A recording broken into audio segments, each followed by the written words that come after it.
Yes, Mr. Lady. Today's first witness is Michael Gove, please.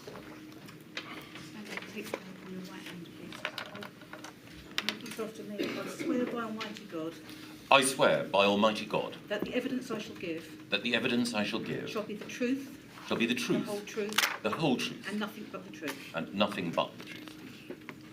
Mr. Gove, may I make the same apology to you that I've made to other witnesses? But the fact the modular structure means we have to call you back again.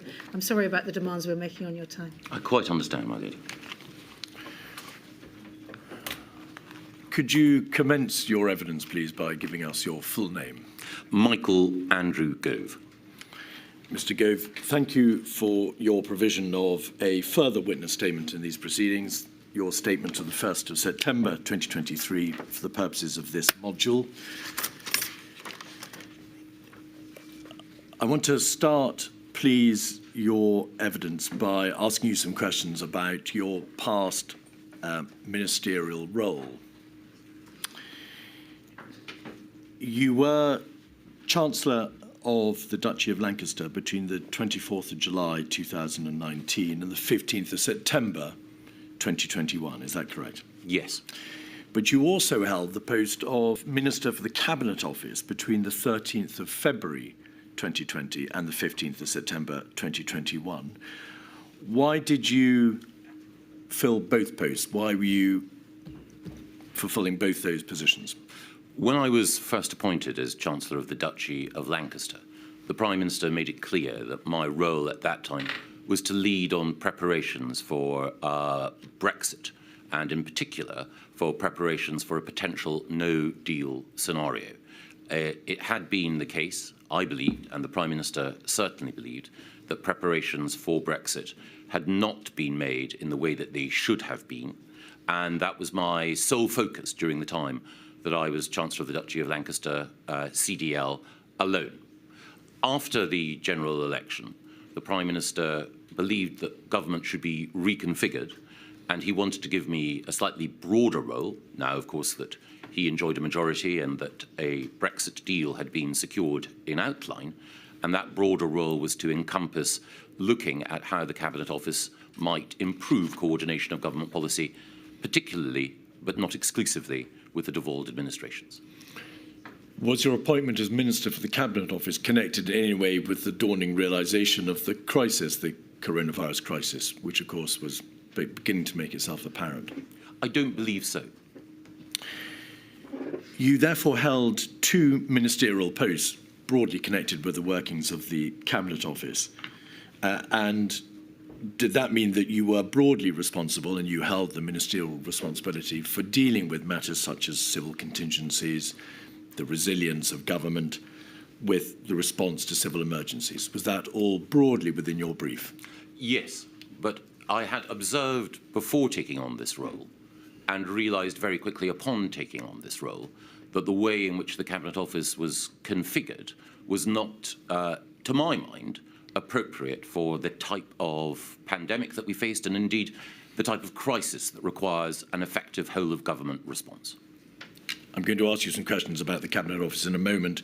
Before I do so, and just to conclude the issue of your ministerial positions, then on the 15th of September 2021, where you appointed Secretary of State for Levelling Up, Housing and Communities, and also Minister for Intergovernmental Relations.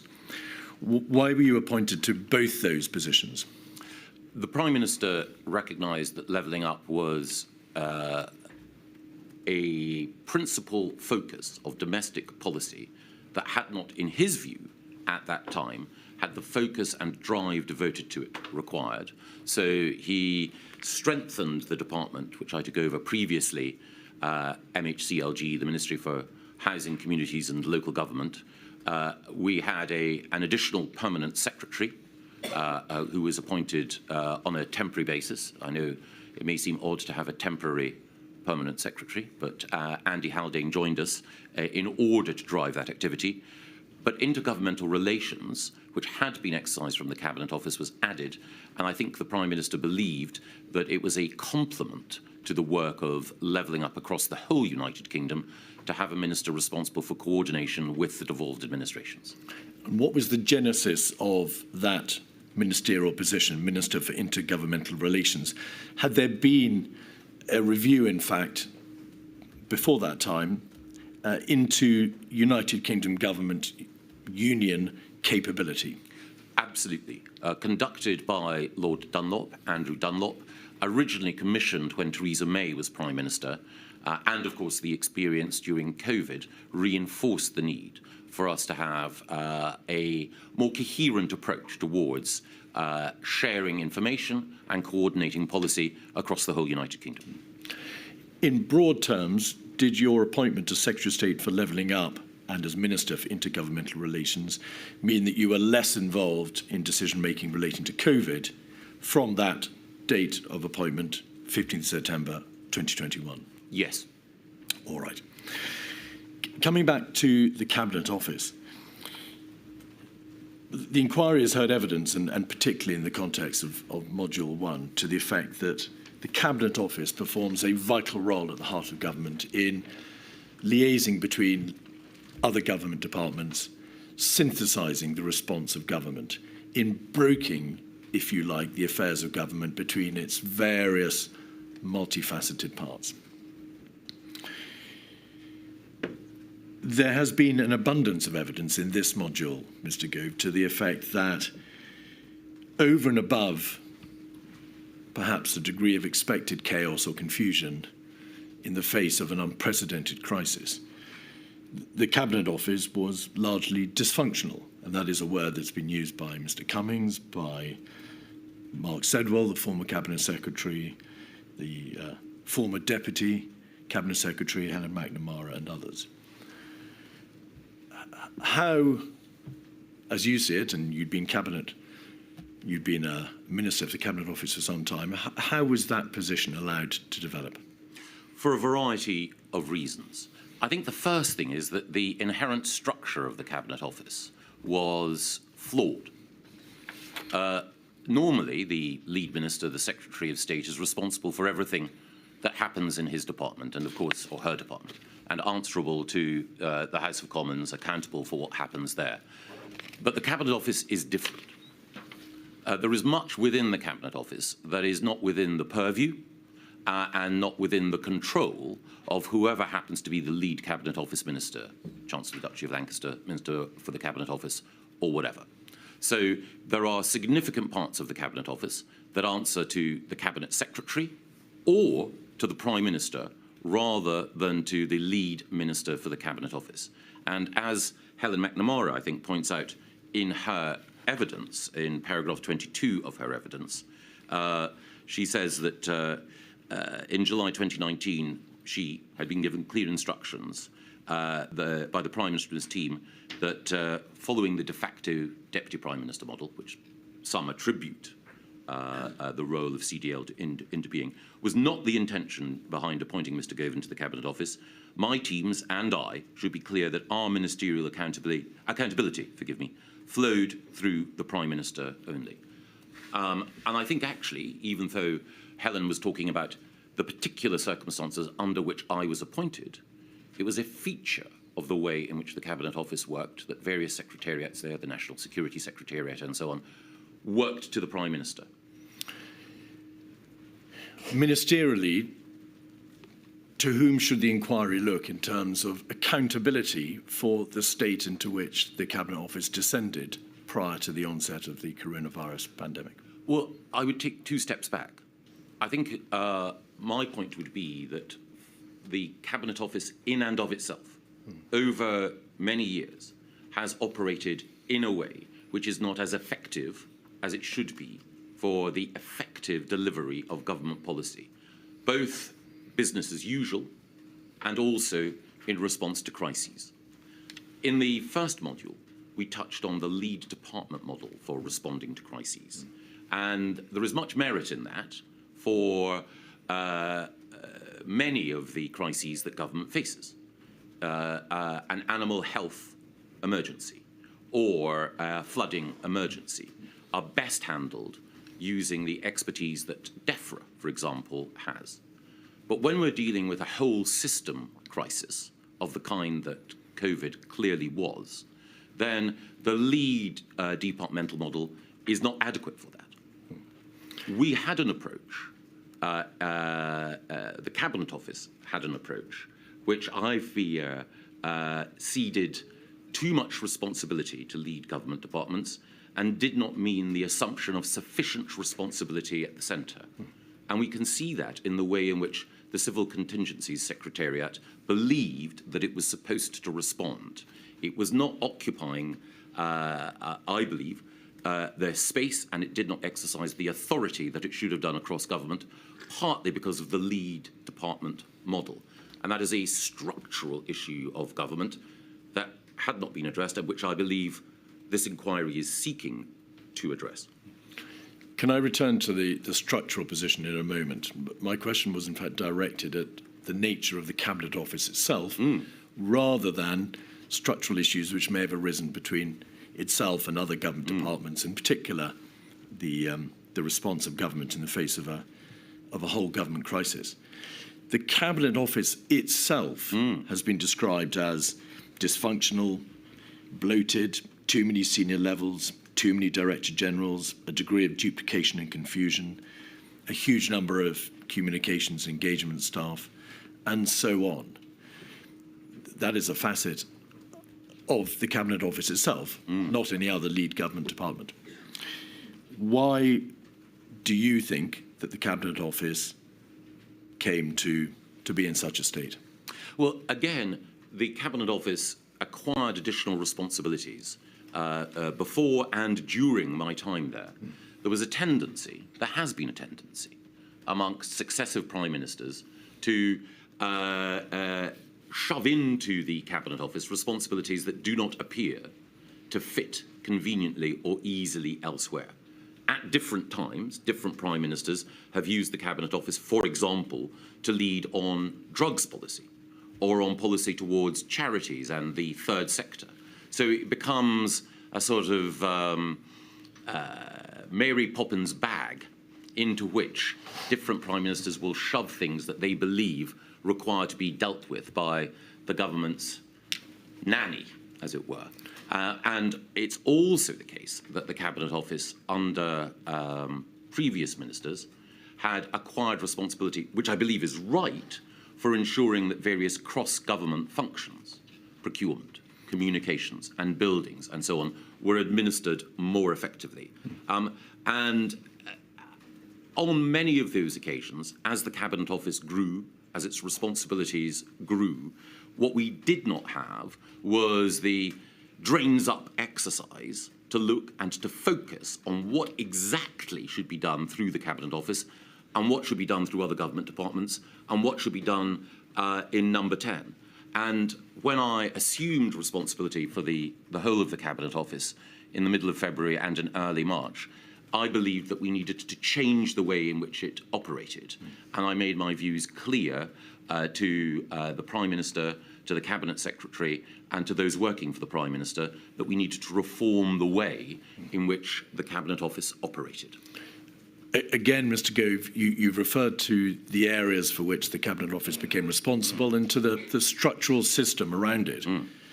Was it not apparent to you, particularly when you became Minister for the Cabinet Office, that in terms of personnel, in terms of its working arrangements, in terms of its ability to function, there were very serious concerns revolving around the nature of the Cabinet Office? On the question of personnel, I would gently push back. I think that the Cabinet Office had some of the finest civil servants in Whitehall working within it. And overall, I was and continue to be impressed by many of those who work there. And it was certainly the case that one of the additional responsibilities that the Cabinet Office had, as we mentioned earlier, from July, was preparing for the UK's departure from the European Union. During that time, some of the civil servants, both who were there and who joined, were among some of the finest public servants that this country has. I would not blame them. I think the dysfunction in the Cabinet Office was a consequence of two things. Responsibilities being added in a piecemeal and cumulative way without strategic thought being given to how the Cabinet Office would discharge all of those. and a related failure to think strategically about how the centre of government should be reconfigured. Regardless of whether the cause was a systemic one, a structural one, a problem with the Cabinet Office, in blunt terms, being given too much to do, the reality in terms of the impact was very serious, was it not? Oh, yes. The government body responsible for synthesising the response of government in the face of this unprecedented crisis was largely, as it must have seemed to you, not fit for purpose in February, March, April, May of 2020. Yes, and I want to take this opportunity, if I may, my lady, to apologise to the victims who endured so much pain, the families who endured so much loss as a result of the mistakes that were made by government in response to the pandemic. And as a minister responsible for the Cabinet Office and who was also close to many of the decisions that were made, I must take my share of responsibility for that. Politicians are human beings, we're fallible, we make mistakes and we make errors, and I'm sure that the inquiry will have an opportunity to look in detail at many of the errors I and others made. But I also want to stress that I and those with whom I worked were also seeking at every point, in circumstances where every decision was difficult and every course was bad, to make those decisions that we felt we could in order to try to deal with an unprecedented virus and a remarkable assault on the institutions of the country. Could we have, please, the report from Helen McNamara on the screen, 136755. Mr. Gove, you'll be very familiar with this document. Yes. It's a document about which Helen McNamara herself, somebody who I'm sure you would also describe as being one of our finest public servants. Absolutely. Prepared in May 2020. And the tenor of this document, Mr. Gove, is that not in terms of the structural responsibilities of the Cabinet Office, but in terms of its output, in terms of the personnel, in terms of the culture, in terms of what it was actually able to do, there were very serious problems. The culture was not getting the best from people. There was powerlessness. There was bad behaviour from leaders, too much politics, the talking over of junior women. She says, too many Cabinet Office senior leaders, which means they can't take decisions without consulting others. A superhero culture. The Cabinet Office has fallen out of shape. Those are damning observations, are they not? Yes, they are. And Helen's broader evidence points to the way in which, as she says, the Cabinet Office is not elastic.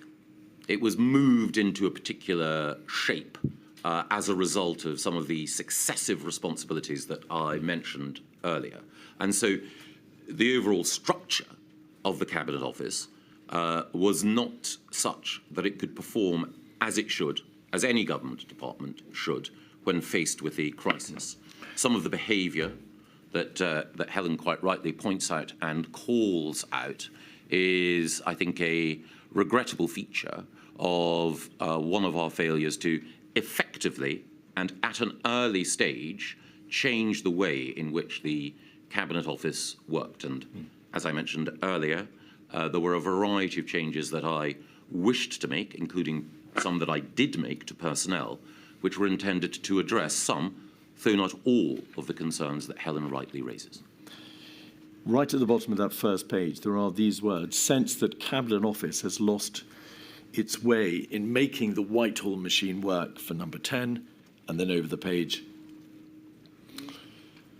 not synthesising departments or leveraging machine.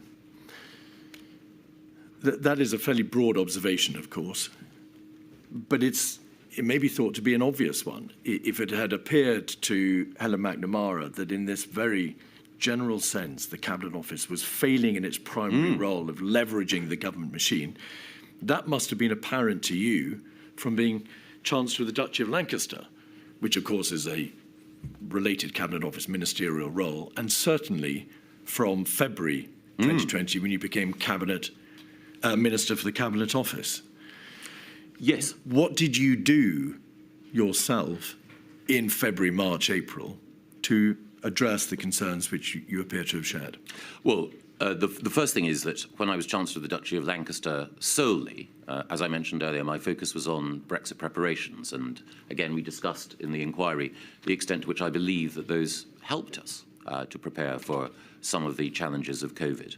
But after assuming responsibility for the whole of the Cabinet Office, I sought to try to wrestle it into shape. And I, both with my private office and also with the new Permanent Secretary, Alex Chisholm, made a series of recommendations as to how things should and might change, improving its analytical function, changing the way in which reporting lines operated.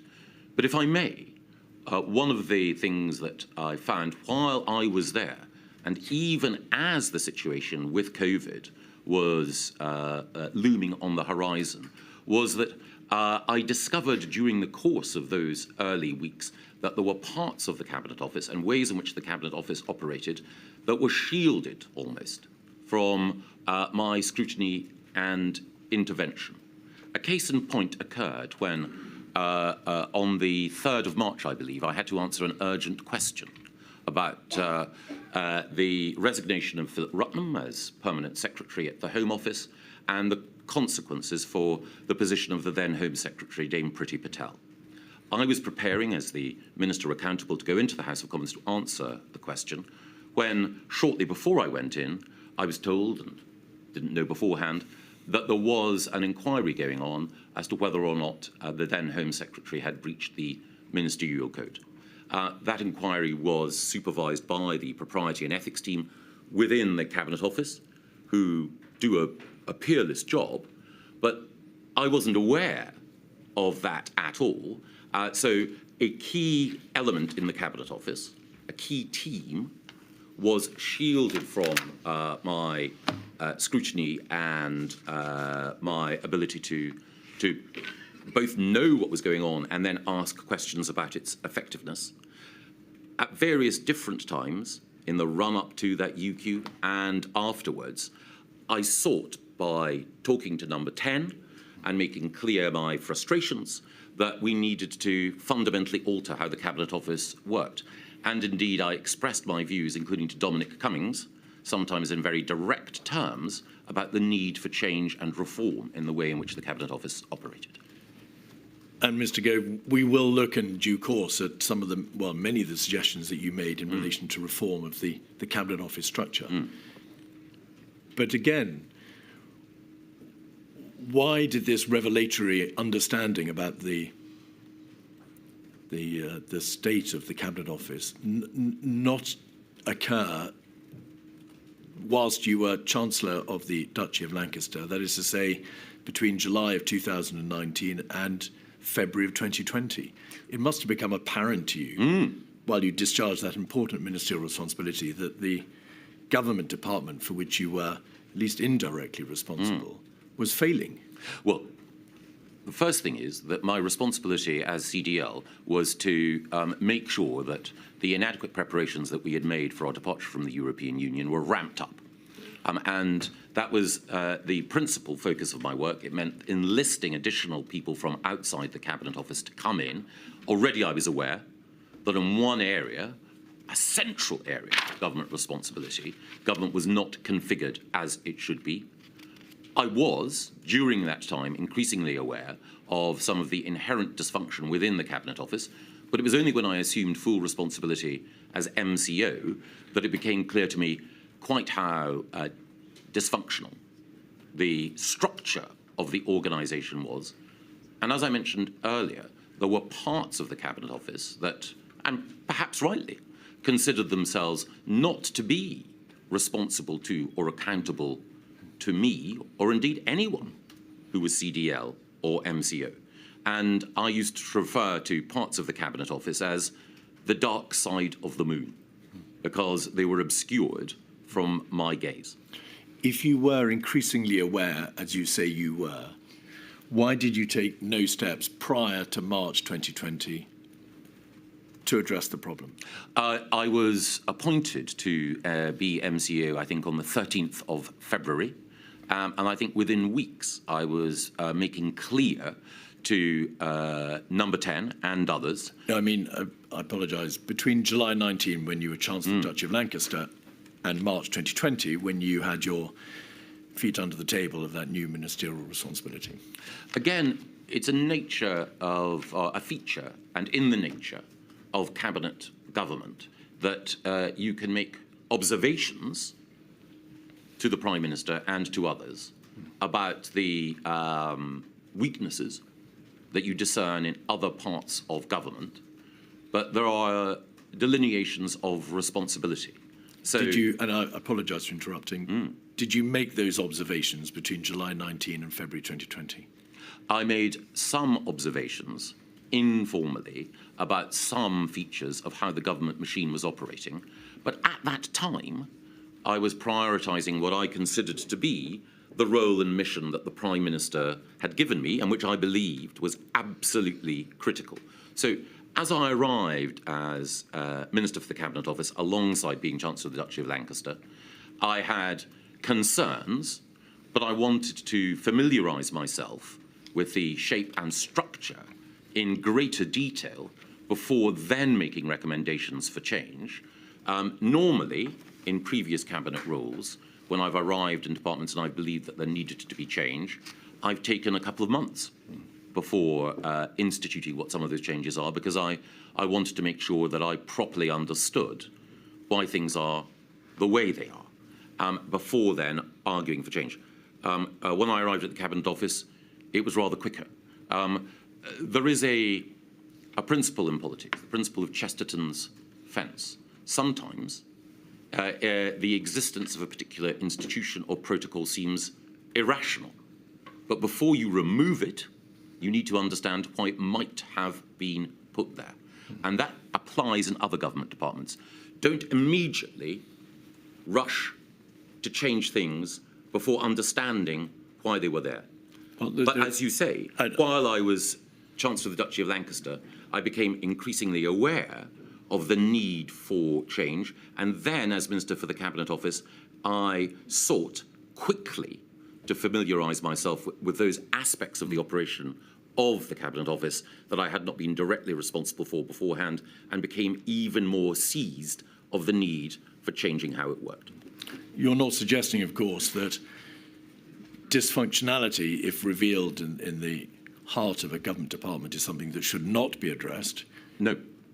No, it absolutely should be addressed. Right. But my point is one born of experience, which is you need to understand why things are the way they are, that things which at first or even second glance within government or within any institution, which may seem a barrier to progress or may seem illogical, must have seemed at one point logical to someone. So you need to understand why things are the way they are before then saying, right, this needs to change, the justification has fallen away, the logic behind this decision no longer applies. Was it also apparent to you from February 2020 that there were very serious systemic issues in the heart of Number 10? The inquiries heard a great deal of evidence about the toxicity, the atmosphere in Number 10, the behaviour of people in Number 10. You will be familiar with the references in the Cabinet Secretary's WhatsApps to it being like taming wild animals. Nothing in Mr. Case's past experience had prepared him for the madness. He'd never seen a bunch of people less well equipped to run a country. That could not have been hidden from you as Minister for the Cabinet Office, could it? I think Mr. Case's evidence... well, he hasn't given evidence yet. I think that WhatsApp refers to circumstances later in our response to COVID, but I entirely understand your point. I think it is the case that almost every Number 10 operation has had by its nature strong personalities. Sometimes those personalities clash, sometimes under tension. Humans express themselves in ways which, with the benefit of hindsight, they regret. It is certainly the case that under Boris Johnson, there were strong personalities in Number 10, but those strong personalities had been responsible for helping to secure not just an election victory, but an end to the logjam in Parliament over Brexit. And many of those strong personalities needed to be assertive in order to deal with some of the other challenges that we faced. But you accept, do you not, that this was an issue going beyond personality clash? The behaviour, the style, the personalities of the people in Number 10 had a direct impact on its functionality, on its ability to perform in the face of this unprecedented crisis. You would accept that proposition? Well, I think that you're never going to get a perfect team of personalities, all of whom are beautifully aligned and amongst whom there is perfect harmony. You will always have, it's in the nature of politics, strong views, sometimes punctually expressed. The key thing, I think, is overall, does the system accommodate a diversity of opinion?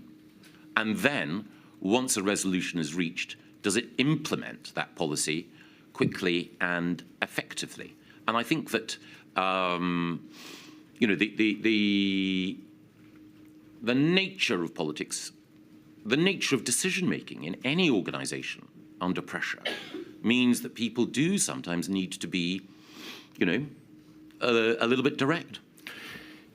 The evidence, Mr. Gove, suggests, well, the point is not that a council of perfection should have been expected on the part of Number 10, but that it was dysfunctional, that it was chaotic, that in terms of its ability to produce policy, as you've described it, to implement government decision-making,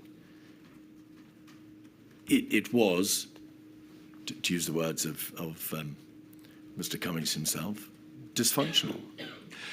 I think that there were, Mr. Cummings's written evidence goes into great length about many of the frustrations that he felt, even before he entered government, about the way in which it worked. I share many, if not all, of his concerns and views about some of the weaknesses of the way in which government operates. But I think that it's in the nature of anyone who's a reformer that they will feel the need to test the effectiveness of delivery and then want to seek to improve it, sometimes by being exacting and tough, but one would hope always with an understanding of the human factor as well. And I think that the question of how effective government was and is best discerned from a detailed look at its response to different crises.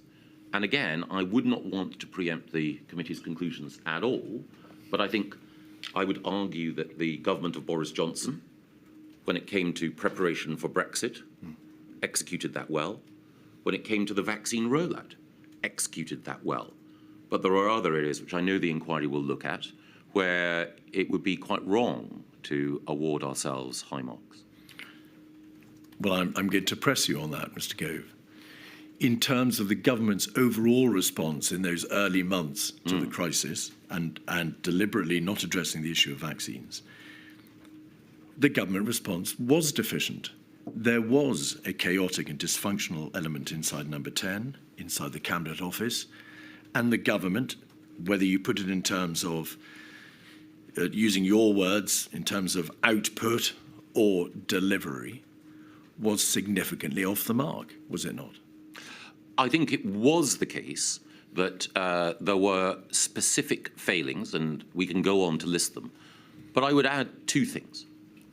The first is that governments across the developed world were dealing with a novel virus, and governments across the Western world scrambled to appreciate quite how devastating the impact of this virus would be on their healthcare systems, on their economies, and on vulnerable people within their societies. So, of course, mistakes and errors were made by the UK government, and some of them were unique and specific to the UK government. But I also think that we need to remember that governments everywhere made errors. This is not to excuse me from my responsibility for the mistakes that I made. It's simply to say that when dealing with a crisis of this kind, one needs to appreciate that for democratic politicians everywhere, there were sudden and accumulating pressures, which some dealt with better than others, but also the very nature of the virus and the nature of the response required became more and more apparent over time as more and more evidence came to light, as we've seen from the evidence presented to the inquiry. Originally, there was scepticism about asymptomatic transmission. As we've seen from the evidence presented to the inquiry, there was a strong body of scientific evidence that suggested that, for example, to lock down earlier than we did would have tested the patience and the endurance of the British public in a way that was not sustainable. Can I interrupt you there to say, of course, we're going to look at some of the decision-making, and the important decision-making and the information available to the government. But before we move on from this topic, Mr. Gove, you would accept that, however eloquently advanced, that those observations in relation to the performance of other governments can only be proffered by way of mitigation. They are not an answer to the basic charge, I don't mean that in a legal sense, that there were failings in the heart of the government machine, its departments, its centre, its operations in Number 10, that directly impacted upon its ability to respond to the crisis. Yes, but I think that it's important that we are specific and that we look at specific incidents. So it's understandable that people will express themselves in WhatsApps in the heat of the moment, or even in evidence in placid recollection. They will express themselves with frustration, sometimes anger, about what they see and what went on. That is human. What is also human is making mistakes. The key thing is, were individuals case by case operating in a way that was cavalier, irrational, or foolish? And my contention would be that if we look in detail at each of the processes of decision-making, we can understand that many of the weaknesses were as a result of systemic factors. Other weaknesses were as a result of people's preferences, instincts, and judgments, leading them in a particular direction, which, with the benefit of hindsight, was wrong. Indeed. The DHSC, you must have been in a position to form a view, in a general sense, about its ability to respond to the crisis. Evidence has been given in this module from Mr. Cummings, from Lord Sedwell, also by Sir Patrick Vallance, with particular reference to his diaries, to the effect that between February and May 2020, the DHSC was overwhelmed by the scale of the crisis. I don't wish to engage with you on the merits of the lead government department model. We must focus on the practical response, the practical ability of that department to be able to respond to the crisis. Would you agree with that proposition, that it was indeed overwhelmed by the scale of the crisis? I think I would put it in a slightly different way. I think that, and I fear I am having to go back to the lead department model, not as a shield behind which DHSC should be protected from criticism, but just broadly to contextualize. The first thing that I would say is that I have a very high opinion of the then and current Permanent Secretary at the Department, Sir Chris Wormold, with whom I worked at the Department for Education. The other thing that I would say is that I also, and I know not everyone testifying towards this inquiry has, I also have a high opinion of Matt Hancock as a minister. However, I believe that too much was asked of DHSC at that point, and it goes to the heart of one of the challenges that I mentioned earlier. We should collectively have recognised that this was a Hill system crisis at an earlier point and taken on to other parts of government the responsibility for delivery that was being asked of DHSC at that time. I think with the benefit of hindsight, those within DHSC felt we can do it. We can meet this hour. And I think that while that degree of commitment and leaning in is admirable in spirit, the truth is that at an earlier stage we should have broadened responsibility. We did, in due course, with the setting up of the ministerial implementation groups, the COVID-19 task force and so on, but I do believe that should have happened earlier. You've said that there may have been an element in the DHSC of we can do it. Yes. In Sir Patrick Vallance's diaries, that there are references to Mr. Hancock appearing to want to keep too much to himself. That in the face of the operational mess, as he describes it, into which the DHSC descended, there was a failure on Mr. Hancock's part and the part of the Permanent Secretary to tell the rest of government how it was. They kept too much to itself, or to themselves. Would you agree with that proposition? Yes, but I think that, as I've just described, it was a desire to rise to the occasion and a wish to not evade responsibility, actually, on their part. But there should have been, arguably, a greater degree of challenge at an earlier stage. And it was the case that I'm sure others as well, used Cobras and used other opportunities, emails, messages and so on, to try to ensure that the right questions were being asked and that DHSC, if it wasn't able to deliver in a particular area, sought the help of other government departments or had the oversight and scrutiny that other government departments could bring. Regardless of their intentions, and they may have been honourable, you would agree that a failure to move fast enough, a failure to keep the rest of government informed as to the crisis faced by the DHSC was a significant failing in itself. That is not how the system is meant to work. Well, I would take it one step back, which is that I think it is the case that there was a noble intention on the part of DHSC, but it is not as though DHSC was the sole repository of information about what was going on with the virus. One of the things that we were all doing was both listening to the thoughtful advice from the government's chief scientific advisor and the chief medical officer, but also seeing what was happening on our television screens, reading material that was open source and widely shared.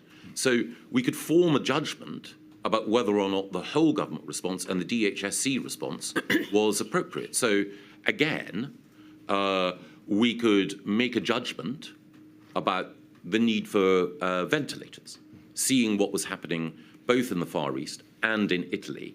It should not have needed one single government department to prompt questioning from others within government about the approach that we were taking.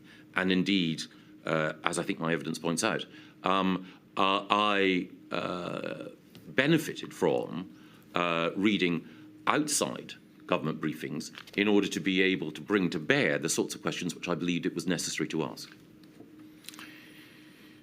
Let us look then at some of the documents to which you were privy and the meetings which you attended in the early days of February 2020.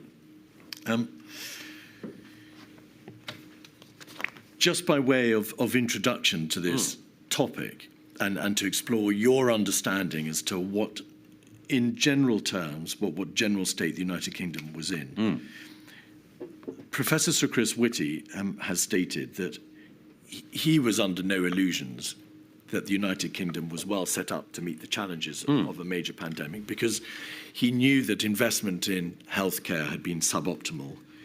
He knew that the pan-flu plans, such as they were, wouldn't necessarily stand up to the challenges of coronavirus. And of course, he was aware there was no sophisticated or scaled-up test and trace and isolate system, in contradistinction to some other countries.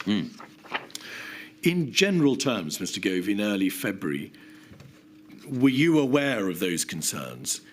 Was that a viewpoint that you shared? Were you under any illusions as to the general ability of the United Kingdom to respond to this crisis?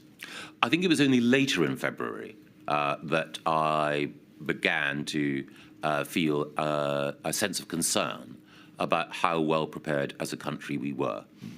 Prior to that, A, I didn't have the MCO responsibilities, but B, the general sense was that we were relatively well prepared as a country. Those were the assurances that we were being given across government.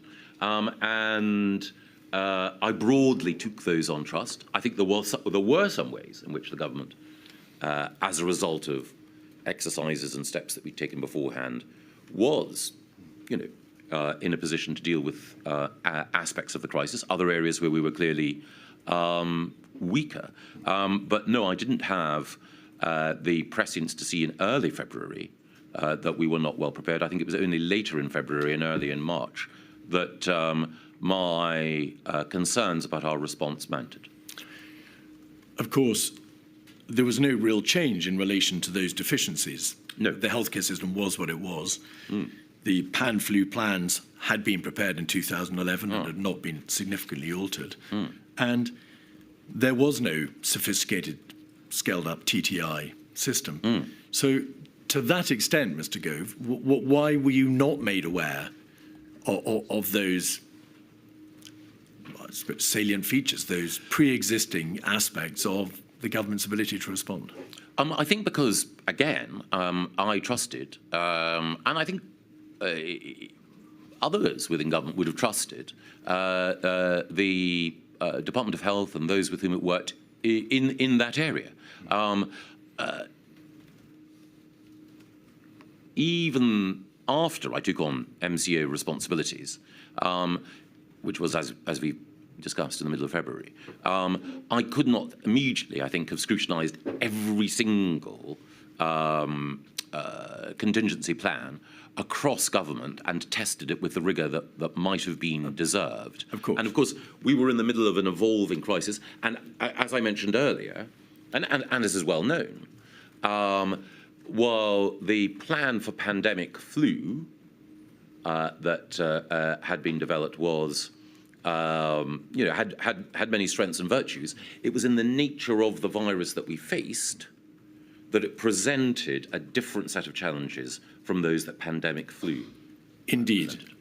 But you would therefore accept that it turned out your trust in the system of government, your trust in, as you've described it, in the understanding that structurally the United Kingdom was well placed to meet the challenges of this new virus, were misplaced. It turned out we were not.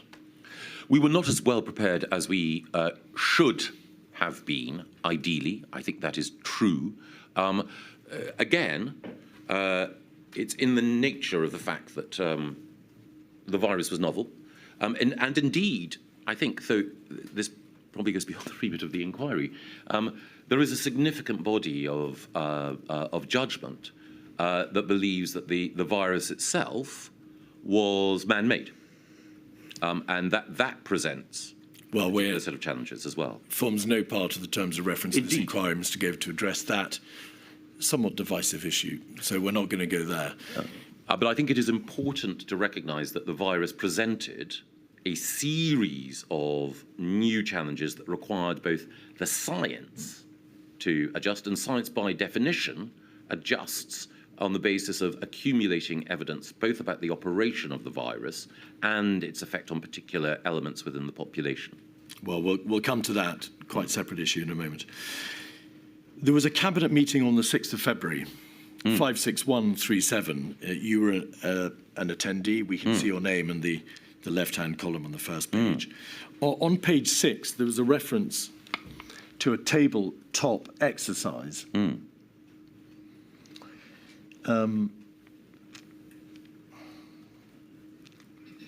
We should be able to see that reference, perhaps not on, therefore, on this page. Yes, there would be a tabletop exercise the following week. Colleagues should attend personally or designated junior minister as a dedicated departmental minister. That may have been, I think it probably was, Operation or Exercise Nimbus, which took place on the 12th of February. Did you attend Exercise Nimbus? No. What learning was communicated to you about the outcome of that tabletop exercise to which there had been reference in Cabinet? I do not recall any specific reference to exercise or Operation Nimbus. I do recall that after I acquired the responsibilities as MCO, a series of conversations with Catherine Hammond, the Director of the Civil Contingencies Secretariat, about some of the specific responsibilities that the Cabinet Office had. One thing I would say, which again goes to some of our earlier points, in the conversation that I had with Catherine, again, great public servant, quite a lot of the conversation was preoccupied with excess death management. Very sombre and important subject. The sense that I had was that the Civil Contingency Secretariat was dealing with those issues that other government departments felt they did not want to or should not be leading on. So it was dealing with, as it were, not the full sweep of questions that it should be dealing with. And I was struck by the fact that Cabinet Office, instead of assuming that broader coordinating role, which I would have assumed that it did, was instead being expected to deal with, admittedly, a hugely important section of our response rather than the whole of the response. What other matters, what issues should it have been dealing with? Well, my belief, and this is what eventually came to pass, is that it should have been the case that Cabinet Office should have been in a position with the resources and the structure in order to be able to more rigorously interrogate and then take control of the response to crises that other government departments, as lead government departments, had arrogated or had been allocated to themselves, or had been allocated, I should say. And therefore, we may presume from your evidence that it did not do those things. Can I ask you what your understanding was in a very broad sense about the nature of the work done by the CCS? Because the material, as you rightly identify, shows that the CCS, the Civil Contingency Secretariat, was concerned with planning for excess death management. Yes. I mean, what a terrible euphemism. Yes. It was dealing with issues such as body bags. Yes. And the care for and the looking after of dead bodies. Yes. It was concerned with the promulgation of a pandemic, in fact, a flu pandemic bill. It was concerned with surge capacity within the NHS and with the financing of the care sector. Yes. But there was no consideration of possible countermeasures at that stage, or in a broad sense of infection control matters.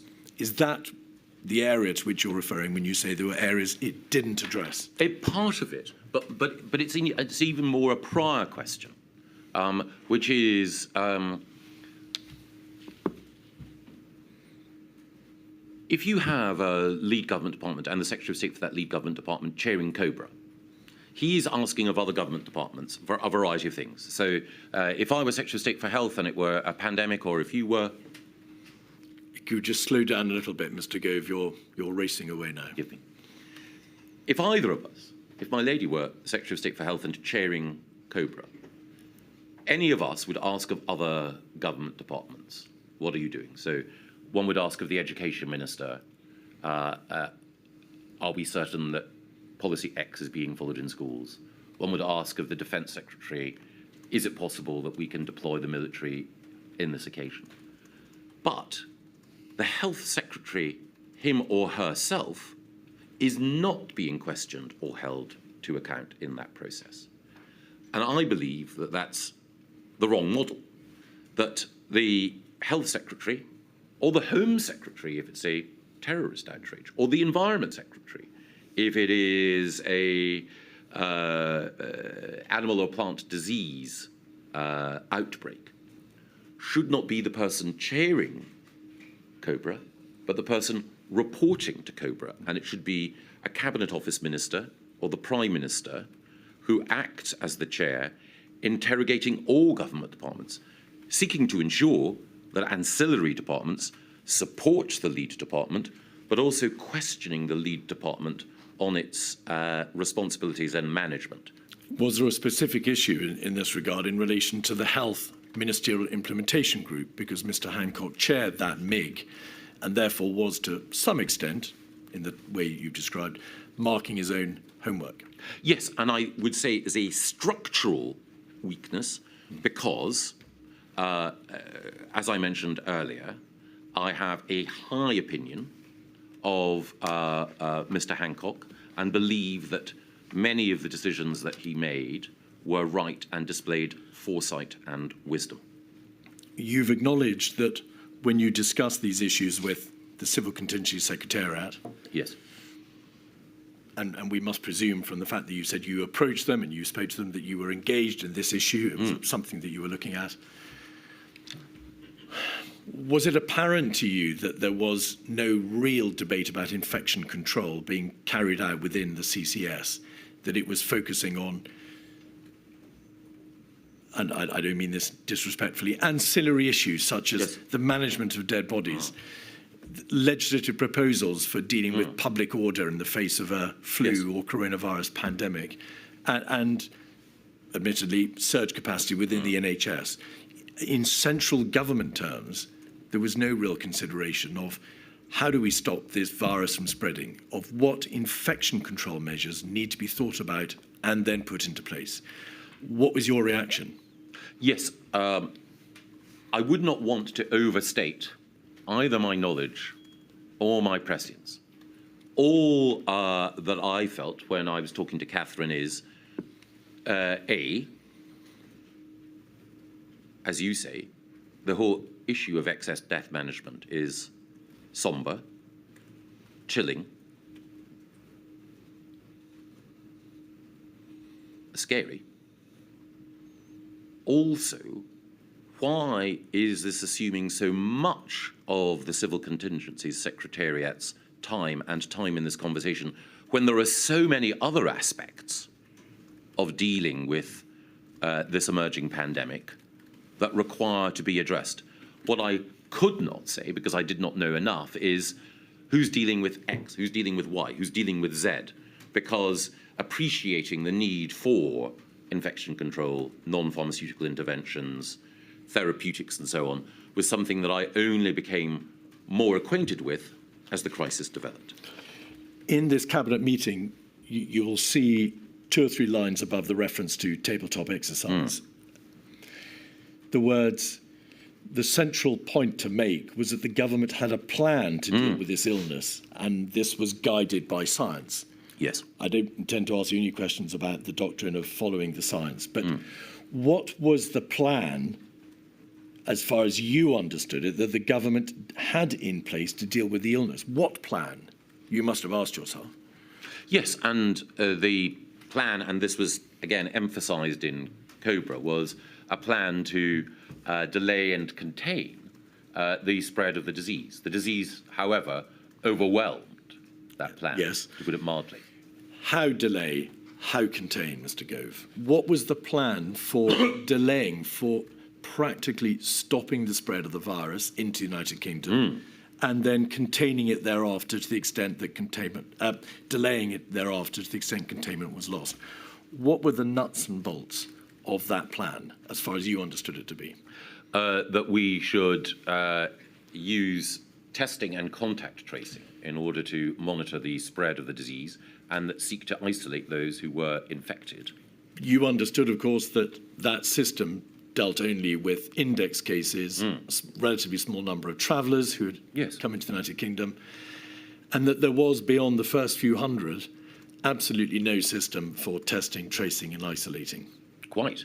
And not only was the system at that time proven to be inadequate and overwhelmed, there were subsequent problems with testing and contact tracing throughout the pandemic.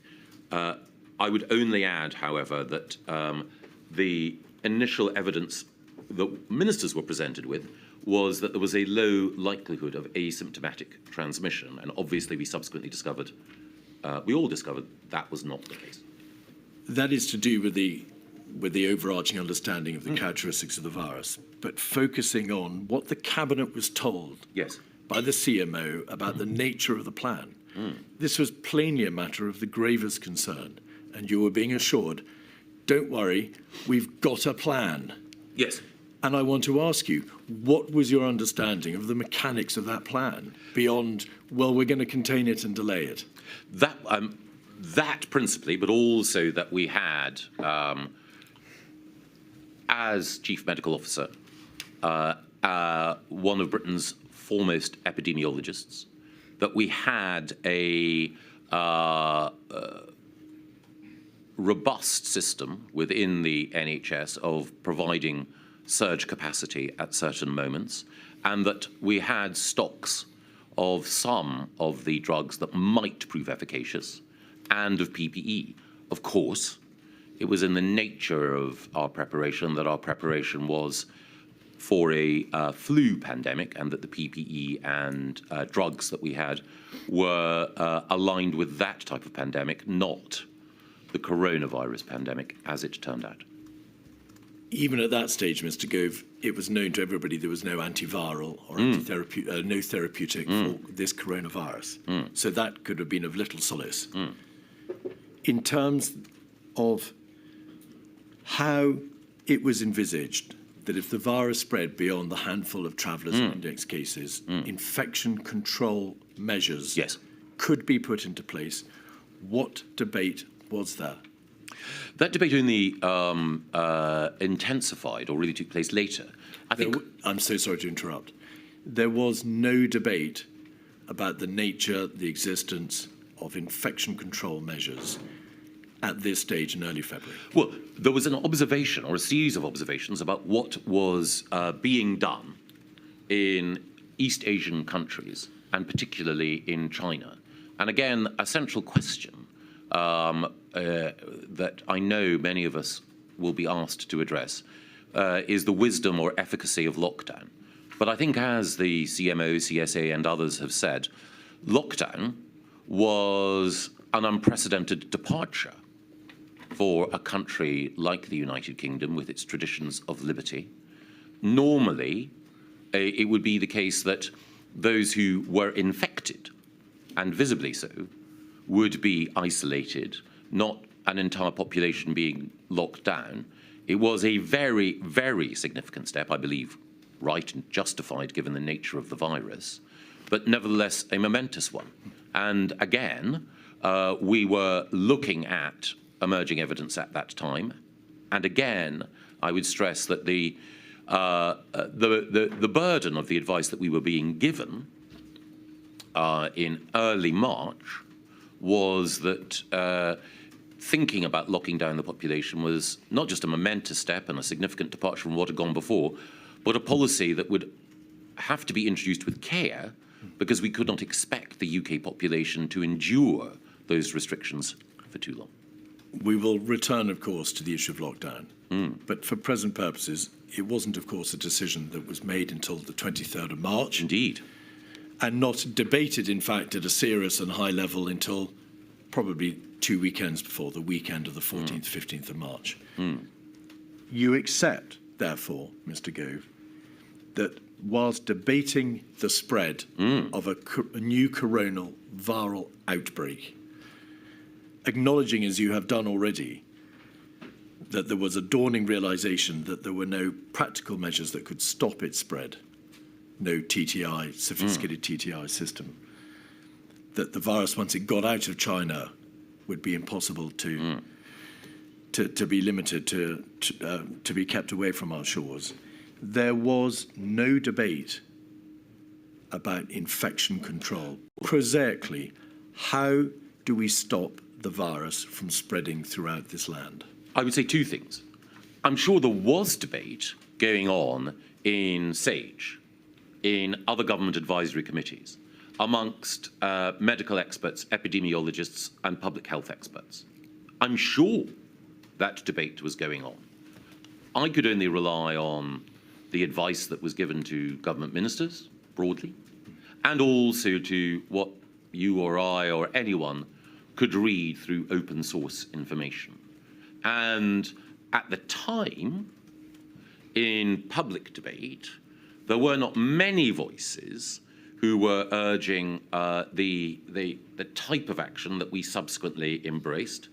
And I think it was only because of the situation in Italy, in Lombardy, and the effect of lockdown there, that we had a real existing example in a Western European country of the application of the types of policies that we subsequently had to embrace. So I search in vain for the individual or individuals who, well in advance of early March, were clear about what was required.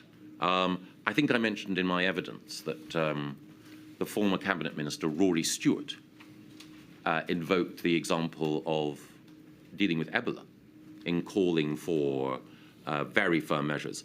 But I believe in Rory's case, I think one of the most prescient figures in the debate, that was only early in March that he was making that case. Admittedly, of course, and to be fair to him, he was, having been a government minister, also outside government.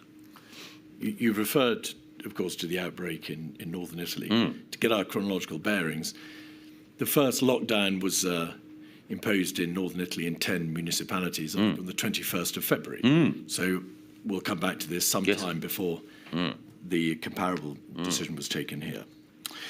And another document before the break, please. The Civil Contingencies Secretariat was tasked on the 25th of February with drawing up plans for central government for dealing with this coronavirus outbreak. And if we can have up, please, 146569, we can see a document dated the 28th of February, which was sent to the Prime Minister. We can see the reference in the top right-hand corner. Prime Minister, this is a short update paper on domestic plans on coronavirus. Attached is the full action plan Matt wants to publish on Tuesday, and which COBRA will review Monday. That's a reference to the action plan, which ultimately was published on the 3rd of March. If you could scroll back out, we can see, dated the 2nd of March, that the CCS is saying in paragraph 1, COVID-19 looks increasingly likely to become a global pandemic, although this is not yet certain.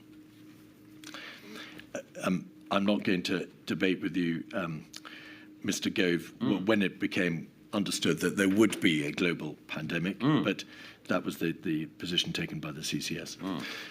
However, a global pandemic will require a step up in our response as we use additional legal powers, public messaging, and difficult policy decisions to delay the onset of any peak and mitigate the worst impacts.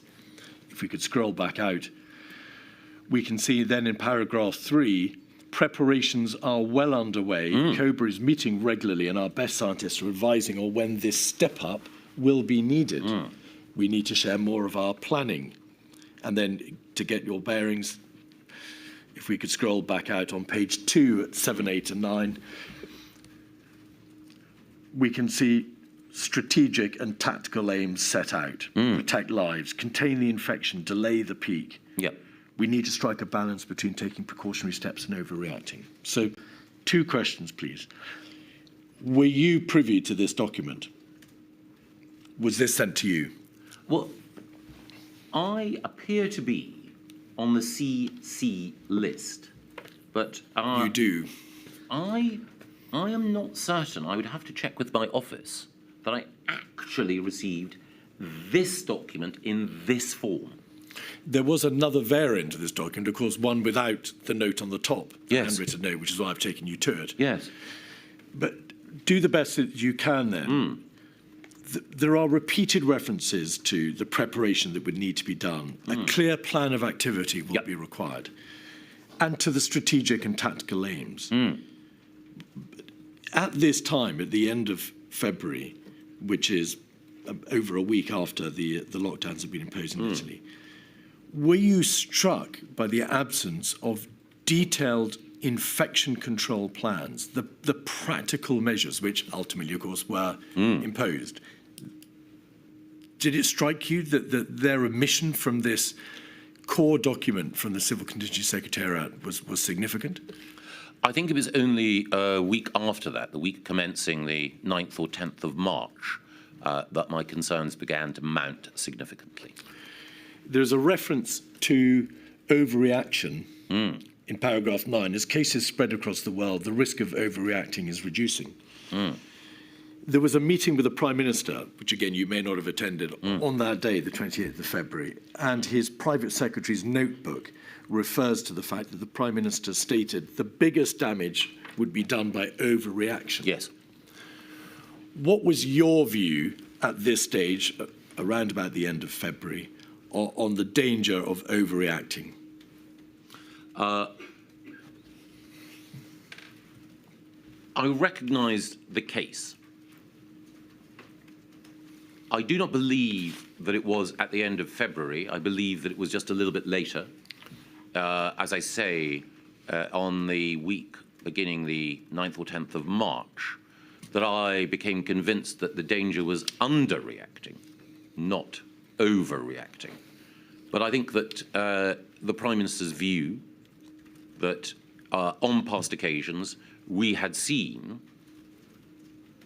not so much foot and mouth, forgive me, Freudian slip, BSE, that we had seen an overreaction.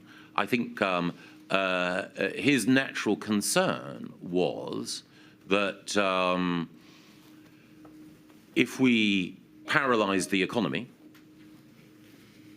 there would be undoubted costs.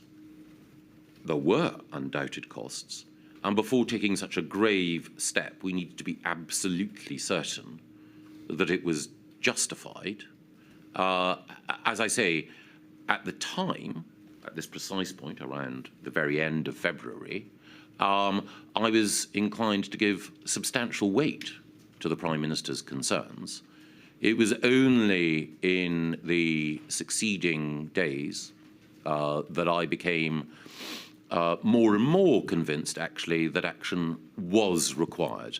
And that was partly because of what I had seen happening in Italy, partly also material that had been sent to me by friends outside government that led me to believe action was needed. Milady, is that a convenient moment? It is, certainly. Forgive me, 11:30, please.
Keith.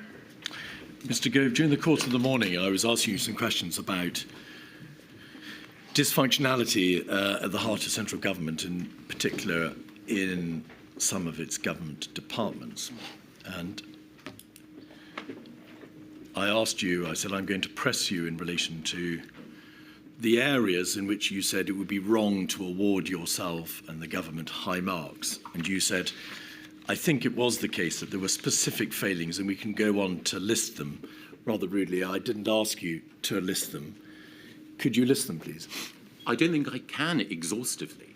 I think that I believe that we were too slow to lock down initially in March. I believe that we should have taken stricter measures before we eventually decided to do so late in October. I believe that while it was admirable that we succeeded in building testing capacity so quickly, that the strategic approach to who should be tested and why and what our tests were for was not as rigorously thought through as it might have been. I am also concerned that we did not pay enough attention to the impact, particularly on children and vulnerable children, of some of the measures that we took. I also believe that the approach that we took towards PPE procurement deserves, at the very least, a reflection. Thank you. On the 2nd of March, there was a COBRA. It was the first one chaired by the Prime Minister. Yes. 56217. Do you believe that the Prime Minister should have chaired earlier COBRAs, not for the purposes of reaching a different outcome in terms of the work done by COBRA, Mr. Gove, but in terms of giving a greater impression that the crisis was being taken seriously? Or are you agnostic on this issue? Not quite agnostic. In an ideal world, the Prime Minister or another minister who was not the Secretary of State for Health, this is not a personal comment about Hancock, simply about the role as we discussed earlier, should have chaired it. But I do believe that the Prime Minister chairing it on Monday, the 2nd of March, was wise and right. Page 5, paragraph 2.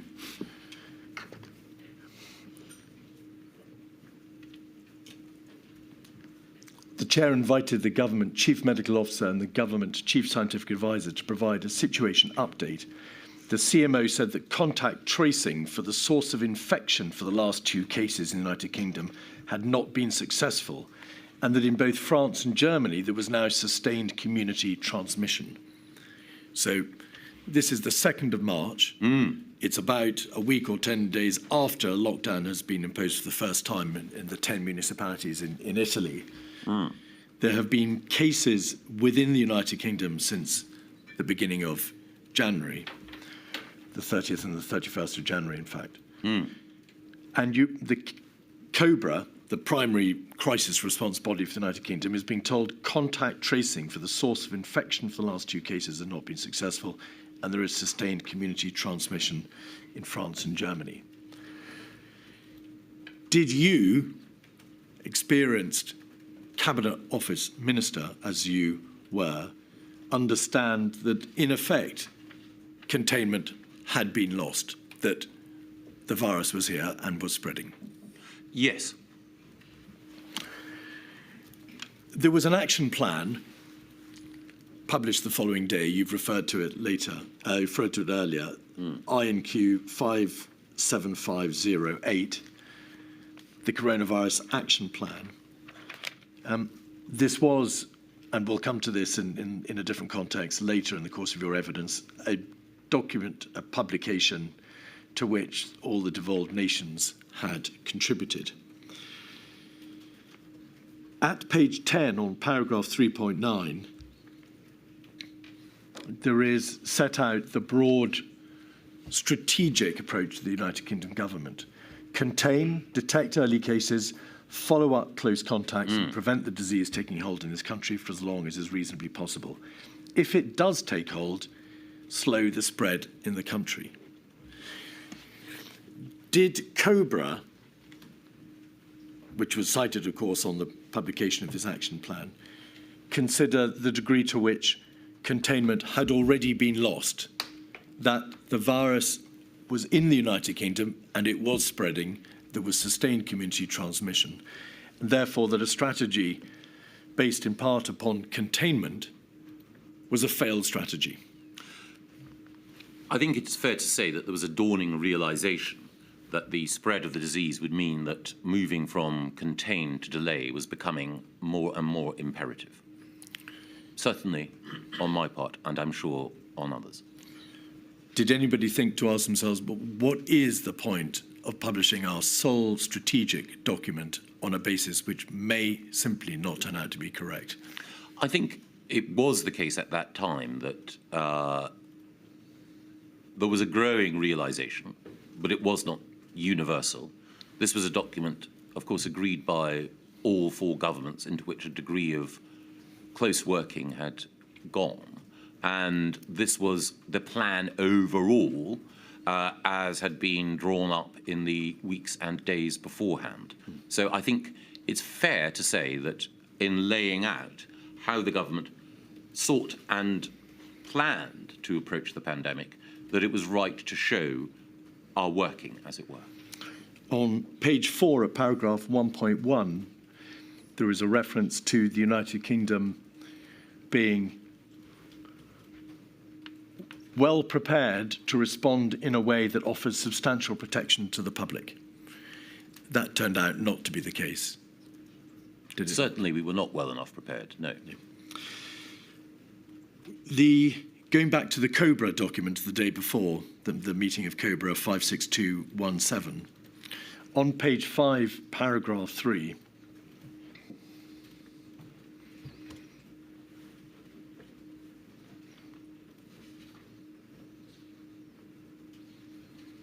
continuing, the CMO said that interventions to delay the spread of the virus must not be implemented too early in order to ensure maximum effectiveness. SAGE was looking at social distancing measures and exploring measures that both Hong Kong and Singapore had utilised. Now, of course, as it happened, you're well aware that on the 12th of March, the first countermeasures were ordered to be imposed. It was an order that those displaying symptoms of coronavirus had to self-isolate for 7 days. What was COBRA's position in relation to the CMO's suggestion that infection control measures, perhaps of that type, isolation, self-isolation, possibly hand washing, possibly social distancing, should not be imposed too early to ensure maximum effectiveness? Was there a debate about the good sense or otherwise in that proposal? Not at that COBRA, no, that I recall. There was a, I believe, understandable respect for the CMO. As I mentioned earlier, Sir Chris is a very distinguished epidemiologist and dedicated public servant. And the view, the broad scientific consensus at that time was that to impose measures which we now know of as lockdown would have tested the patience of the public, that they would not have endured for long, and therefore they needed to be applied at just the right time. This was not, with respect, a reference to lockdown, or at least not least lockdown, because it's measures for social distancing and exploring measures. I think the reference to both Hong Kong and Singapore was clearly a reference to East Asian jurisdictions that had very, very tight measures analogous to lockdown. Not just a lockdown, correct? Not just, no. Yes. So the CMO told COBRA that whatever these measures for social distancing were, they should not be imposed too early, and yes. COBRA accepted that proposition. At the time, yes. Page 6. there is a reference to next steps. Summing up, the Chair said the government's response must be guided by science and protecting the vulnerable. The Chair said that COBRA will continue to meet on a regular basis. Why was there no debate on the merit or efficacy of specific measures, perhaps of the type that the Chief Medical Officer had in mind? Well, no such measures were put to COBRA at that time. I think that the CMO, I can't obviously know what all his thinking was, but I think the CMO was preparing us for the need for such measures in the future, rather than listing the sorts of measures that needed to be implemented with rapidity later. Bluntly, why did no one on COBRA, the primary crisis response body for the United Kingdom government, say to the Chief Medical Officer, it's obvious containment is lost or is about to be lost. This fatal virus, to which there is no vaccine or antiviral, is here and it's spreading. What, in practice, needs to be done to prevent the spread of the virus throughout this population? I think it was the case that we accepted the broad view at the time that from the CMO and others, that there was a limit to what could be done to contain the spread. And the reason there was a limit is that lockdown measures or analogous measures were unprecedented in their application in the UK, and the public, as I mentioned earlier, would not endure them for long. So the argument at the time was such measures may well be required, but we have to be careful not to introduce them too early, because that will only mean that they will have to be lifted, and that will lead to a second wave. Mr. Keith, I'm sorry to interrupt. I hope I haven't stopped your train of thought. Going back to the reference to the Chief Medical Officer's advice to COBRA, I can't remember, forgive me, and I haven't got my notebook with me, whether that passage was put to Sir Chris and whether he accepted it was a fair reflection, because it seemed to me that he appeared to be advising caution against any measures, including lockdown, and we can understand the reasons in relation to lockdown. And I just wondered if... Yes, indeed, the general proposition was put to him, but not that sentence. So my lady's quite right. There is an issue as to whether or not measure meant measures or it meant the lockdown measure. Exactly, or whether it meant things short of lockdown, like social distancing. Yes. Obviously, I'm not in a position to give evidence, and of course I can't. You have received a fair amount of material already as to what the general state of play was about the understanding of what measures might in due course be imposed. So I think a sensible place to land in relation to this is that no part of government was saying these are the lists of these are the lists of measures which you need to be considering. There was a general sense of be careful. It's just that Mr. Gove just said that the public might get tired of them. Well, things like washing hands, we know that has no downside.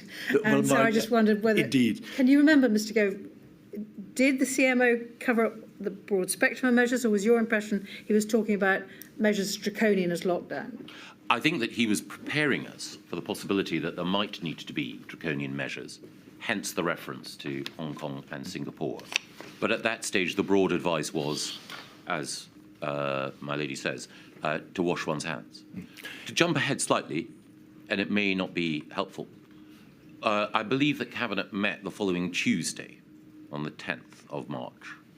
And in the Cabinet minutes, a point is recorded as having been made. I believe this is a reference to a question or a point that I asked then. I, by that stage, was concerned that the measures we were taking were not sufficient, that the hand-washing advice, while obviously valuable in itself, was not enough. And I think the Cabinet minutes record my saying that we needed to look at what other countries were doing, and we needed to be clear that there was a potential divergence of scientific opinion that needed to be taken account of. I wanted to balance both respect for the CMO and CSA, their distinguished scientists, I'm not, but with a desire to say we do need to recognise that the course that we are on needs to be altered. And of course, advice is advice, as the scientists and the CMO himself and the GCSA have been at pains to tell the inquiry. The ultimate decision makers were COBRA and, of course, above COBRA, ministers, Yes. and above ministers, the Prime Minister. But one final question on this point, and it's a question prefaced in my lady's question to you. Yes. There was a general understanding, of course, that there were measures available. In past pandemics, there have been the closure of schools. There has been hand washing, as my lady says. There are quarantines which have been contemplated and imposed in the past. Self-isolation of not just individuals, but households. Indeed, the very measures which did come to be imposed at a later stage. There just doesn't appear to be any debate at all about the nature of those measures, whether it was lockdown or any of these other well-understood measures. Do you agree? Not that week, but the next. No. And of course, you did have a growing concern, as you said in your statement, about whether or not tougher measures were required. And that goes to the same point. On the 10th of March, you emailed Mr. Hancock and Mr. Cummings 263380. And you detailed a list of questions that you required answers to.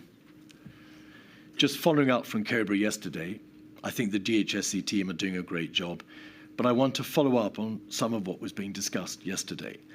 And you raise a number, if I may observe, of very good questions. You ask about resilience in the food and hospitality sector, what to do about people who've got mild symptoms, ICU capacity, equipment, over the page.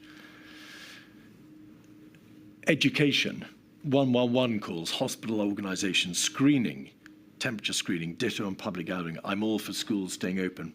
But what is the published scientific reasoning of, say, Spain that suggests they may have the closure of schools in Madrid wrong? We must, of course, be guided by science, but that involves testing the propositions and weighing up different choices. Cognizant of the fact that, of course, advice is advice and you are the decision makers. These questions, Mr. Gove, appear to indicate that you were raising them because they had not been properly ventilated in COBRA. They were not being properly addressed by government, which is why you were reduced to writing to Mr. Hancock and Cummings directly and saying, what about these issues? Why had the system required you to have to take this step? I think, in fairness, the email followed on from a COBRA discussion in which some of these issues... It did. I read out the first line, following the COBRA yesterday. Yes. And so I had a chance to reflect on some of the discussions that we'd had then, and these were questions consequent on that. It will often be the case that in a COBRA or a Cabinet Committee meeting, certain issues will be raised, and then as I have a chance to reflect afterwards, other questions occur to me which need to be addressed to follow up. And it seemed to me the most timely and efficacious way of driving change was to email both the Health Secretary and the Prime Minister's Principal Advisor direct. And again, both at the beginning and at the end, I stress that some of these questions may already have been addressed. And therefore, if what I'm saying is superfluous or off beam, I apologise, because I recognise that there would be activity going on within the Department of Health and indeed decision-making within Number 10 that I might not be cited on. Mr. Gove, are formulated in terms of the point was made yesterday or something was said yesterday, and I just want to follow up with a question. It is this. These are all, if I may say so, very good but obvious questions, concerns that you've got. There is nothing here that suggests that they were debated in detail or at all the day before. Specifically, each of these questions. Many of them were, including, as I mentioned, the 111 line and equipment overall. Because both Dominic Cummings and Matt Hancock were in the meeting, I would not have needed to have said in the email, as we discussed, or this issue was raised. I don't believe all of the questions that I asked followed on from everything that was discussed in the meeting, I think there are one or two that occurred to me because of other concerns that I had as more material became apparent to me. 275436 is a WhatsApp group concerning yourself and Mr. Cummings. If you can have page 3. Michael Gove at the top, and then there are references to Dom, obviously Dom Cummings. At 1948, on the 4th of March, so 2 days after the Cobra, you know me, I don't often kick off, but we're fucking up as a government and missing golden opportunities. I will carry on doing what I can, but the whole situation is even worse than you think, and action needs to be taken or we'll regret it for a long time. Expand, please. I was concerned at that stage about the ability and structure of the Cabinet Office overall to deliver on the government's priorities. COVID was in my mind, but it wasn't the principal thing that I was messaging about. It was about the Cabinet Office overall, including its ability to deal with COVID. I apologise to you and to the inquiry and to the public for expressing myself in the way that I did.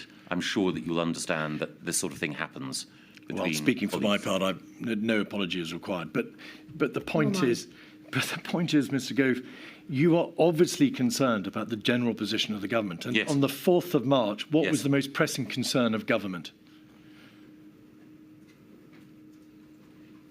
Well, it was the coronavirus, but I was concerned about the Cabinet Office overall. I don't want to suggest that I was a perfect clairvoyant, very far from it.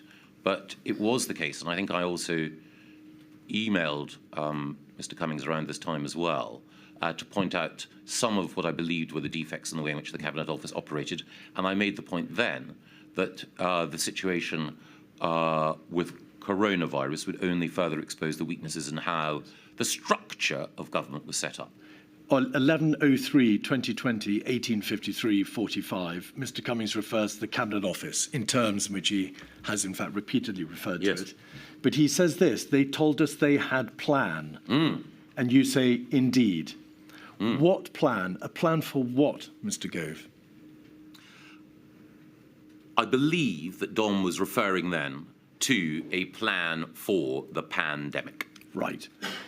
You were the Cabinet Office Minister on the 11th of March, on the breaking of the coronavirus wave upon this country. You were speaking to the Prime Minister's chief advisor, and you are agreeing that the Cabinet Office appears to have a deficient plan or no plan for addressing this unprecedented crisis. That is a terrible state of affairs, is it not? It is a deeply regrettable state of affairs. I mentioned earlier that on assuming responsibility overall for the Cabinet Office, I sought to initiate change. And as I say, I assumed responsibility on the 13th of February and then immediately sought to recruit additional personnel from within and without the civil service to support change, ordered a zero-based review of the Cabinet Office, asked for an improved analytical function. And as the first WhatsApp of the 4th of March indicates, I wanted to alert Dom to what I consider to be the scale of change necessary. Page 4. There is a reference to act today. Yes, at 12:03, 12th of March, 2300, 11 o'clock at night.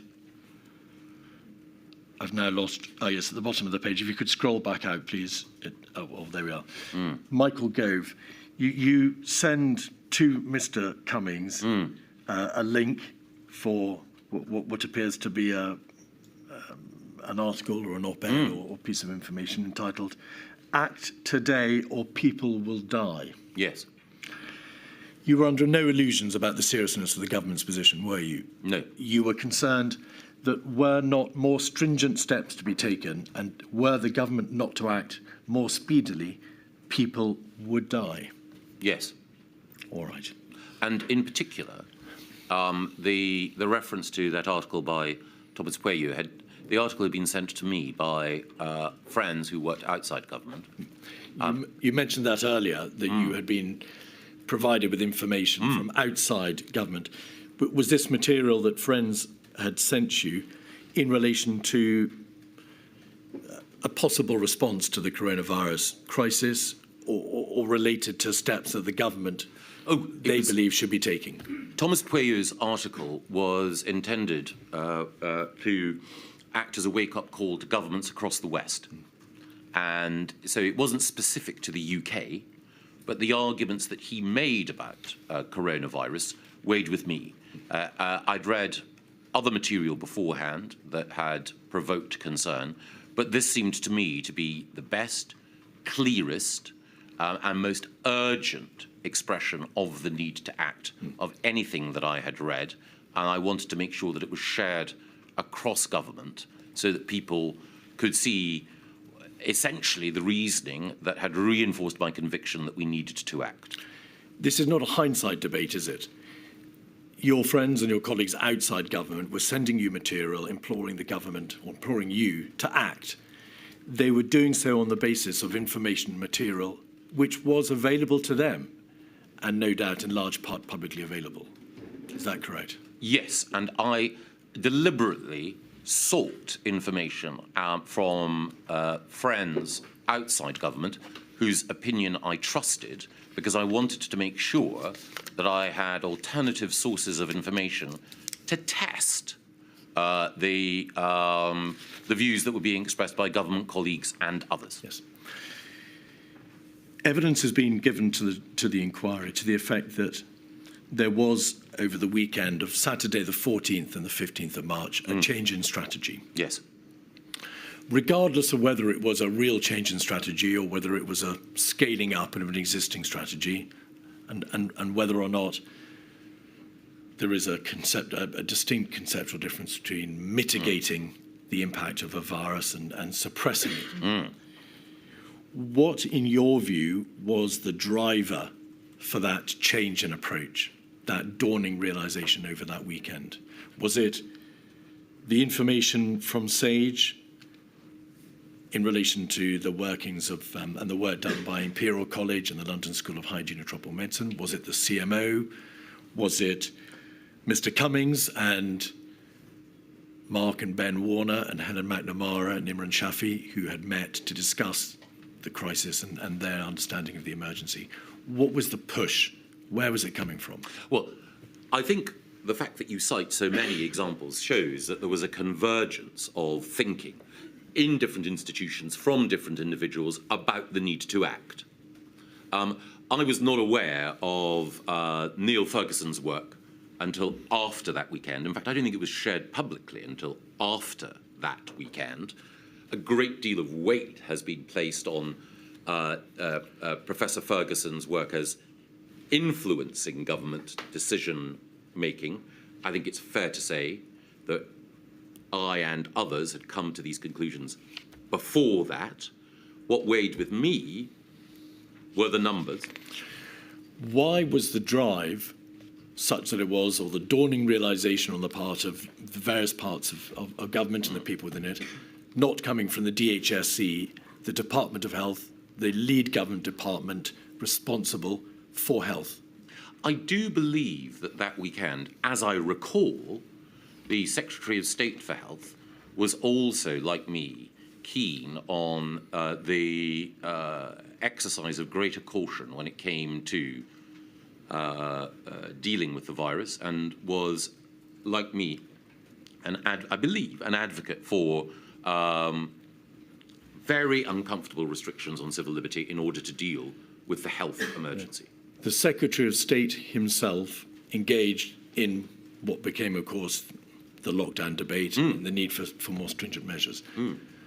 But why wasn't institutionally the DHSC, its officials, its advisors, its civil servants, responsible at that stage, the lead government department for the response to the crisis, not driving the government machine forward to this conclusion? I believe it was the case that the Secretary of State and others within DHSE would have been pressing upon Number 10 and the Prime Minister the need to act at that time as well. Well, I'm afraid I need to press you. You say you believe. Have you seen emails or communications from the DHSE institutionally to the Prime Minister saying, we're behind the curve, we've missed a trick here, we are delayed, and there is an urgent need for more stringent measures, and we need a change in strategy? No, but my recollection of the conversations that I had around that time was that the Secretary of State was of that view. And I should say that I'm pretty certain that he would have communicated that in conversation with the Prime Minister. But again, I would not have been in all of those conversations. And one of the reasons why I texted and emailed as I did was to alert people to my concerns and to hope that if they were, as I believe both Dominic Cummings and Matt Hancock were, if they were of similar mind, to feel strengthened in their desire to push forward with these restrictions, because they would know that they had my support. On the 12th of March, as we know, there was self-isolation for individuals who were symptomatic for 7 days. After the weekend, on the 16th of March, COBRA decided that there needed to be further more stringent measures. And you'll recall the household isolation for 14 days, reduced contact, advice over 70s particularly must ensure that they reduce contact. Yes. And there was a warning about the need to move to shielding imminently. On the 18th, COBRA decided to close schools from the 20th, just in very general terms, Mr. Gove. Did you have any direct dealings with the Prime Minister during the course of that week as to whether or not those more stringent measures needed to be applied? I ask you this because the evidence from Mr. Cummings has been that there was a widespread view, he said pretty much everyone considered the Prime Minister to be oscillating, not using his word, but that's the sense of it, in relation to his response. What was your assessment of the Prime Minister's intent, state of mind as to whether these measures should be countenanced? I think the Prime Minister found these decisions difficult. It's not that he found decision-making difficult. It is that a decision to restrict freedoms in an unprecedented way went against his instincts and the principles that governed his political outlook. The Prime Minister at the time, Mr. Johnson, was someone who was a liberal in so many senses, and certainly someone who found the idea of restricting free association deeply difficult, deeply opposed to his worldview. And therefore, as I think everyone knows,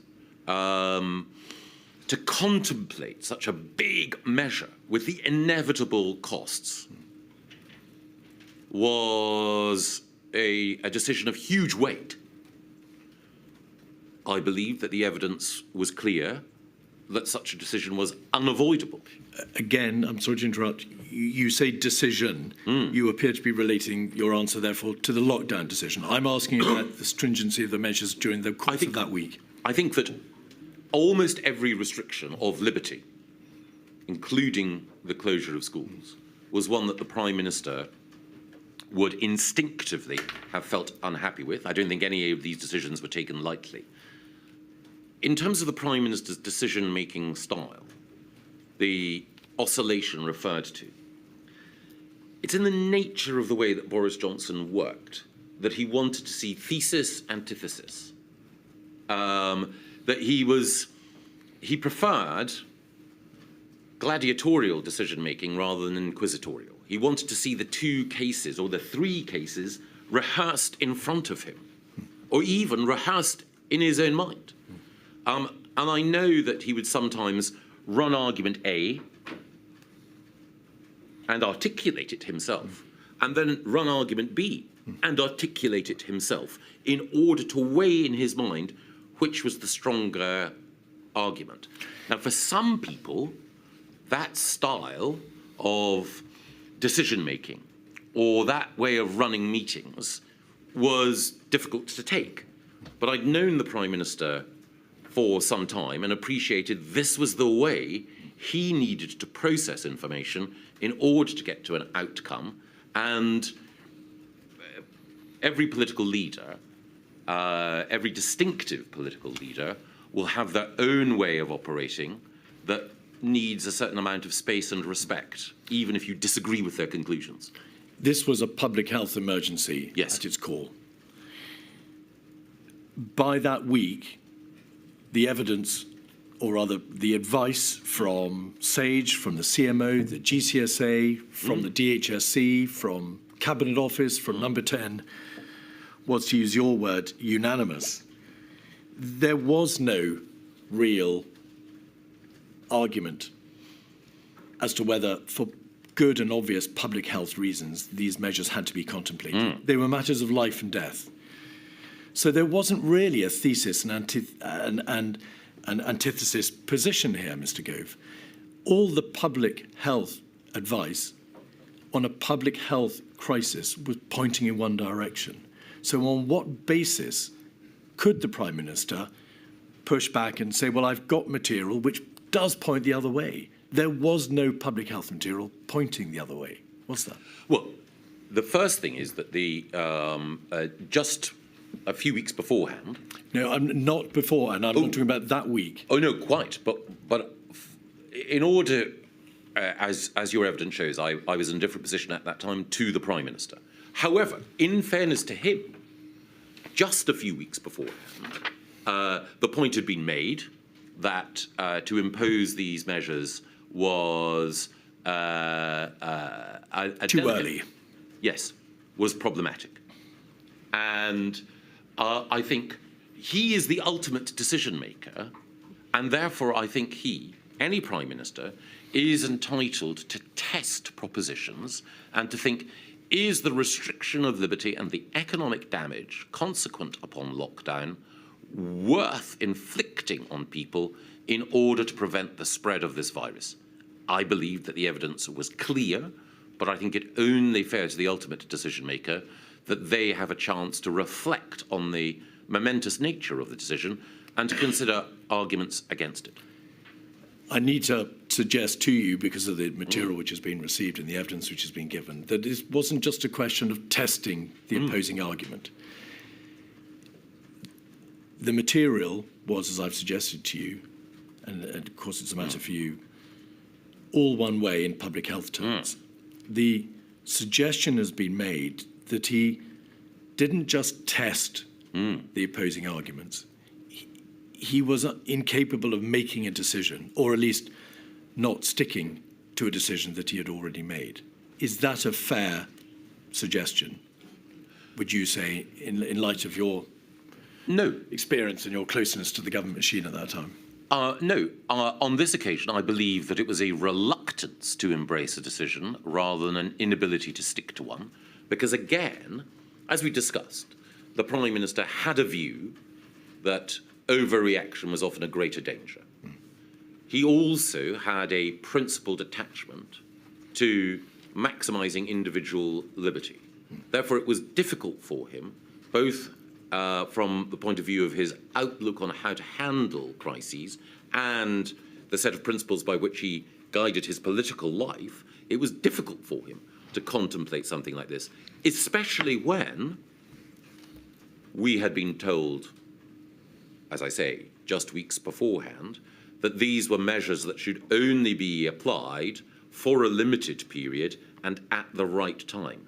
So the Prime Minister eventually concluded this was the right thing to do.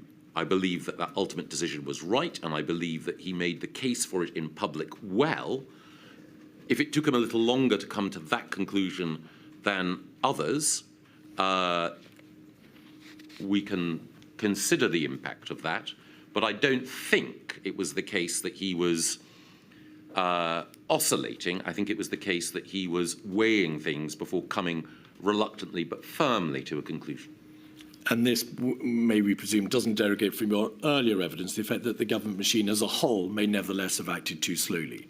Personally, as the Prime Minister, you believe, took the decision, the ultimate decisions in that week and the week after, yes. timelessly. Yes, and again, the Prime Minister is the ultimate decision maker, but no Prime Minister takes decisions in a vacuum. My view, it is with the benefit of hindsight, is that we should have acted earlier, but that means it is incumbent on all of us who believe that to look back and think, did we say or do enough sufficiently early in order to enjoin upon the Prime Minister the need for action? I mentioned, for example, briefly, Rory Stewart earlier, whom I believe was present. But Rory was only calling for the sorts of steps that we required in public on the 12th of March. Again, he was making it clear that we needed to act that day. That was the same day I shared the Thomas Pueyo article privately. So the consensus for action became firmer and clearer in that second week of March, with the benefit of hindsight, if only it had been firmer and clearer in all our minds earlier. Yes. But I don't think that one can single out the Prime Minister at the time for criticism. We all deserve our share, retrospectively, of criticism. You chaired the COBRA on Friday the 20th of March. Yes. Could we have 106-263, which is a paper on additional measures? These are the measures which were put in place on that 20th to try to achieve the overarching objective of a 75% reduction in non-essential social mixing. If we just look very briefly at page 1, paragraphs 2 to 4, we can see that there's a general position on compliance set out. And there's the history of the government steps are set out from Monday the 16th of March. If you could scroll back out to paragraph 3, there is a reference to latest public polling data, which shows a number of people who claim to be engaging in social distancing behaviours. And then over the page 4, paragraph 4, the mixed picture means there is merit in considering further measures to increase compliance. There's a reference to overnight polling. And then, as such, it is proposed that measures apply to the whole United Kingdom. There were some positive indications. If we go back to the first page, it's obvious, Mr. Gove, that tube travel was down, West End footfall was down, Google Place data showed significant drops. So the position on the Friday appeared to be, is this correct, that there was significant material showing that compliance was up, but it was just not enough. It hadn't reached, in broad terms, the 75% reduction in social distancing that was required. Just yes. As a general proposition, is that right? Absolutely. All right. Why didn't COBRA consider expressly waiting to see whether or not the measures which had been put in place on Monday the 12th would have effect over a longer time period? There is an acceptance that it's not good enough. But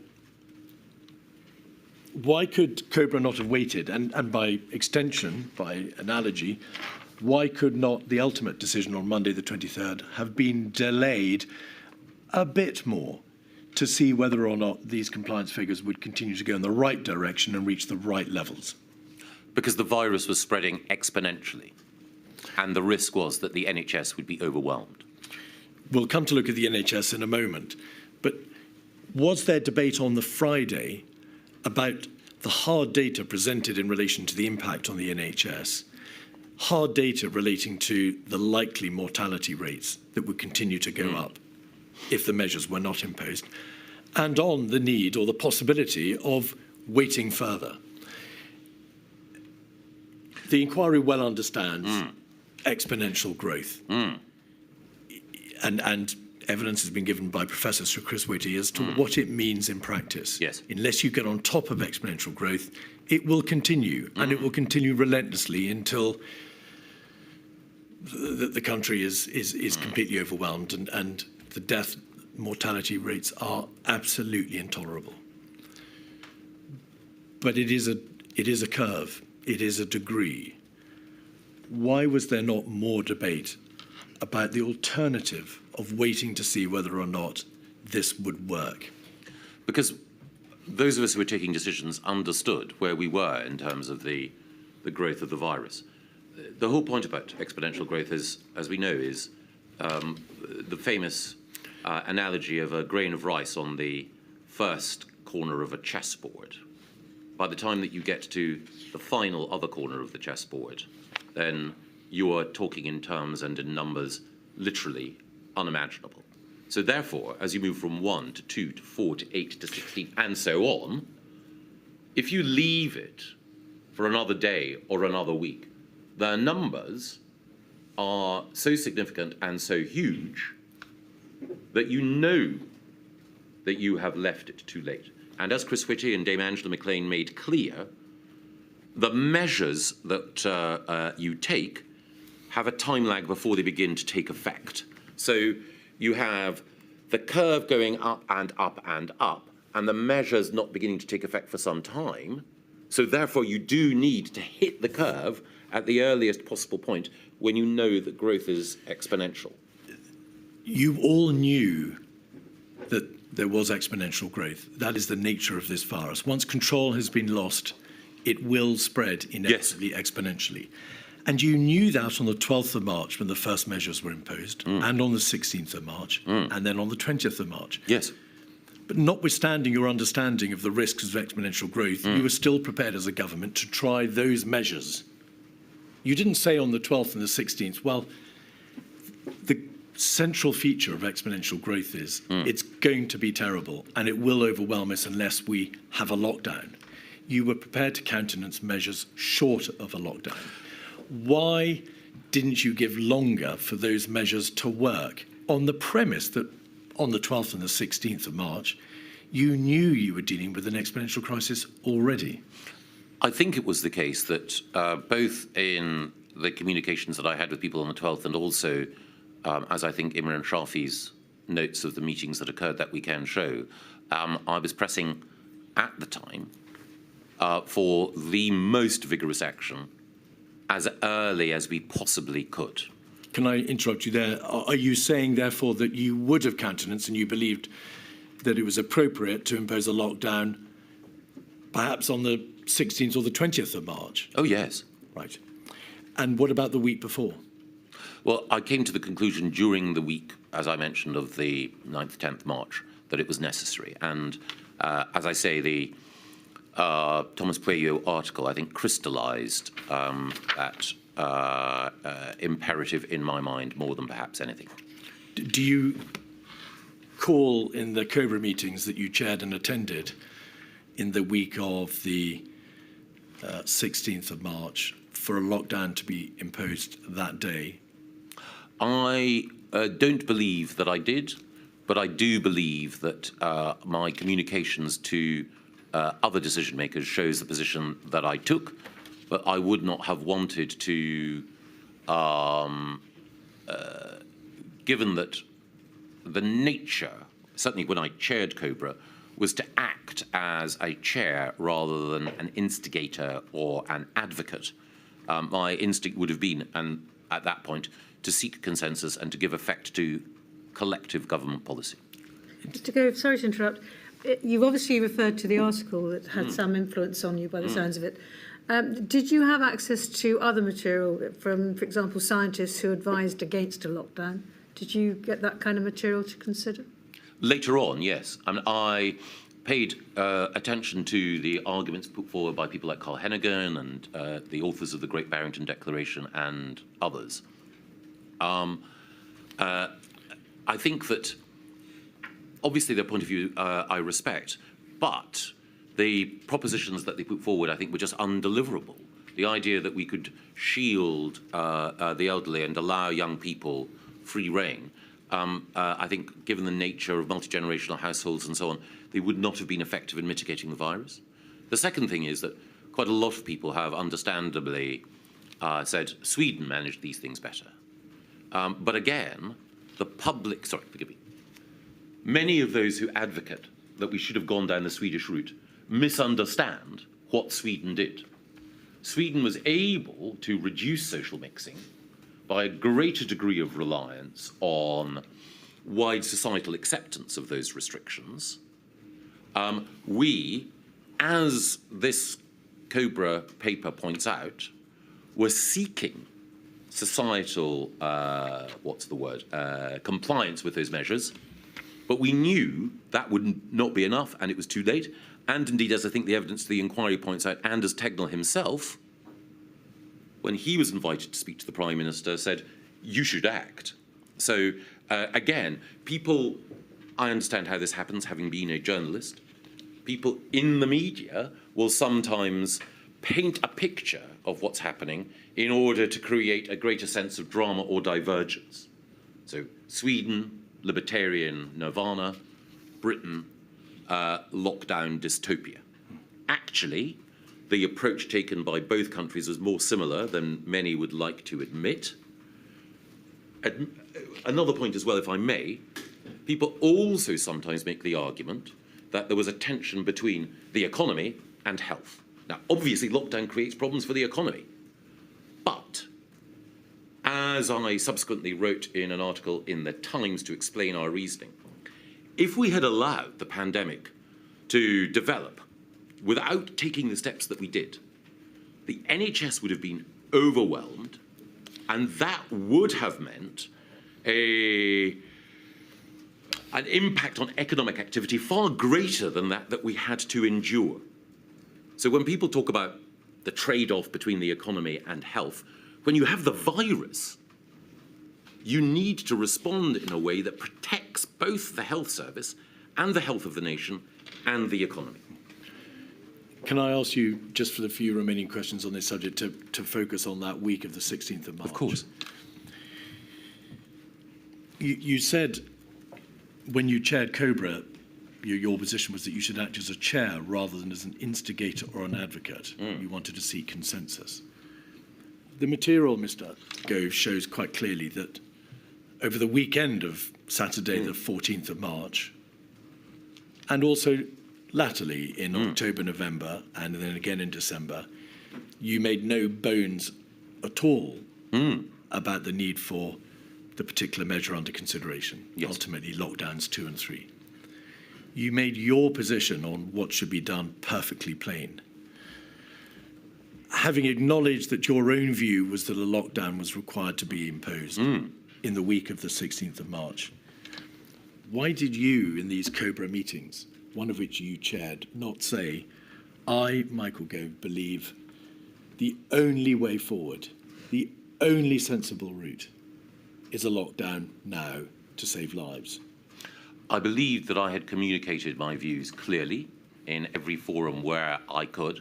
It's in the nature of ministerial life that sometimes you chair a meeting of a subcommittee or a cabinet committee, and your job there is to act as the neutral chair seeking consensus. Then sometimes you are an advocate for a particular position, your own departmental position or your own deeply felt position. And I had been asked by the Prime Minister to chair that Cobra, and I was acting, as it were, under instructions. And I felt that that was the right thing to do to serve the government collectively. Again, it's, you know. In hindsight, do you regret that you were not more forthright in what you plainly and genuinely believe was the right course of action to take? Generally, people have always been unhappy when I've been more forthright in the past. But on this occasion, I should definitely have been more forthright. This was a matter of life and death. Absolutely, and that is why I believe that I should have been. Thank you. The decision to implement the national lockdown was, of course, taken on that Monday, and there was a Cobra. Could we just very briefly look at 56213, which is the minutes of that meeting? Just by way of quick observation, if we look at the first page, we can see, of course, that well, there are a number of ministers there. Over the page, I should say, Mr. Gove, that that minute doesn't reflect your attendance, but you believe you were there. I believe I was, yes. Over the page, we can see officials dialed in, and then on page 4, paragraphs 1 to 3, we can see the current situation update. And there is more information given about compliance. It wasn't too bad, as with the Cobra on the Monday, compliance was there in large part, but the park attendance over the weekend had shot up. You can see that in paragraph 3. Standing back, this penultimate decision-making body, obviously the Prime Minister had the whip hand, but this penultimate decision-making body discussed compliance rates.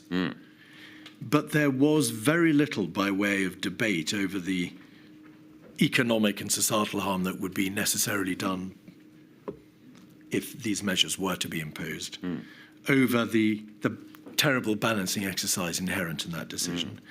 But also, again, no discussion at all as to whether or not more time should be given for the measures which Cobra, had imposed the very week before, on the Friday, 3 days before. Why was there not more debate about waiting to see whether or not those other measures, earlier measures, which by implication must have been sensible and well-judged measures, could be taken to have effect? Well, again, it was clear, certainly to me, that those measures had been inadequate. I think at the time that I was sceptical that they would be enough, but understood why people thought that this was proportionate. By definition, when you're dealing with any sort of crisis, you use whatever data comes to hand, whatever feedback there is, in order to adjust your response. Sticking inflexibly to a set of measures when those measures are clearly inadequate would be an error. But why were they inadequate? If only 3 days had passed and compliance was going up, just not fast enough. Well, quite. Why were they inadequate? Might they not have become adequate 2 days hence? I think you have answered your own question, that compliance was not going up fast enough and that more evidence was accumulating about the spread of the virus. Well, no, you knew already it was an exponential spread. You didn't know any more about what the ultimate outcome would be because that rested upon whatever decisions you might take on that Monday. But the basic feature hadn't altered. It was still an exponential growth. Yes. You'd put measures in place which you in good faith believed would do the trick. And only 3 days had passed, one weekend, before you then moved to the next ultimate level, a lockdown. Yes. And as we've discussed, my view was sterner measures earlier. And I think both the accumulating evidence but also the force of argument made it clear that more action was required. So if the conclusion that you're seeking is, did we adopt measures knowing that they were inadequate? I profoundly feared they would not be enough, but of course, in any debate within government, you make your case and accept that you will not always prevail. Finally, on this topic, the NHS. There's very little debate in the Cobra of that day, the penultimate decision-making body, about the impact on the NHS. And in light of the time, I'm not going to take you through all the material. Well, perhaps we could just have up on the screen a summary of the material referring to the likely impact on the NHS. It's 274026. If we just very shortly look at this document, 274026, and scroll through to this time, which is around about the 21st, 22nd, 23rd of March, so pages 5 or 6. There are, perhaps one more page, there are multiple references to the likely impact on the NHS being either overwhelmed or overtopped or collapse. Yes. And then if we go forward one page on the 8th of page 8, we can see on the 21st of March at a COVID meeting, the Chief Medical Officer gives figures about how ITU in London might be overwhelmed. If you go forward one page further, the Chief Executive of the NHS responds, dealing with the worsening situation, but how the NHS is aiming for more ventilated beds, more surge capacity, how it's going to make more hospitals available, and so on and so forth. And then over one more page to the 22nd and the 23rd of March, references to a major drive to free up capacity. Occupancy now at the lowest than in more decades. Continuing at the bottom of the page, planning for ramping up ventilators, and then finally over one page to page 11. I'm sorry, it's rather a long question. References to doubling to the risks that the NHS would not cope. So, in light of all that, two questions, please. Firstly, to what extent did that COBRA body on the Monday look at the hard data relating to the actually anticipated impact upon the NHS, the figures, the ICU beds, the ventilators, and so on? Or did COBRA just assume that if it didn't act in the way that it advised, the NHS would just bluntly collapse? Several things. Firstly, one did not need to know the precise nature of capacity within the NHS to be influenced by the broad argument that continued exponential growth would overwhelm it. Right. By definition, there would be a level of growth that almost no health system could have coped with if the virus was left unchecked or if inadequate measures had been put in place. Both before and after, I and other ministers sought information and were informed about the precise nature of the capacity constraints within the NHS. And again, when we talk about beds, we have to recognise that for intensive care beds, you need not just equipment, but trained individuals. Doctors, nurses, others. So NHS capacity constraints are driven by the number of specialists and by the equipment, as well as by physical capacity as well. We may go on to talk about the Nightingale hospitals that were built. While it was an amazing feat, I think the inference that some people drew was that you could somehow magic up significant additional capacity with the NHS at rapid speed. The truth, of course, is that what you're fundamentally relying on is not just ventilator capacity, but the capacity of trained clinicians. Staff. I don't wish to get into the debate about the actual mechanics, the operating mechanics of the NHS. The question is this. There was, it appears, a general assumption that if these steps were not taken, the final step of the lockdown was not taken, then on account of exponential growth, the NHS would ultimately, at some unknown point in the future, collapse. Yes. There was no alternative in that sense. What debate was given as to the difference, the distinction between the likely impact on the NHS under the Friday the 20th measures, as opposed to the lockdown measure being advocated on the Monday? Did anybody in COBRA say, well, hang on, what will be the practical difference in terms of the impact on the NHS of this final step as opposed to the measures which you imposed on the Friday? As I recall, I think everything revolved around whether or not we could suppress the growth of the virus or whether the virus would continue to grow exponentially. If you suppress the growth of the virus, reduce R below 1, then you can begin to see at some point the curve coming down and the pressure removed, or at least reduced, on the NHS.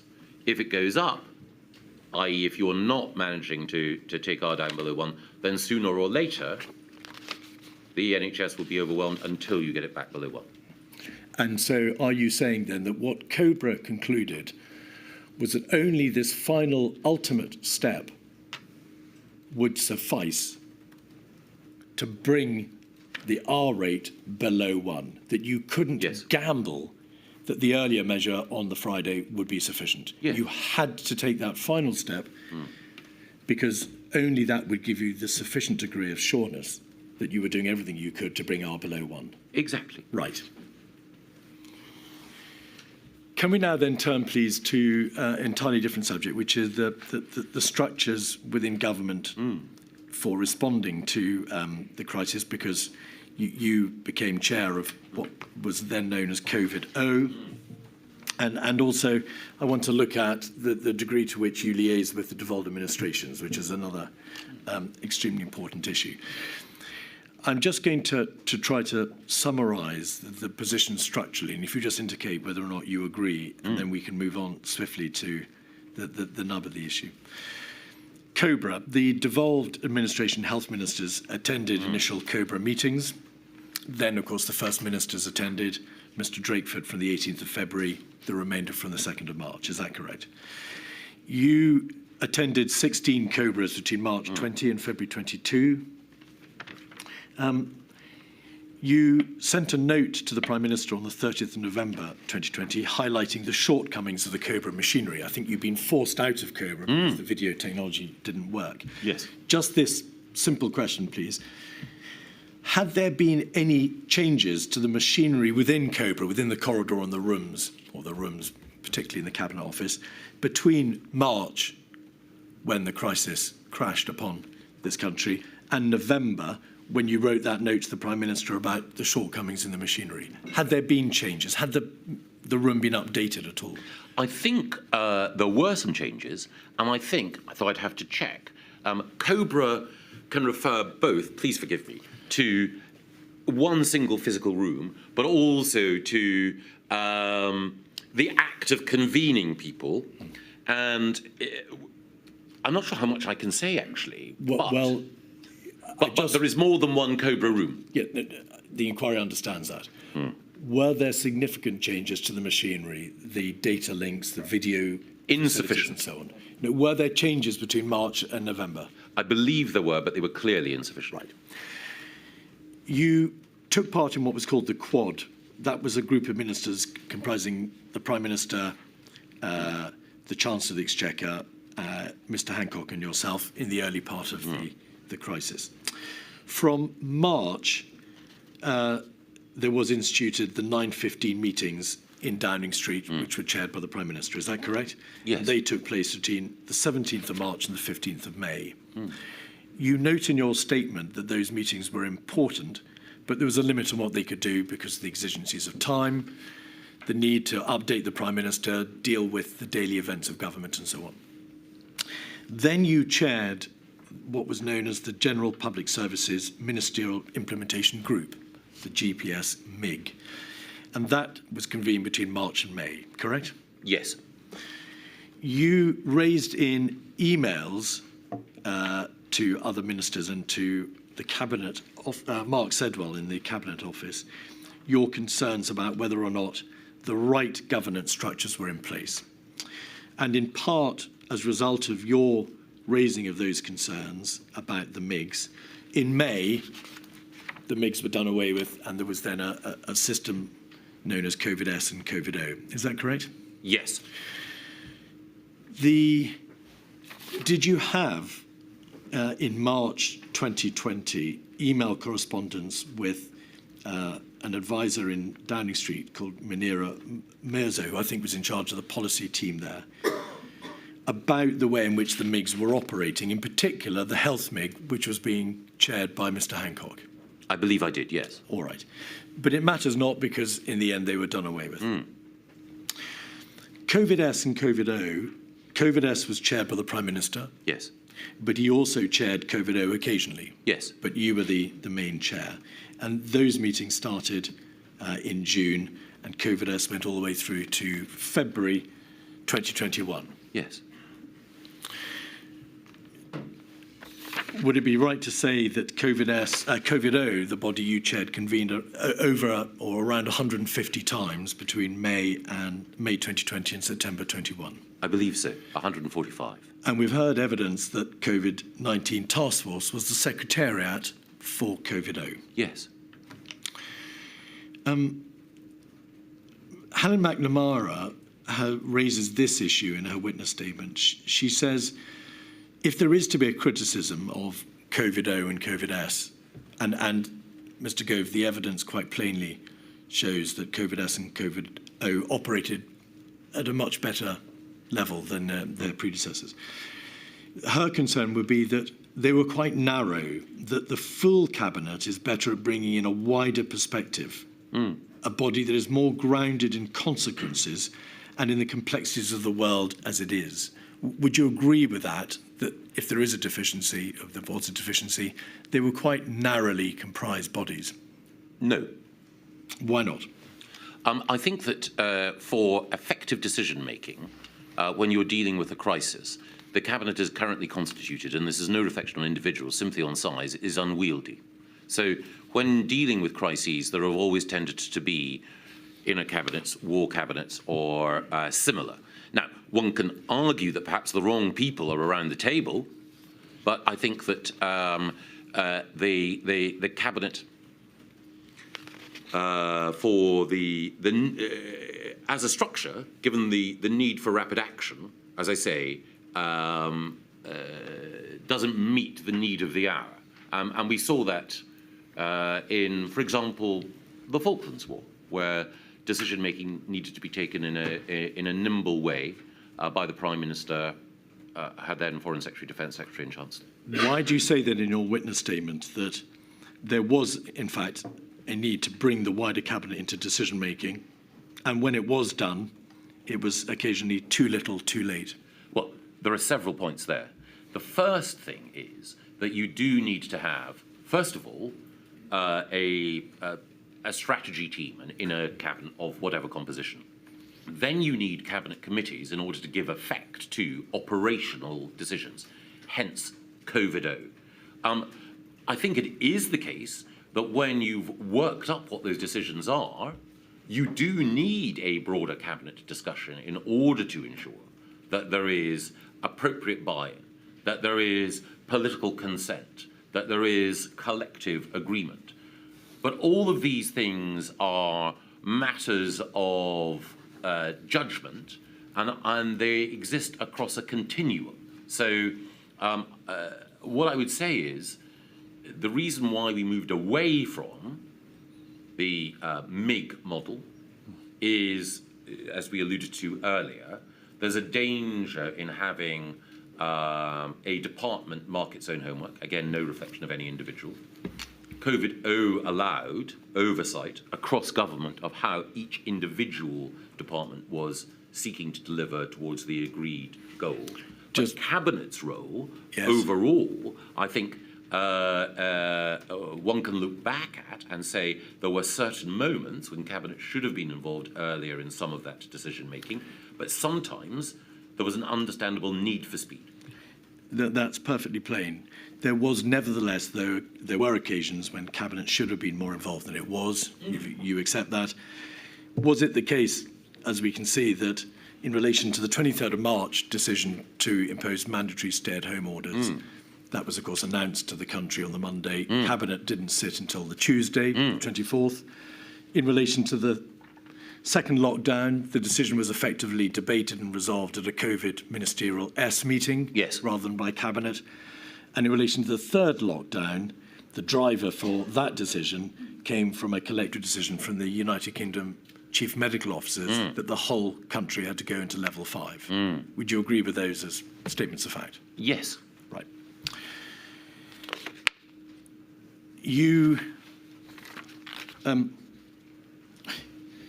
in a glorious message chain in September 2020. So if you're moving on, Mr. Keith, I've been asked to break at 2:45, but it's entirely whether... My lady, that's a perfect moment. Is it? I'm sorry we have to keep breaking, Mr. Gove. I've also been asked to take a 50-minute lunch because we have so much to get through today. We're determined to make sure we get through your evidence today, Mr. Gove. And so I shall return at 1:35.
Mr Keith.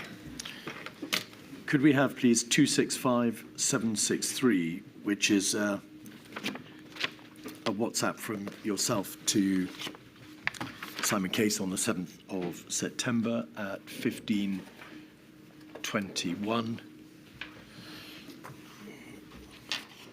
Mr Gove, rather delightfully, you pose a daft laddie question. Is the Prime Minister's day all the decisions that need to be taken are taken in a timely way, are the right people in the room in every meeting to drive progress, are the right cross-Whitehall arrangements in place to ensure rigorous implementation, etc. Bearing in mind that this is dated the 7th of September, so now some months after the institution of the COVID-O system, do you know, in response to your questioning, bearing in mind that the Cabinet Secretary, Simon Case, says the answer to all your questions is no. Did you follow up on this? Do you know what changes were made systemically to the Prime Minister's day structure and the routes of information that were provided to him? I don't in detail. The principle of the daft laddie question is one I think... I'm so sorry. Could you just confine yourself to answering the particular question, which is, do you know what happened to the concerns that you raise? I think the inquiry understands the benefit and the merits of a daft laddie question. What happened? I don't know. I was communicating with Simon shortly after he was appointed as Cabinet Secretary, and these were just some prompts culled from my observation of how things were operating. And of course, Cabinet Secretary is the principal policy advisor to the Prime Minister, and I thought that Simon might want to satisfy himself on some of these points. As far as you can tell now, were there any changes in terms of the COVID-esque, COVID-O structure, or the Prime Minister's day-to-day meeting arrangements, or to the personnel who habitually and by constitution would be providing the Prime Minister with information on a daily basis? I don't think there were any changes to COVID-O or COVID-S, and indeed, I wasn't referring, I think, to COVID-O or COVID-S. It was just a gentle nudge to Simon as he took on that role to satisfy himself, and because I knew as a new Cabinet Secretary he would have the Prime Minister's confidence, he wait with the PM. You were the Minister for the Cabinet Office. You refer in that email or the WhatsApp to, are there the right cross-Whitehall arrangements in place? XWH is cross-Whitehall. So you raise an issue of some significance in terms of the systematic arrangements in Whitehall. But why did you not follow it up? I think you referred earlier to the Prime Minister's own day. In terms of the right cross-Whitehall arrangements, I think part of that was just making sure that there was a flow of paper to the Prime Minister and that he had the right information necessary in order to be able to support me and other ministers in their work. And again, I think it was also right that the new Cabinet Secretary should satisfy himself. I think the cross-Whitehall arrangements that I was referring to, as well as making sure that the Prime Minister's paper flow was managed properly, was also a reference to making sure that some of the implementation that was partly COVID-O's responsibility to fulfil was done properly. Were you asking about the Prime Minister's daily structure and the provision of information to the Prime Minister because you were concerned about the way in which he was making decisions as part of this process? I wanted to make and the system around the Prime Minister was operating as effectively as possible. And I worried, I wasn't taking a definitive view, but I worried that perhaps the mode of operation in Number 10 was not what it might be. A number of witnesses have commented upon, to use your phrase, the mode of operation in Number 10 Downing Street around this time. It appears to be quite well understood. It was obviously a point of some concern for a considerable number of significant players in the government machine. It wasn't really resolved ever, was it? I think that over time, the government machinery improved in the way in which we dealt with the pandemic, and we've examined some of the weaknesses at the beginning. I don't mean overall, I mean in relation to the Prime Minister, to use your words. In terms of the operations around the Prime Minister, concern was expressed about how it was working in Number 10. Not the COVID-S, COVID-O structure, not the COVID task force, Sure. but Number 10 and the Prime Minister. Yes, but I think concerns about how Number 10 has operated have been a perennial feature of almost all governments. And departmental or cabinet office ministers will sometimes express concern that the Prime Minister at the time is not necessarily always receiving the best advice, or that meetings are not policed in the right way. Another entirely separate point, Helen McNamara in her witness statement says that there was a disproportionate amount of attention on the part of COVID-O and other bodies given to more male pursuits in terms of the impact of restrictions and then the lessening of the same. And she refers to football, hunting, shooting and fishing.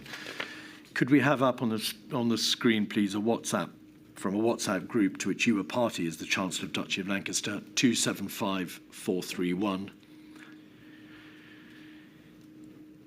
There was a considerable debate within the Cabinet Office and COVID-O, was there not, about whether or not shooting and hunting should be enabled to be exempt from the rules that were then enforced, the Rule of Six, in September 2020. I think that the evidence in front of me is from a different WhatsApp conversation. There are two WhatsApp conversations. This is 275431, which is a WhatsApp group called Shoot Rules Group, Indeed. which we'll come to in a moment. There is a redacted interlocutor who says, somebody was horrified and huge issue. I presume you're strongly in favour of exempting hunting, but in a way that doesn't appear on the face of the regs. And you say yes. And then this, we need to be very, in capital letters, very careful on how it's presented. Oh, sorry, yes.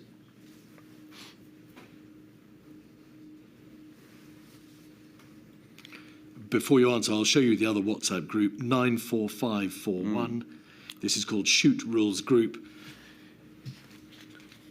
And the particular passage is on the 19th of September on page 1. Shooting is exempted from the regulations concerning Rule of Six.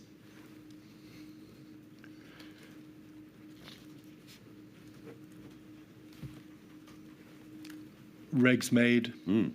Shooting fine, no upper limit, not yet entirely clear on hunting. Well done, gentlemen. And then there's a reference over the page to what lobbying led to this exemption for shooting and hunting? Well, firstly, I think if we can call back the original WhatsApp exchange, I'd be grateful. Yes, of course. Right. It is 275431.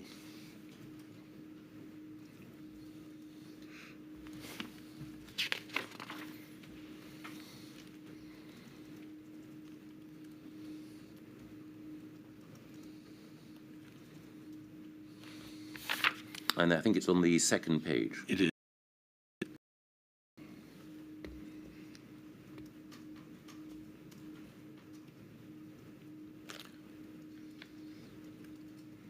Where are we?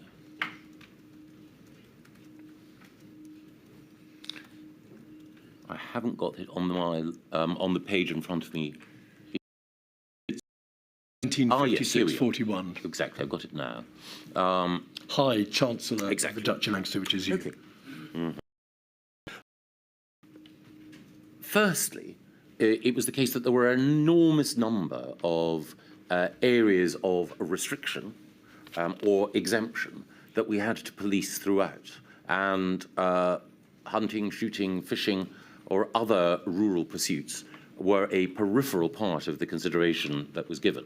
So it was also the case that we had to think about everything from the way in which choirs operated to whether or not, as was notoriously the case, a Scotch egg was a substantial meal.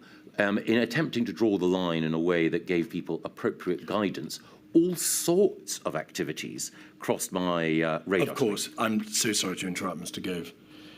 somebody in government said to you, the Chancellor of the Duchy of Lancaster, I presume you're strongly in favour of exempting hunting and shooting, but in a way that it doesn't appear on the face of the regulations.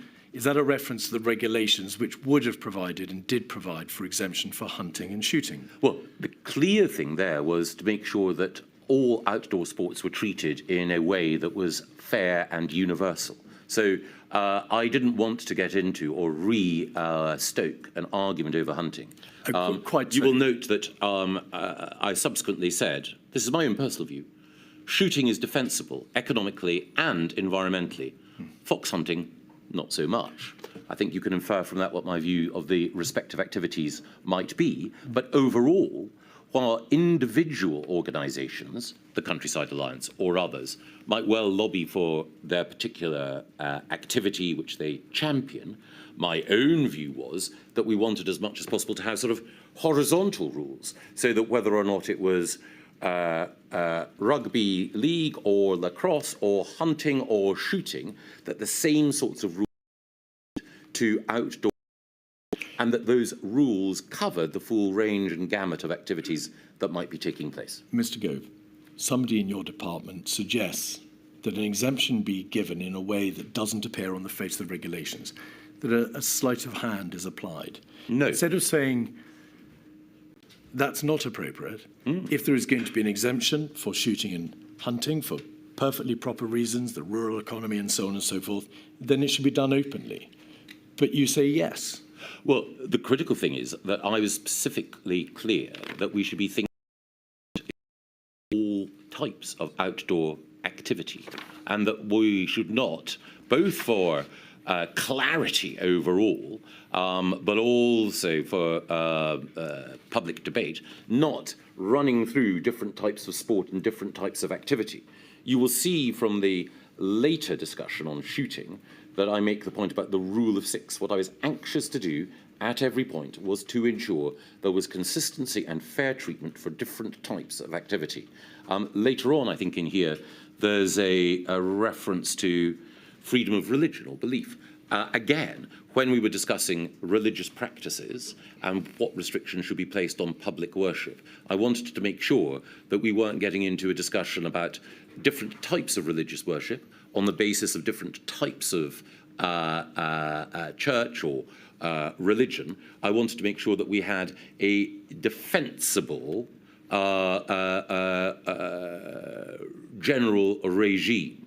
Was consideration given to hiding an exemption for religious practices on the face of the regulations? No, but the key thing is that there were discussions, sensitive discussions about the nature of religious practice and whether or not in certain faith settings it would be more difficult to see some of the regulations that we believed were necessary being applied. So a range of different types of activity in which people engage in order to make sure that wherever possible we weren't thinking about the specifics of an activity as a reason to provide an exemption. We were thinking about allowing people pursuing activities that you or I might approve or disapprove of to go ahead in a way that was, if legitimate, covered by general regulation. I should stress... Mr. Gove, I think we should take our steer, if I may say so, from the chair. I haven't by all means, thought stress to what you'd ask like you to stress, again. Mr. Gove, and then we're going to move on. I should stress that the exchange on shooting, in which I was part, took place all on one day in a matter of a few hours. So, again, I can entirely understand why shooting and hunting, both because they're matters of public contention and debate, might preoccupy you or preoccupy the inquiry. But the whole range of that we were thinking about regulating and constraining, it seems curious to light on these. They're not preoccupying me, Mr. Gove, I can assure you. Thank you. And Mr. Gove, I may say, what I now need to say, I have asked you no questions about the merits of either pursuit. The inquiry has no interest in either of them. I've asked you about why a government official appears to want to conceal the exemption on the face of the regs, which is an entirely different point. No, I'm afraid I'm Well, I'm afraid I impermissibly have commented, but I do so only in relation to your observation. I hope I've made clear that what we were seeking to do was to provide Mr. comprehensive and horizontal regulation rather than sector-specific. Right, but now Mr. moving Gove, on. we're moving on. Devolved nations.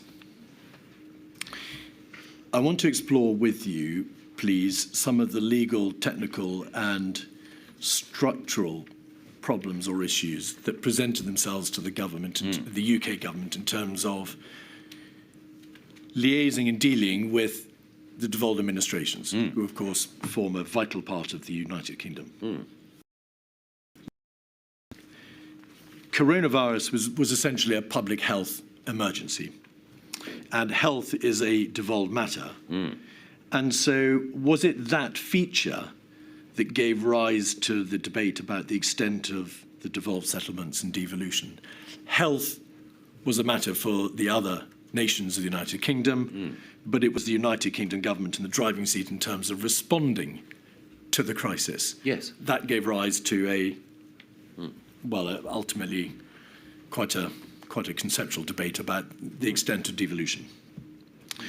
The United Kingdom government had on the statute books the Civil Contingencies Act 2004, which had a never used provision that allowed it to produce emergency regulations, which would have required governors being appointed for parts of the United Kingdom.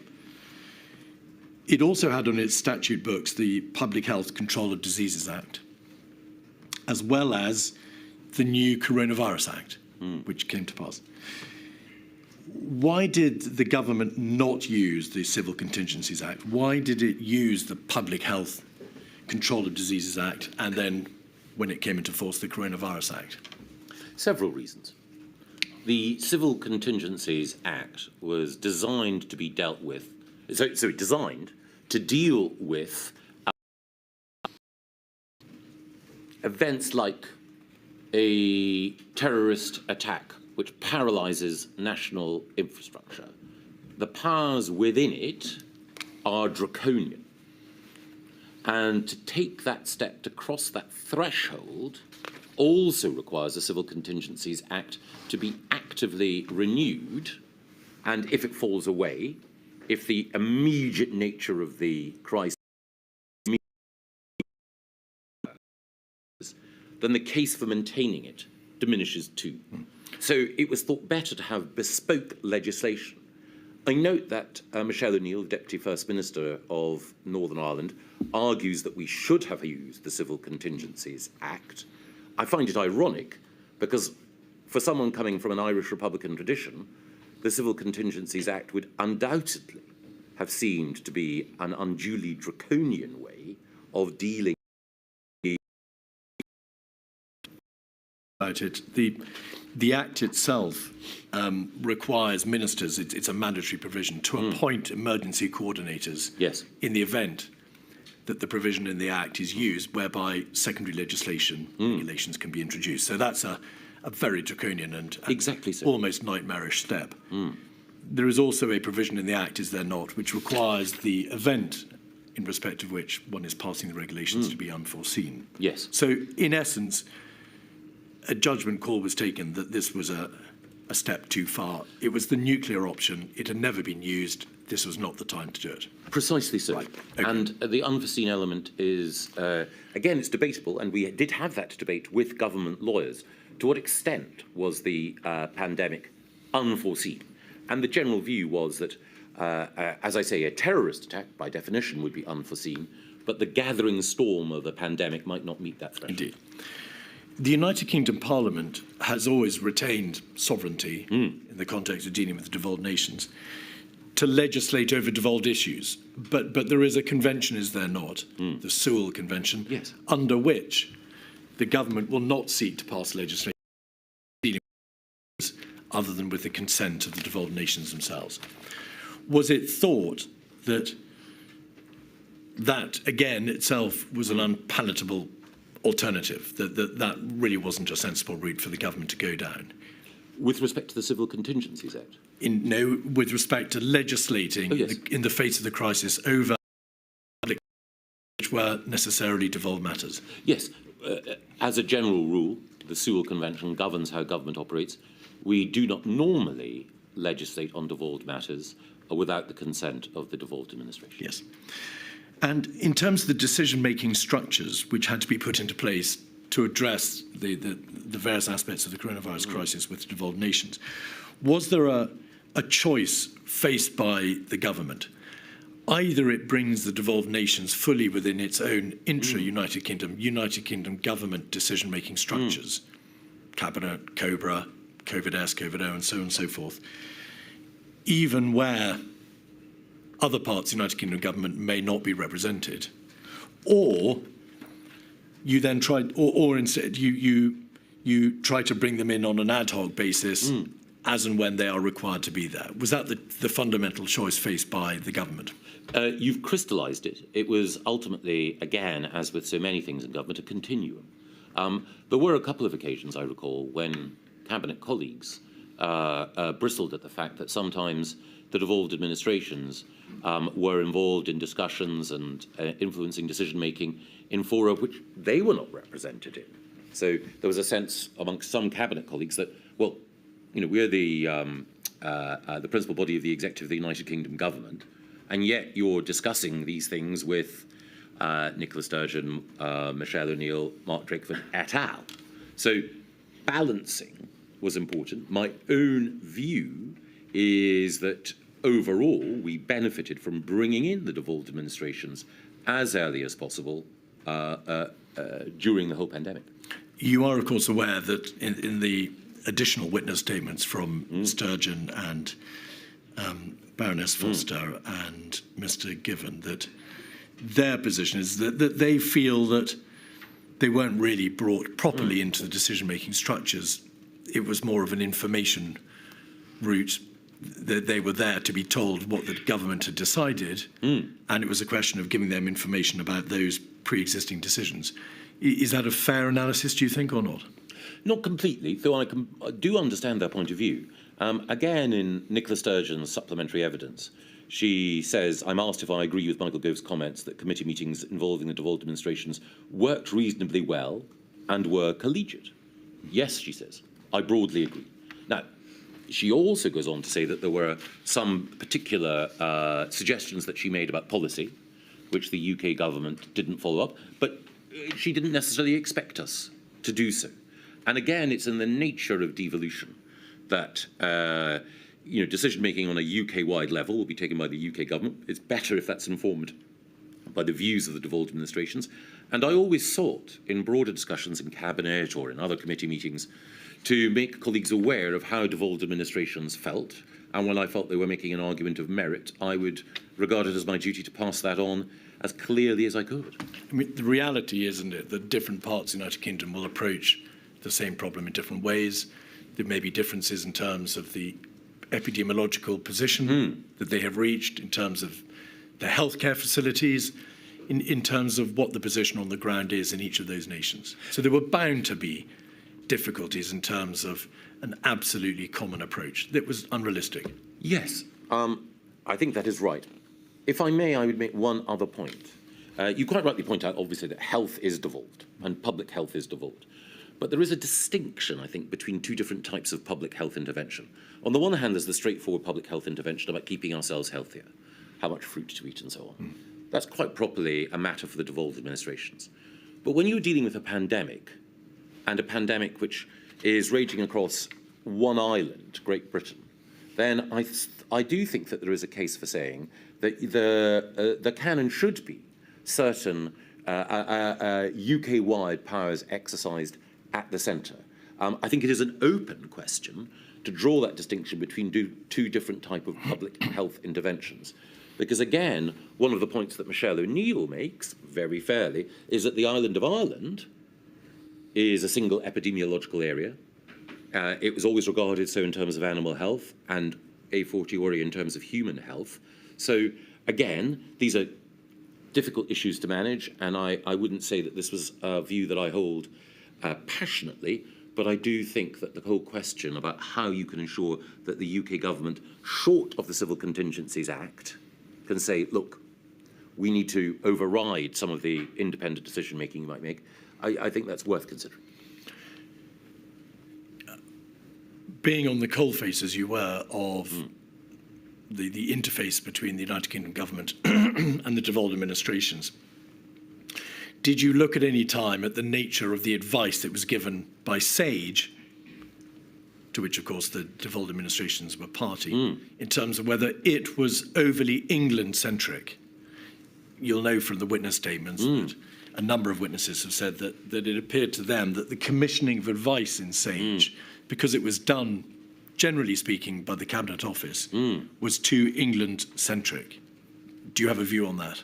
Not a strong view, no, but I think it's the case that it's in the nature of our university system that you will have people at Imperial, at Oxford, elsewhere, who will come from different parts of the United Kingdom, indeed from outside the United Kingdom. So there are a few more cosmopolitan environments than the medical faculties and the science faculties of our leading universities. So I don't think so, no. Another issue which has been raised in the witness statements concerns the fiscal levers of power which are available to the United Kingdom government. Whereas public health is devolved, the means by which you can address a public health crisis are reserved to the United Kingdom government in terms of the money, in terms of the fiscal resources made available. The devolved administrations raised concerns repeatedly, did they not, about that dichotomy, that they were the ones, along with England, facing the crisis, but the means of providing money to support them rested with the United Kingdom government. Was that issue ever resolved, or did it just tend to rumble on? It was a background issue. It did rumble, and it goes to the heart of one of the challenges with devolution, which is that the executives and devolved administrations will sometimes want to implement policy, but it's the Exchequer that ends up paying for it. Devolved administrations, particularly the Scottish Government, do now have tax-raising or lowering powers, so there's a greater degree of flexibility, and there's flexibility over borrowing. In addition, there is now an interministerial group across the United Kingdom called the FISC, F-I-S-C, which enables some of these issues to be resolved between the Treasury and finance ministers.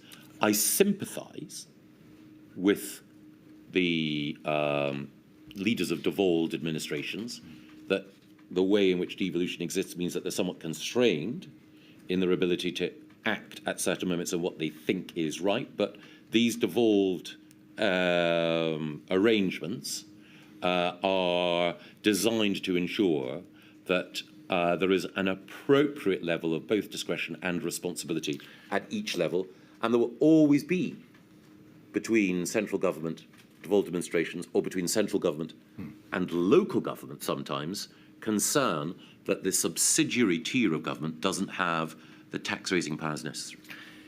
Ms. Gove, we're focusing on coronavirus.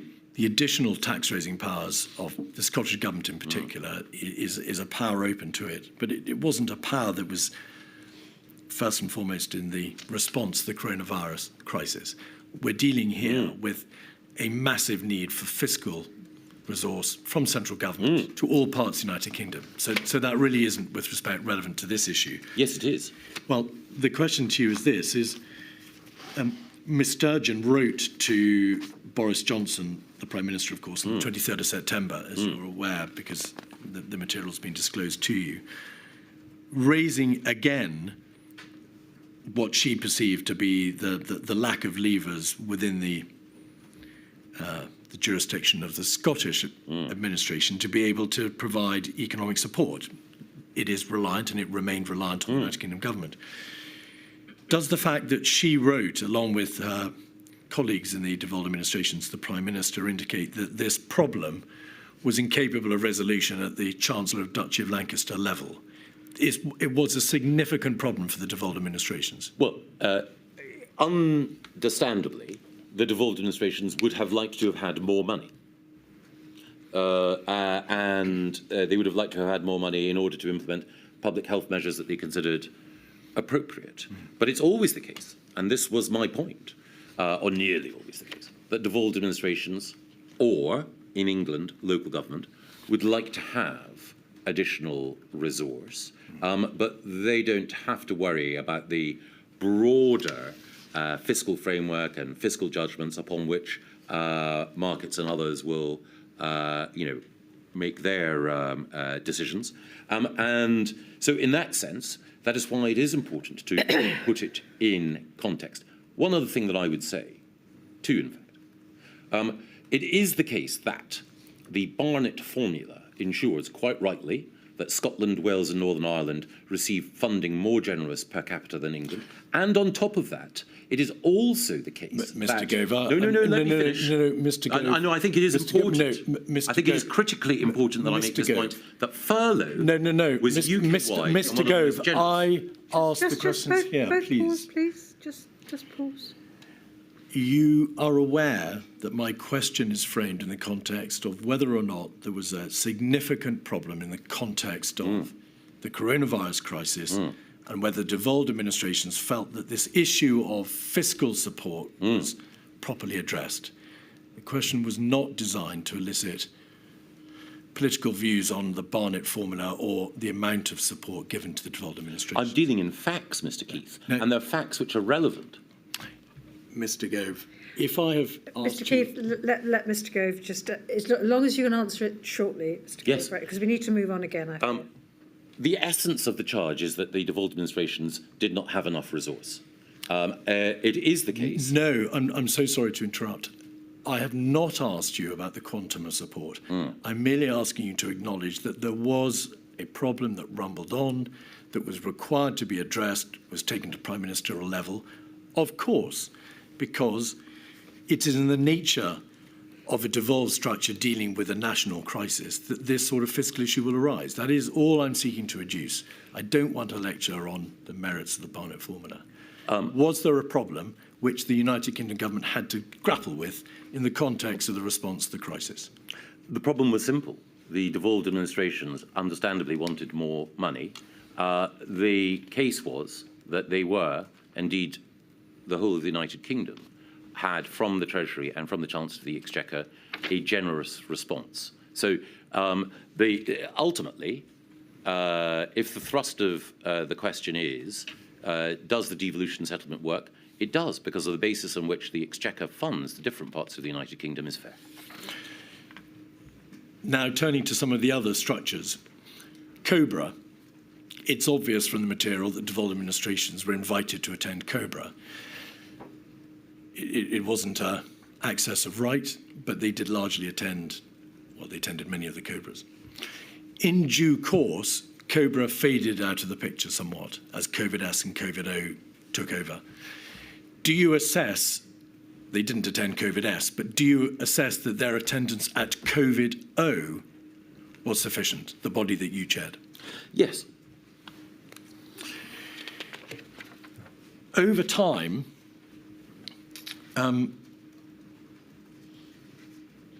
I think the Cabinet Secretary, well, he wasn't then the Cabinet Secretary, but the Permanent Secretary in number 10, Simon Case, opined on whether or not the devolved administration should have a right of access to COVID-O as opposed to their attendance being the exception rather than the rule. Do you recall that?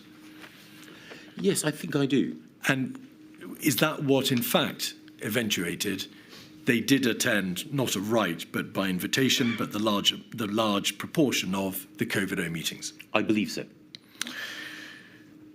The evidence shows also that the alternative structure of the JMC, and we needn't go into the detail of it, wasn't invoked, but that there was a process by which you offered to have regular calls with the devolved administrations.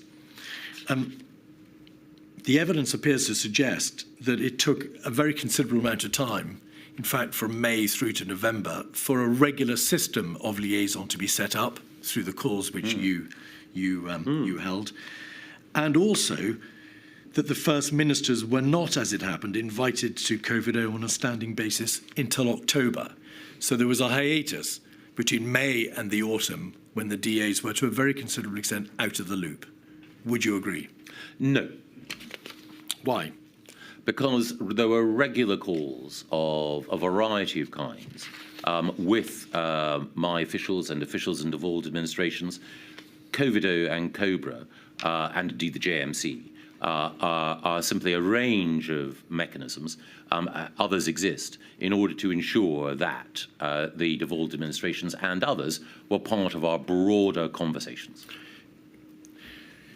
There were, of course, Mr. Gove, meetings on other various levels. We've had evidence, of course, from Professor Sir Chris Whitty about the liaison on the health level. I'm asking you about your level in government. The JMC process was not operated at all. You, to be fair, put into place a process by which you called the DAs regularly, but that process didn't, it appears from the correspondence, start until the late autumn. And meanwhile, at COVID-0 level, the First Ministers were not invited on a standing basis until October. That's from your very own witness statement. So was there, in fact, a hiatus between May and the late autumn in which the DAs, at this political level, did not get the same degree of access to the United Kingdom government that they had hitherto and thereafter? I think hiatus implies halt. I think there was a diminution, but not a halt. All right, well, we can live with diminution.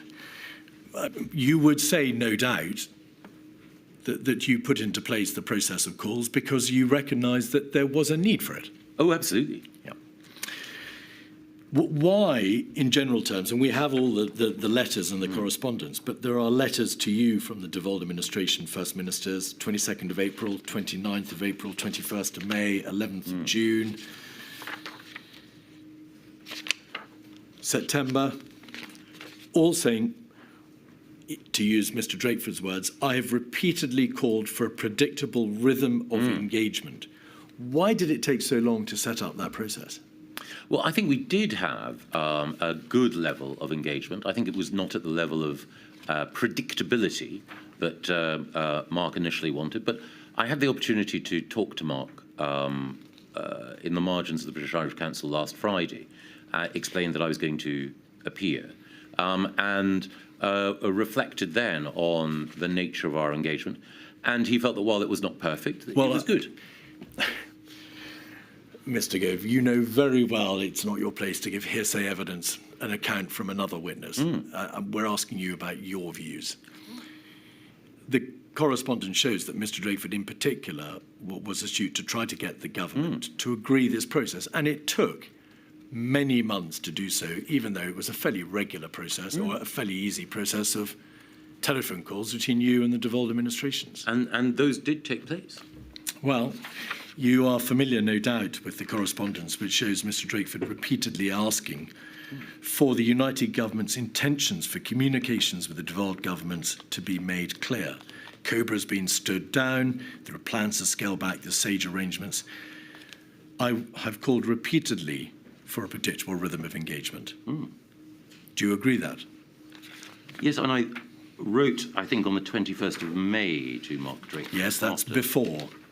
Yes, after the 12th of May. And then I note a variety of calls with First Ministers thereafter as well.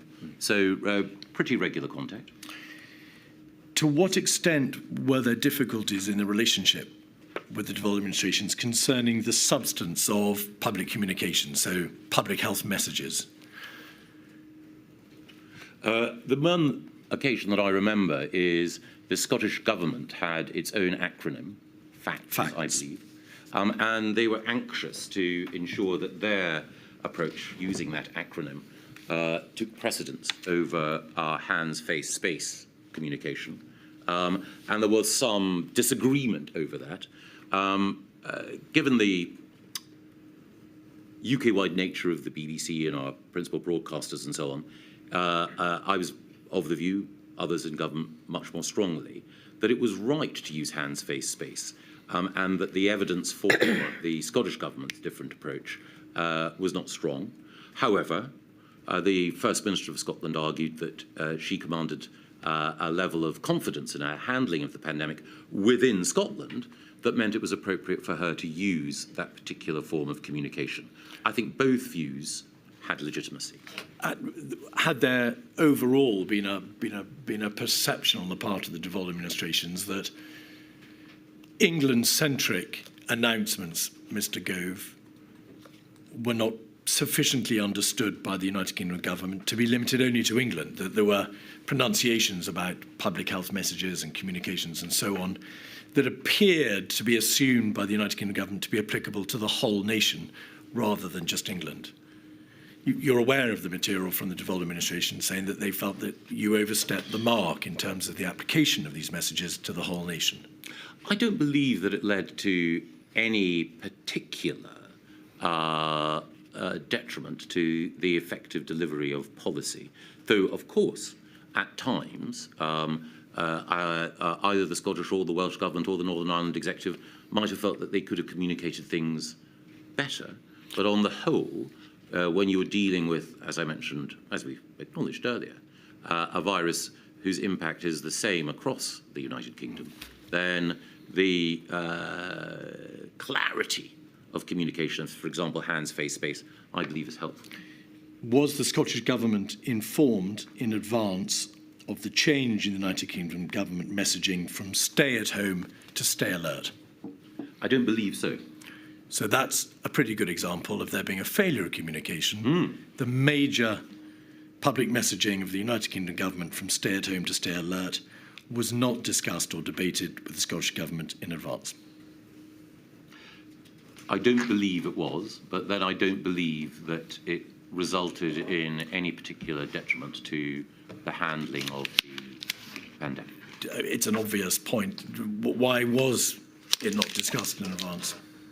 There were many, many things that we sought to discuss with the Scottish Government and the devolved administrations, but not every communication was exhaustive. And it is the case. Again, I don't want to make too much of a political point, but I think this is just a matter of fact. Why was that particular important change, perhaps one of the most important changes in public messaging in the course of the crisis, not communicated to the Scottish Government first? Well, we communicated a great deal. We didn't communicate everything to the Scottish Government. And I want to be fair. The first thing is, there will, I am sure, have been failures in what we communicated to the Scottish Government and other devolved administrations at times.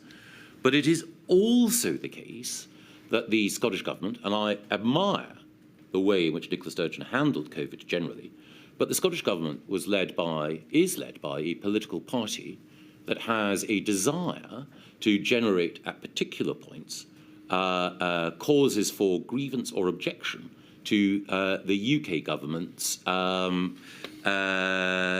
constitutional position and broader policy position. So it will be the case that there will be a temptation for some in the Scottish Government and in the Scottish National Party to exaggerate the impact of a mistake or an error in order to feed a broader political mission. Do you acknowledge, Mr. Gove, that Nicola Sturgeon and Mark Drakeford and Arlene Foster robustly reject any notion that they acted for such purely venal political motives? Well, again, I would draw a distinction. Do you accept that they say that in their witness statements of this inquiry? I do. Right. But I also think that, again, it is a matter of fact that Mark Drakeford and Arlene Foster belong to political parties that believe in the maintenance of the United Kingdom, and Nicola Sturgeon does not. Consideration of vulnerable and at-risk groups in decision-making. Another important area of your work was the chairing for a while of the GPS MIG. Yes. And its focus on vulnerable children and the non-shielding vulnerable. In relation to children, what sort of issues did the GPS MIG consider in those months between March and May? Were they issues such as free school meals, the risk of exploitation or abuse, and so on and so forth? Give us an idea as to what issues came in front of you. Exactly those. So, knowing that children would be out of school, a variety of factors arose. Eligibility for free school meals, of course, is linked to relative poverty. Children out of school who would have the support of a free school meal when in school, not having it because they're out of school, that creates an issue, and it's an issue for some of the poorest families in our society.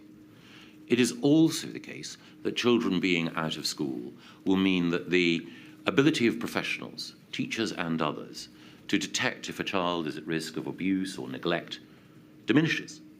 The risk of domestic violence and the risk of children either being witness to it or being the victims of it increases. Also, younger children risk being having their development disrupted because they're not in an environment where they're being socialised. The committee dealt with such issues as I've suggested, children, non-shielding vulnerable people and disabled people. Yes. When that committee was effectively disbanded in May 2020, where did that consideration go to? To which body were those functions transferred? Principally COVID-0. And did those issues remain with COVID-0 thereafter, Mr. Gove? Yes, but it was also the case that the MIG was created early on in the fight against the virus.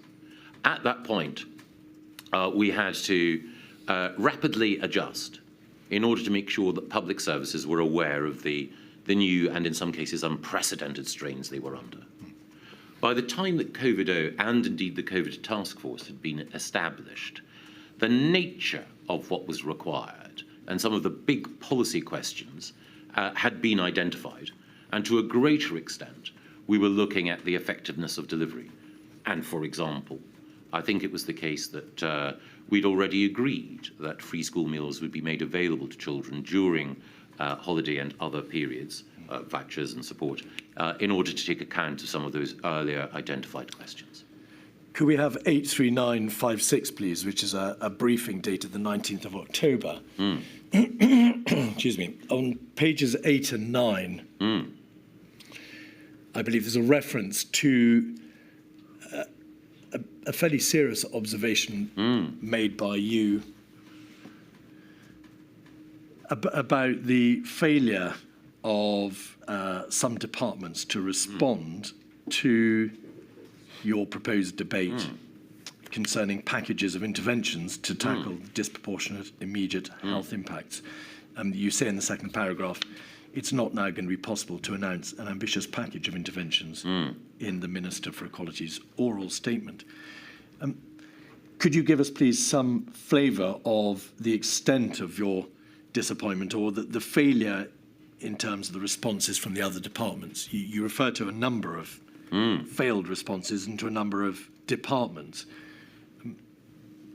How did this come about? I think, in a way, the letter speaks for itself. And of course, we're dealing with the specific impact on the most vulnerable in our society of this virus. I should say that...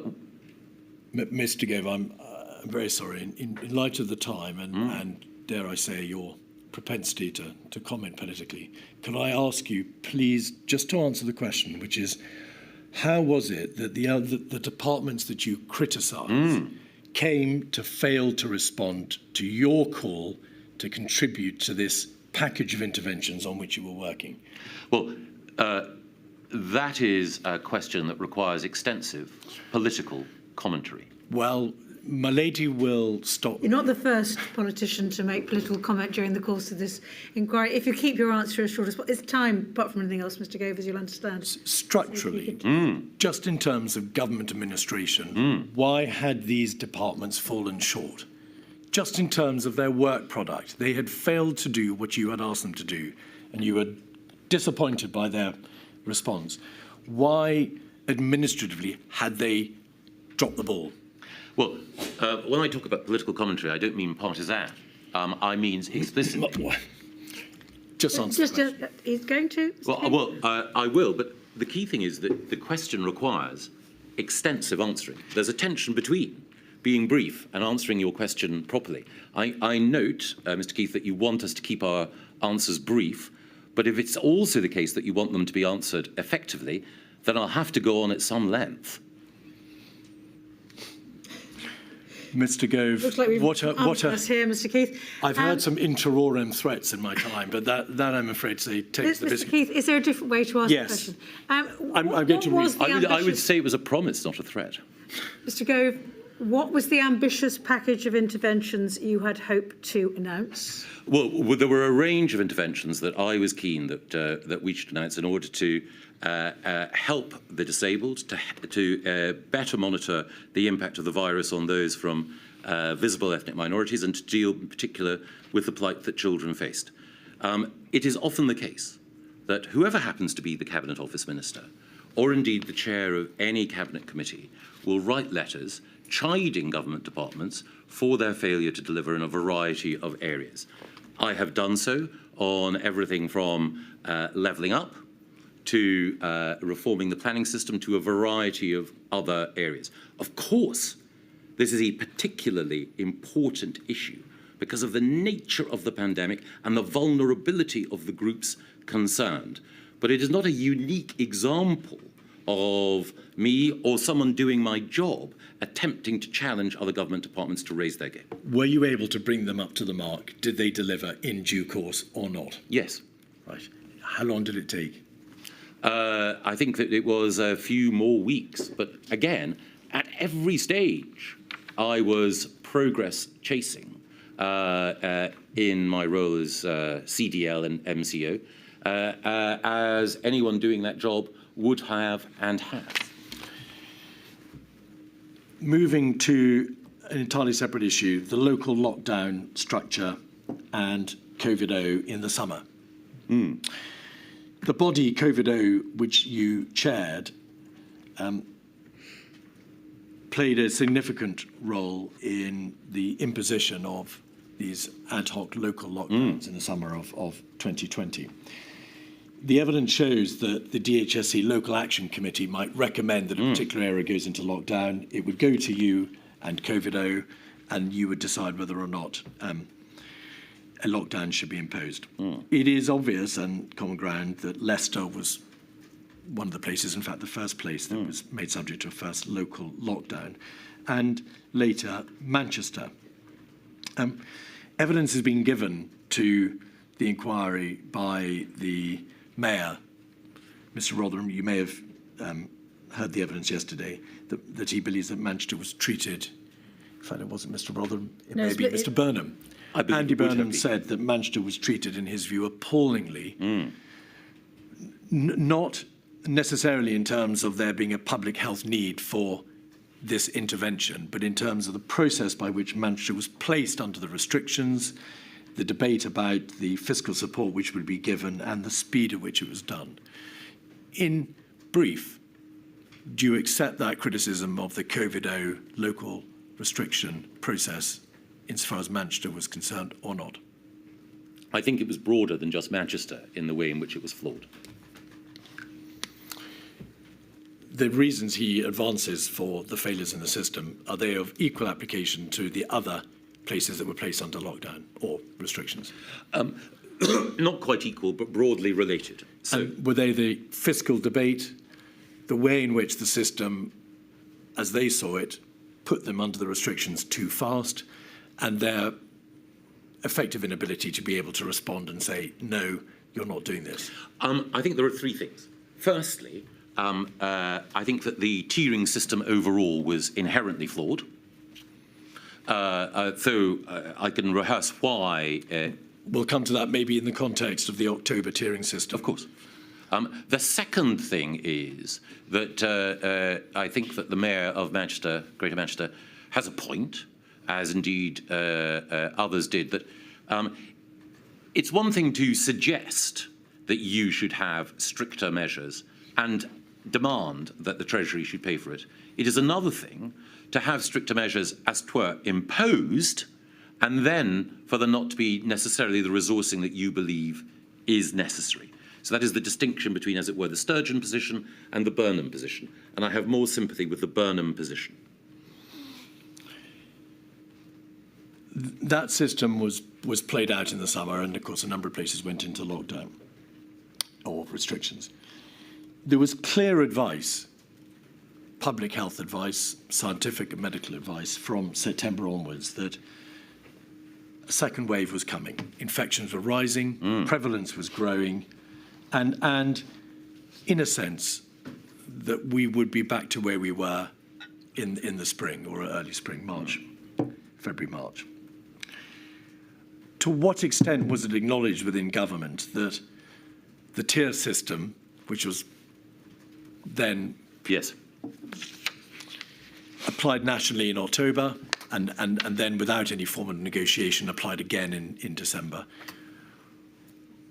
realistically would work? It's understandable that the government would wish to try an alternative route, short of a lockdown. Let's try the tier system and see whether it works and can get us out of this epidemiological hole. Yes. But it must have been obvious that there were very real, severe flaws in its design and in its application. All places would end up epidemiologically levelled up at the highest level. That was the nature of the beast. Yes. So when the government gave considerable time and energy to putting this system into place in September and October, it was announced on the 14th, did you not assess that this was a waste of time, a flawed exercise, that it would never provide the solution that you thought it might? I was sceptical and grew more sceptical about its efficacy and believed, and I think I advocated for, an approach which was more England-wide. I should say, in talking about the tiered approach, we earlier made the point that the devolved administrations at certain points went their own way, entirely understandably. But again, the history of the pandemic shows that what starts in Essex, as it were, doesn't stay in Essex. And across the whole island of Great Britain, you will find that sooner or later, to use your phrase about levelling up, the virus will level up overall. Now, it may well be that at different points, the approach of the Welsh government or the Scottish government might have been wiser than the approach of the English government, but ultimately, sooner or later, within an epidemiological area, and you will find that unless appropriate restrictions are in place, the virus will spread, and hence Indeed. the weakness of the tier system. The tier system was announced, in fact, on the 14th of October. As it happened, the second lockdown was imposed on the 4th of November. So Yes. the tier system wasn't, in fact, permitted to work for very long. Indeed. One of the reasons you've accepted in your statement that it didn't work was that it was always going to be a great deal more difficult to apply a tier system when the general levels of prevalence, the levels of spread of the virus were high.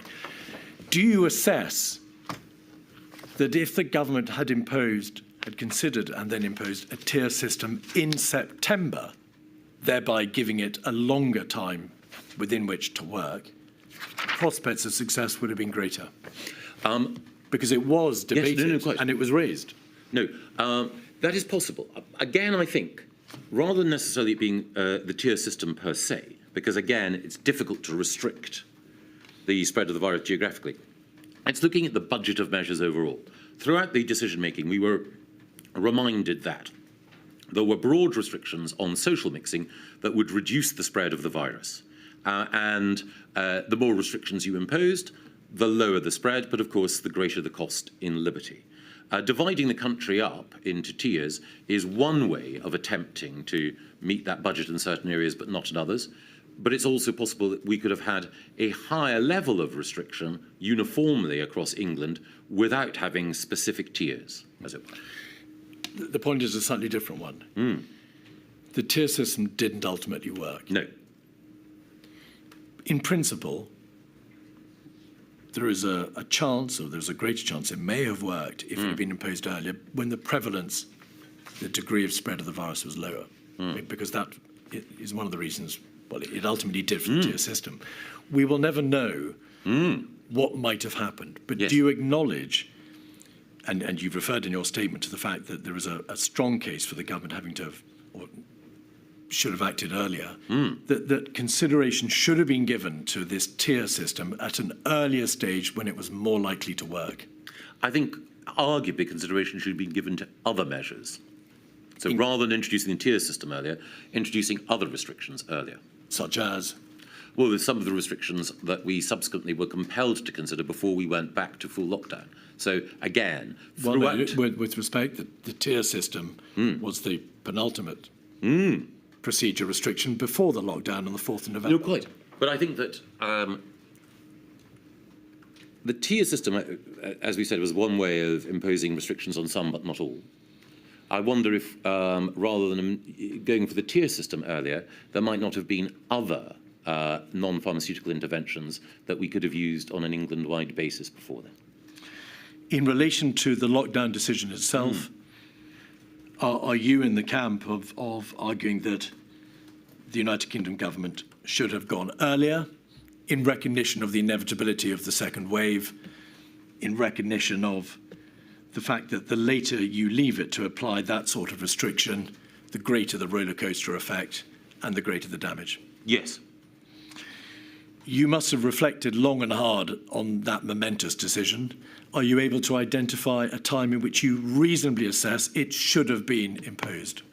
I can go back and reflect on all of the exchanges I had, but I think it was some considerable time beforehand when I was talking to my colleagues, including those in my private office. I think it is the case that Sir Patrick Valance's diaries also indicate that I was, you might call it at the more hawkish or at the more cautious, depending on your point of view, end of the spectrum in internal debates. Yes, they are mostly reflective, however, of your position in November and December in the run-up to the third lockdown, and I'm concerned with the second one. Yes. Well, I think... Do you say you did call openly for a second lockdown at an earlier stage than that at which it was imposed? I think that I was pretty clear, and I'd have to go back again through all of the exchanges that I had with my colleagues, but I think it was pretty clear to those in my private office team the concerns that I had and the way in which I sought to communicate them. And certainly in the discussions that I had or that we had in the Quad, it would often be the case that the Health Secretary and I would be reinforcing our shared view, broadly shared view, on the need for tighter restrictions. Well, Mr. Gove, the Sir Patrick Valance diary entries do indeed show that during the tier system, you expressed very considerable reservations about its practicability, its efficacy. You doubt whether it will work, and you make the point about the epidemiological levelling up. But you don't appear in that fortnight or 3 weeks before the 5th of November to be openly calling for a lockdown, the ultimate measure. Would you accept that? Well, I think that anyone could infer in the room from what I was saying that if I didn't believe the measures that we had were enough, then it was clear that we should go further. Well, that remains to be seen. 136684 is the paper which set out the data that formed the foundation for the final lockdown measure of November. The situation is deteriorating. Paragraphs 1 and 6, if we can scroll back out. Oh no, we can't see page 6, paragraph 6 on that page, so we'll just have paragraph 1, thank you. Paragraph 1 deals with the NHS being under increasing pressure. SPI-M have assessed that the NHS will, on the 30th of November, surpass fixed and surge bed capacity even after electives are cancelled. If we can just go over to the next page, paragraph 6, we'll see a further reference to the demand for NHS acute beds. Even if we act now, it will take 3 to 4 weeks to play through into hospitalisations and so on. May I suggest to you that when it came to this lockdown decision, there was in the material, in the paperwork relating to the ultimate decision, a greater attention to the figures and facts relating to the likely impact on the NHS. There was specific consideration given to what would happen to the NHS if these measures were not imposed. Would you agree? Yes. The document also, paragraph 8, expressly addresses the economic consequences of the move. There is an argument that costly action now may avert more costly action later. Casting your mind back to to the analogous thought process and decision-making on the 23rd of March, it's notable that that issue, costly action now may avert more costly action later, was not debated or in fact averted to at all. Is that because by November there was a far greater understanding of the reality that the earlier that you impose this sort of measure, the earlier you'll be out of it, and overall less economic damage may be done? I believe so, though it was still the case that I had to prosecute that case with some vigour. And afterwards, the diary entries from Sir Patrick do make it very plain that you are continually calling for caution in terms of the process which is applied in December following the second lockdown and on the approach to the third lockdown. Would it be fair to say that the government found that decision-making process as difficult and as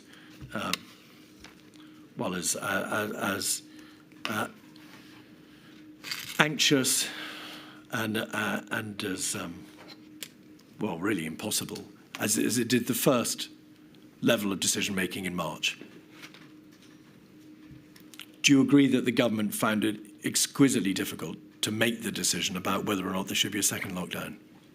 It was certainly difficult for the reasons that I alluded to earlier. During the course of September and October, there were Quad and other conversations. And in those conversations, one could see, again, the Prime Minister's hope that the worst might be behind us. And also the concerns that I and others had that the conditions for a difficult second wave were growing and that timely and serious action needed to be taken.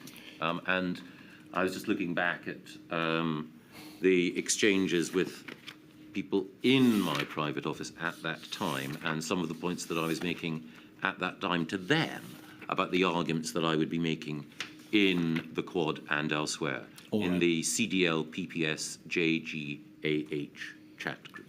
On the 14th of December, Sir Patrick Vallance records in his notebook these words: Prime Minister now worrying about Christmas, too late.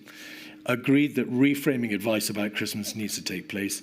Gove says measures from last year show we have been, and then he quotes the words too lenient and too late. And again, in inverted commas, we cannot make the same mistakes yet again. If you use those words, what mistakes, yet again, were you fearful that the government would make? Allowing too much social mixing. And by implication, not taking the decision to impose a lockdown early enough, which is what your position is in relation to the second lockdown. I think it is both coming quickly to that decision and making sure that that decision is strong enough. So with reference both to tiers and more broadly, the phrase go early, go hard has been used. And my view is that too often we didn't go early enough and didn't go hard enough. On the 2nd of January, you sent a private note to the Prime Minister setting out your view, but there was no alternative but to adopt a strategy of maximum suppression. Why, in the context of this extraordinarily complex government process with committees and reporting lines and COBRA and COVID-S and CTF and COVID-O, was it necessary for you to send a private note to the Prime Minister expressing your views on the ultimate decision, which was to impose a third lockdown? I wanted to make sure that it got to the Prime Minister direct and without any interference. Pause that. Interference by whom? Well, I wanted to make sure that he saw my own unvarnished opinion, that it was laid out in black and white. It's sometimes the case in conversations and exchanges like this that you can't always say everything that needs to be said, so sometimes a document is the crispest and clearest way of doing so. It was the case that the document had been assembled with the help of my team in Cabinet Office. It was also the case that a copy of the document was passed to the Prime Minister's private office as well. You were the chair of COVID-0. You were a senior minister. You've been a member of the Quad. You had a variety of means at your disposal to send messages through to the Prime Minister, through your private secretary, through your principal private secretary, through whomsoever. Why did you have to resort to your Gmail account to send the Prime Minister your views as a fellow government minister on the most important issue facing the nation that day? In many different arenas and many different fora, as you say, I had the chance to express my view, and I would always use as many as I could in order to get my view across when I considered it necessary. You asked me, quite rightly, I think, to reflect earlier if I hadn't been vigorous enough in stating my view at some points in the pandemic. I suspect I wasn't. On other occasions, I felt that it was necessary to adopt a not just belt and braces approach, but by any means necessary approach in order to make clear what I felt. You assessed that it was necessary to make your views particularly plain to the Prime Minister. Yes. Because you were concerned that, for obvious reasons, he may find the alternative approach preferable to yours. You wanted to make sure that you got your way in terms of his decision. Is that the nub of it? I wanted to make sure he was clear about what I thought. I think it's fair to say that it wasn't about getting my way. It was about doing what I believed to be right. But of course, these are perhaps different ways of describing the same intent. Yes. You wanted the last word, and you wanted to make sure that he would do what you believed was in the best interests of the country. Yes, I think it's the responsibility or duty of any minister, if they're dealing with a situation like this, to try to make sure that the government does the right thing. Of course, I'm not the ultimate decision maker. I'm not saying that in order to evade responsibility. No. But just to be clear that, quite properly, at certain points, once a decision has been taken, even if you didn't agree with it, you've got to get on with implementing it to the best of your ability. Why had you not, and you specifically told this inquiry, why had you not, on the 20th of March, when the analogous decision was being made in the spring, not expressed your views then as plainly as you did on the 4th of January, but instead took the consensus approach that you've described in terms of chairing? Well, I think I could at certain times, as I said earlier, have been more vehement, but I think it is also the case that in the in Imran Shafi's notes of the conversation in the weekend preceding that, that it's pretty clear that I was forceful, sometimes terse, in urging rapid action at that point. And I think, well, again, you've made the point that I shouldn't introduce evidence that relates to conversations which are not in front of us, but I think that others, if questioned, would say that that weekend I was certainly very clear about the need to act. But I also wanted to acknowledge that while I had a strong view, it was for the Prime Minister ultimately to decide, and it was only right that he should hear from others who took a different approach. And the final topic, very briefly, do you commend in your witness statement a number of lessons learned dealing with such matters as training and the requirement for ministers and officials to take part in exercises and the overarching need to ask, and I get the final word, daft laddie questions? Yes. No, There we Mr. are. Gove got the final word, Mr. Keith. Mr. Gove, I'm sorry I can't say it's time to go. I'm afraid we're going to take a 10-minute break now, and then we've got about an hour of questions for you. I'm really sorry, but No, not at all. I must allow the call participants to ask important questions. Of course. And then for everybody else to understand, we then at 4 o'clock will start the evidence of Dame Jenny Harries. I think she's been warned, and we'll try to finish this evening at about 5 o'clock. So I should be back at 3.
Right, Mr Wilcott.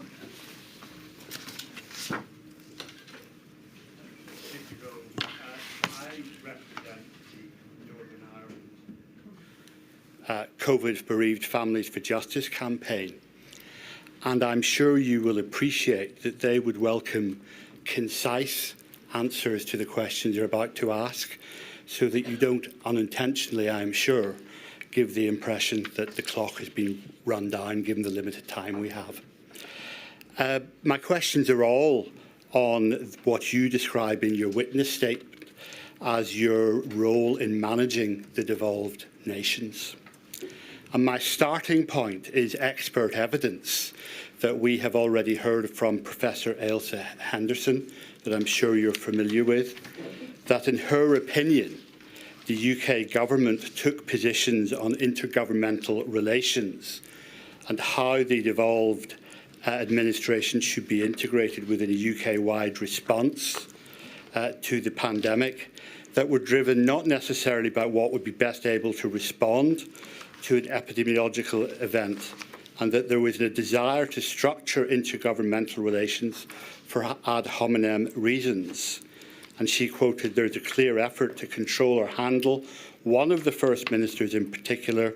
There's a fear of federalism, there's a fear of leaks, there is a perceived kind of venality or self-serving nature to the motives of the devolved administrations, and never a reflection that this might also be true for all actors." Is there any truth in her analysis? Some. Which bits? You've asked me to be concise. I'll try to be. Again, I have no desire to run down the clock, and if it would help the inquiry, I'm more than happy to come back at any point. But I think the key thing is, with the devolved administrations, we have different personalities and different parties represented. But I do believe that overall, and certainly it seems to be the case that the evidence from all the First Ministers attests to this, that generally the meetings were cordial, generally we made progress, generally there was an understanding of the importance of proceeding on a UK-wide basis. And I think that the frequency of conversations that I had with leaders of the devolved administrations, well over 100, attests to the fact that government as a whole took seriously the importance of coordination and consultation. Well, Professor Henderson quoted specifically a fear of federalism, a fear of leaks, a perceived kind of venality or self-serving nature to the devolved administrations. And you said that there was some truth to what she said. Which one of those four is there some truth to? Well, I think with respect to fear of federalism, the Prime Minister in his own evidence, former Prime Minister Mr Johnson, says that it was important to recognise that there was a difference, and there is a difference between the UK government's role and the role of the devolved administrations. But I think that while the Prime Minister was clear about that, the effective operation day-to-day and coordination of activity was good. Can we please have INQ 00091348 on screen, please? And while that's going up, Mr Gove, it's a readout of a call that you had on the 22nd of April with, amongst other people, the Secretaries of State for Scotland, Wales, Northern Ireland, and then they're described in the document as TOs. Yes. I think TOs, are they not, the civil service departments, territorial offices for Scotland, Wales and Northern Ireland? Yes. So before we go to the readout itself, can you look at the email on the first page from someone in the Northern Ireland office, where on the second paragraph it was said that, quote, "Going into the meeting, there was a concern that the Cabinet Office, whose role you've told us about was to coordinate government policy, were seeking to take ownership of DA handling and union strategy more widely. We'll clearly need to keep a close eye on this." Were you aware in April 2020 that the Northern Ireland office was concerned that you and the Cabinet Office were seeking to take ownership of DA handling and union strategy in the early months of the pandemic? I wasn't aware of any concern, but I think the second sentence in that paragraph, CDL, that was the role I had at the time, seemed keen to press ahead with instituting a regular meeting with himself, the devolved administrations, and the territorial offices during COVID-19. Again, under questioning from counsel to the inquiry, the point was made that Some felt there wasn't enough conversation. Yeah. I think that what this shows is that even though, of course, there was a spectrum of opinions, I personally was keen that we should involve the devolved administrations as closely as possible. So I think the short answer was yes, you were aware in general terms.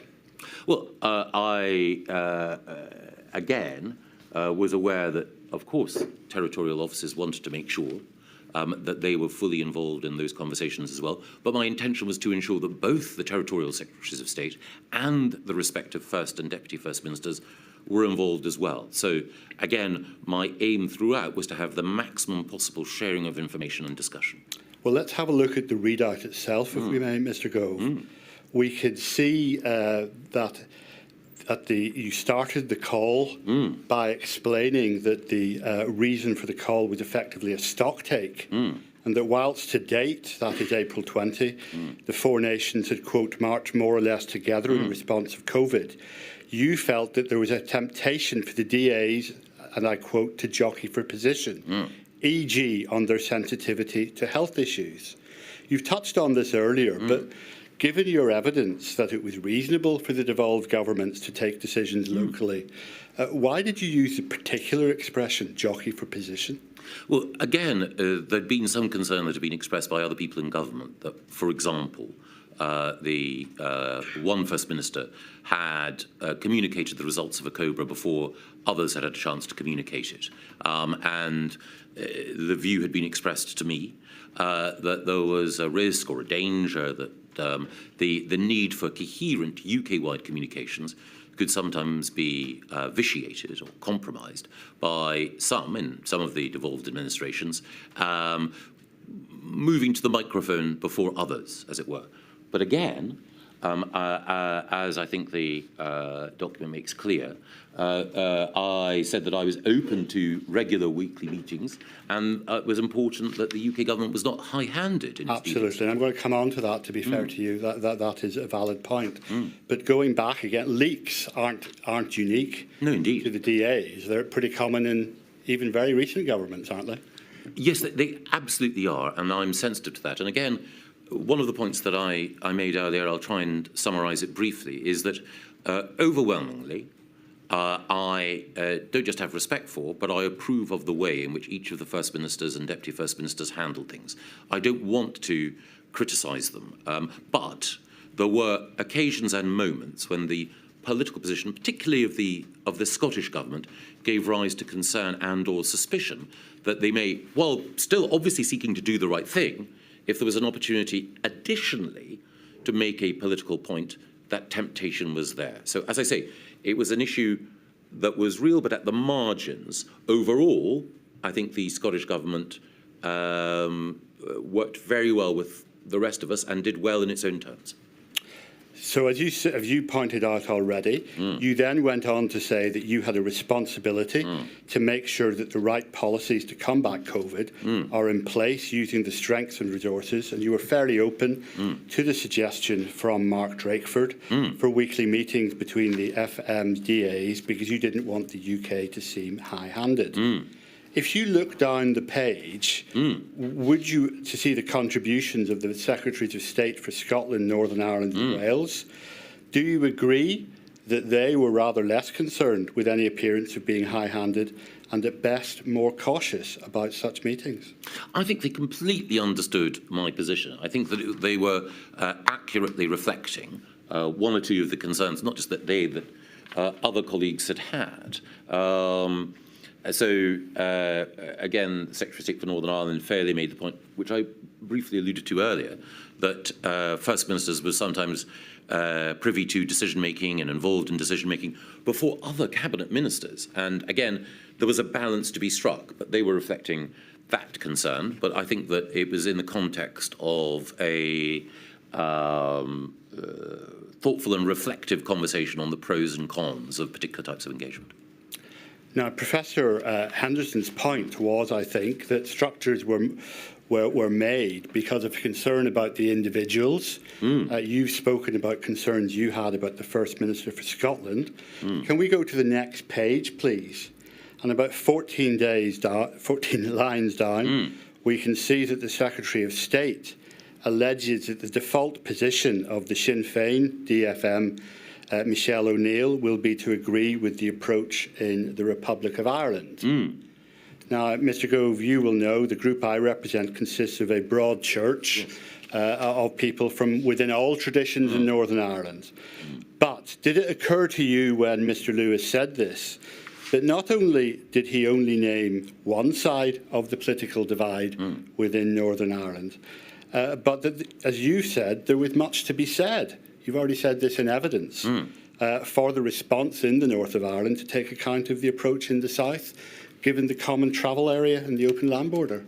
Yes, and I don't think that either of those two things are mutually exclusive. So I think absolutely, whatever the political tradition or party of any member of the executive in Northern Ireland, all of them were aware of the nature of the common travel area, the nature of the island as a single epidemiological area, and the particular challenges that raised.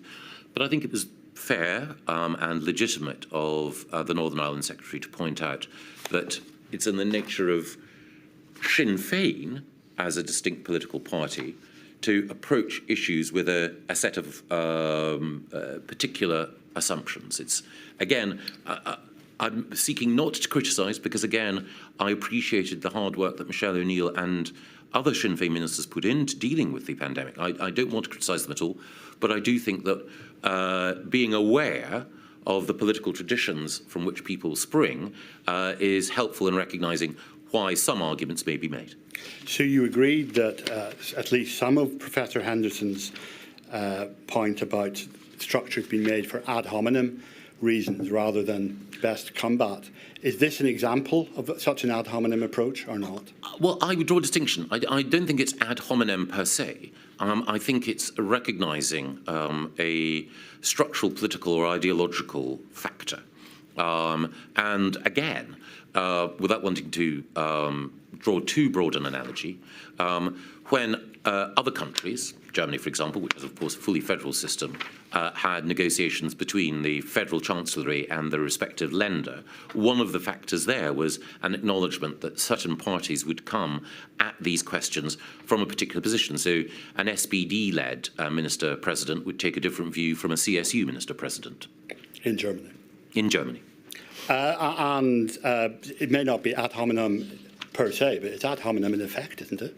No, I don't believe so, because, again, I think that it's not a reflection on any individual or their qualities. As I say, I think that, in my experience, everyone whom I encountered with executive responsibility from the DAs behaved with the public interest first and foremost, but it's difficult for politicians, elected politicians, to set aside completely the perspectives, sometimes unconscious biases that they bring to the table.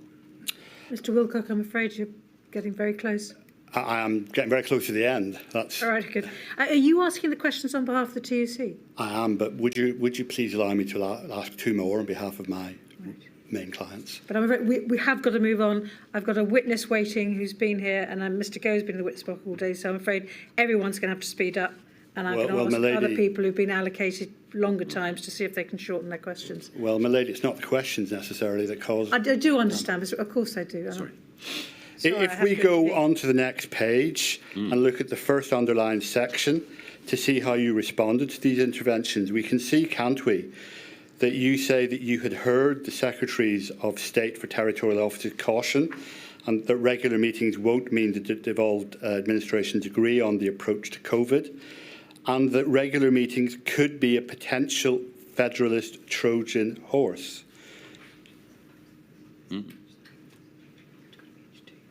Yes, and I think that that was reflecting the concerns that have been expressed by others. Absolutely. So my question really is this. Given your initial openness to regular meetings as a way of making sure the right policies to respond to COVID were put in place, wasn't this fear of federalism another example of Professor Henderson's description of a desire to structure government for ad hominem reasons? No, I don't believe so. It was the case that, as I say, other colleagues expressed their concerns, and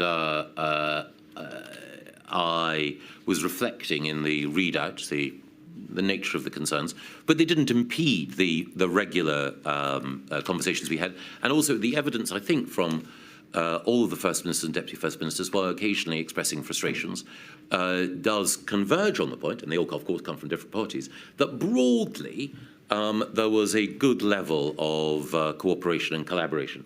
And indeed, I think Professor Henderson makes the point that there are positive lessons in the UK experience in her conclusions. Finally, if we look at the second underlined section, can you see that you conclude this meeting with an observation about there being a fair point about handling the DAs and a suggestion that officials could be involved in any meetings to diffuse tensions and that you would not commit to the weekly meetings that you had initially been fairly open to? Did that non-committal coincide with what you told us this afternoon, with a diminution of access between the devolved administrations and the political level of the UK government? I think there were two things. I think you've probably answered this yes or no. One of the reasons why there was a diminution in contact was because as we moved out of the first lockdown over the summer, there was less of a need to have the intensity of meetings that we'd had beforehand. So it wasn't a policy decision driven by a desire to speak to the DAs less. It was partly because throughout of lockdown, the need for the tempo of meetings across all governments diminished. But whatever the desire, it coincided with that diminution. Yes or no? It did, but coincidence and correlation is not causation in every case. Indeed, understood. They're all the questions I wish to ask you on behalf of the Northern Ireland families. I've also been asked to ask you some questions on behalf of the TUC. And all of these questions relate to the financial support for self-isolation, test and trace support payment scheme. Now, on the 17th of September 2020, you sent a WhatsApp message to Rishi Sunak stating the following. Dear Rishi, so sorry to trouble. On the isolation support payment question, I support the overall idea strongly. I think the proposal to route money through LAs is a mistake, and I cannot accept any scheme that is not UK-wide. Can we talk? All very best, MG. And then Mr Sunak responded, sure, please call. Why did you support the idea strongly? Because I believe that critical to contact tracing and critical to the effective management of the disease was making sure that there were appropriate isolation payments for all those who needed to self-isolate, particularly, obviously, those who were at the lower end of the income spectrum. Is that your answer? Yes. Why did you think that the plan to route the money through local authorities was a mistake? Because I believe that it was a UK government responsibility. And how did Mr Sunak respond to the issues you raised with the proposed test and trace payment support scheme? I don't recall the full detail, but as Chancellor, he was always sympathetic to the arguments that I would make about the effective operation of the payments that people needed, and as I think it's a matter of record, as I briefly alluded to when Counsel to the Inquiry was questioning me, the furlough payments overall, they're different of course, were among the most generous levels of financial support anywhere in the Western world. I didn't write the question, but I suspect it was aimed at how did he respond to your suggestion that such support be put in place for that particular scheme? Yes, no, I think that I can't recall the exact detail, but we did have a system of support for those who had to self-isolate and who were poorer. It's an open question as to whether or not it was generous enough. Thank you very much. Thank Milady, you, Mr Walker. thank you. No, I do understand. I'm sorry I interrupted. No, not at all. Thank you. Ms Heaven.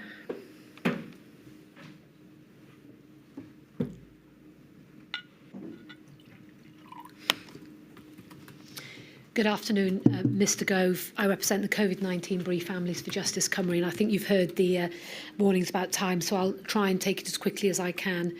I want to start, please, by asking you about some of the evidence the inquiry has from Mr Johnson.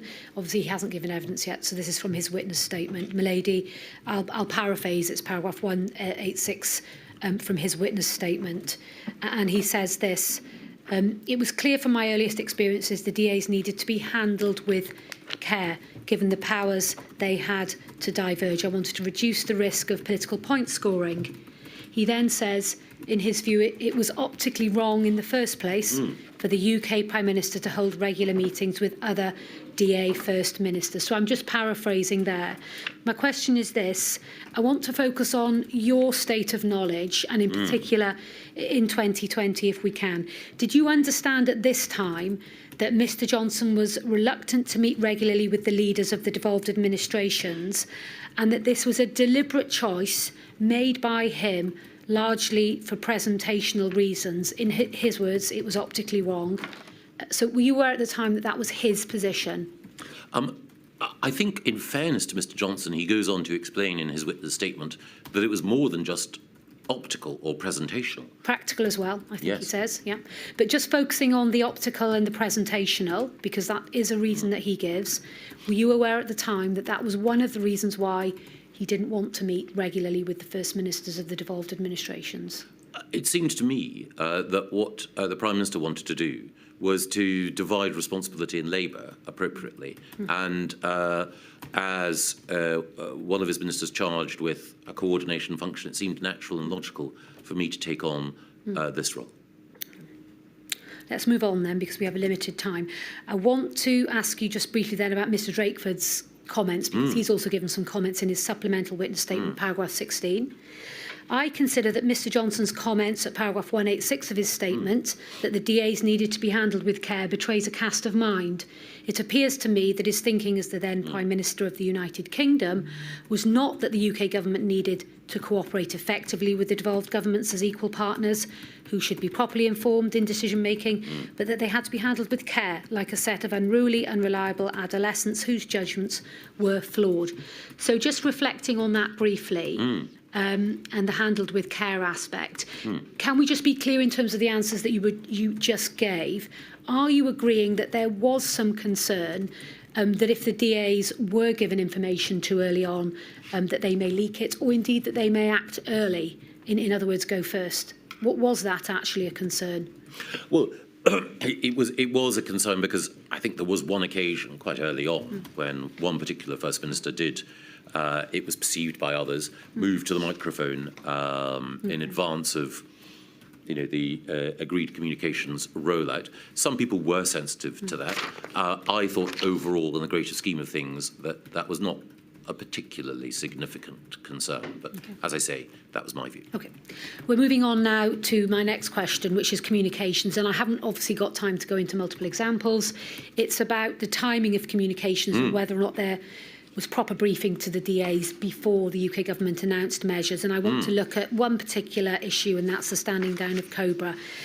Mr Keith raised a moment ago with you that one of the complaints that we've heard in this inquiry is the lack of clarity, and this is from the DAs, in public health messaging by the UK government about the geographical application of some of the measures, and also a concern about measures being announced without notice to the devolved administration. So on that note, can we please have up INQ 216507, please?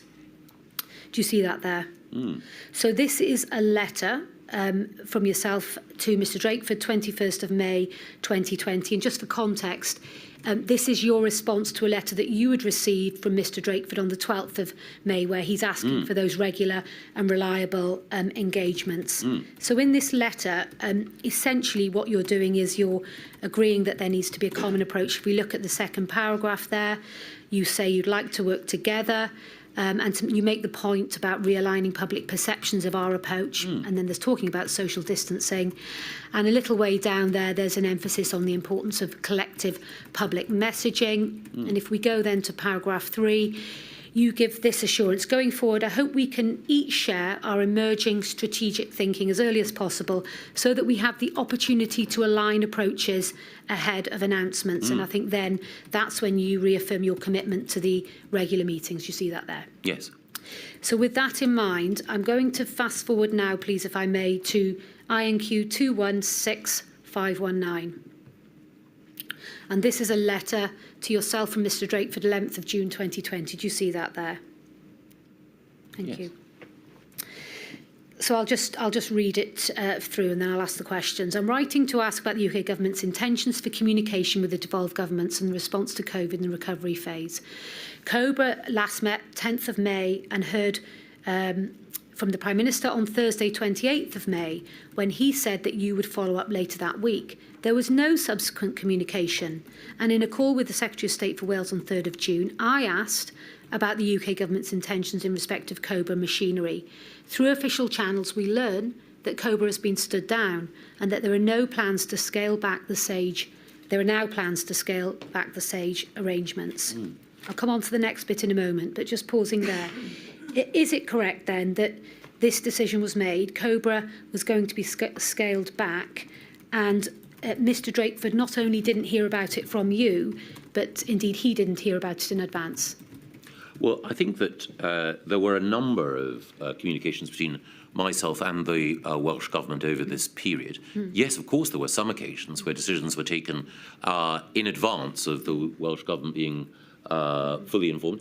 I should say that there were some occasions where decisions were taken entirely properly by the devolved administrations without our input as well. But isn't the standing down of COBRA, and indeed I think the scaling down of SAGE, which is also referred here, isn't that something that should absolutely have been told to the First Ministers of the devolved administrations in advance? Well, I think it was the case that involvement with the devolved administrations was more intense through the MIG process than simply through the COBRA process. COBRA, as I mentioned earlier, both describes a room and a process. The key thing is whether it's COBRA, and indeed I think Mark himself says, to be clear, I'm not arguing the COBRA machinery should continue. I think the overall question is, was it the case that there was frequent and sufficiently frequent contact? I think certainly frequent contact. But again, the First Minister will have his own view about the adequacy of that frequency. Well, let me just quickly move on then. If we look back at that letter, please. He's also raising another concern, isn't he? And that's very significant announcements this week with minimal or no prior communication. And bearing in mind we're on the 11th of June here, so we're a month after that letter where you promised effective communication. And he references 4th of June mandatory face coverings on public transport, 5th of June face masks in NHS facilities, and bubbling for single-person households. So again, certainly from his perspective, decisions were being made on very important topics, were being communicated, and the devolved administrations were not being given advance notice, certainly on these topics. Is that fair as at 11th of June 2020? Well, I think that, I'm just looking at my own evidence. I can see in paragraph 56, prior to this, there was a COBRA meeting on the 9th of April attended by the devolved administrations. It was agreed that it was too early to lift restrictions in place. The decision would not be taken until the end of the following week. And then a call with devolved administrations was arranged on the 15th of April. And then I go on to talk about the broader conversations that I had subsequent to that, including, in due course, on the 23rd of June, chairing a call with the First Ministers of the devolved administrations to discuss the decisions regarding social distancing. The Cabinet were going to be asked to make that day. All of these are examples of involvement, and in some cases, the devolved administrations knowing and being involved in decisions Mr. Gove, before others within I appreciate there may be other examples, but the lady has the letter, so I think we'll very quickly move on, because I've got one final question. Yes, but my point is that while I do not deny that there were moments in the rhythm of our approach when the frequency of meetings with the devolved administration was not what it might be, overall, I think that there was a good frequency of meetings. Okay. Finally then, we have a reference to the First Minister of Wales having to request for SAGE advice to you. I know this is very specific and it's testing your memory on the 5th of May 2020, and because there was apparently concern being expressed that SAGE papers were not available. First of all, well, do you recollect this? And do you recollect there being any requests earlier than May 2020, certainly to you, for SAGE information? Because, of course, we understand the CMOs were communicating by that point. So first of all, do you recollect that? Do you accept that? Do you find that confusing, that you were being requested for SAGE on the 5th of May 2020? My understanding was, as you say, that the chief medical officers were meeting and talking regularly, and also that the health ministers were meeting and talking regularly as well, that Matt Hancock and the respective health ministers, Von Gatton, I think at this stage in Wales, were meeting and talking separately. For me, the key question would be, was there any specific information that wasn't available to officials or others within the Welsh Government? So was there a new and emerging set of findings that were not shared and not given in a timely fashion? My understanding is that everything that needed to be shared was shared. It was a very good level of sharing. Okay. Well, I think I've run out of time now, so thank you very much. Sorry. Thank you. Thank you, Ms Hudson. Ms Mitchell.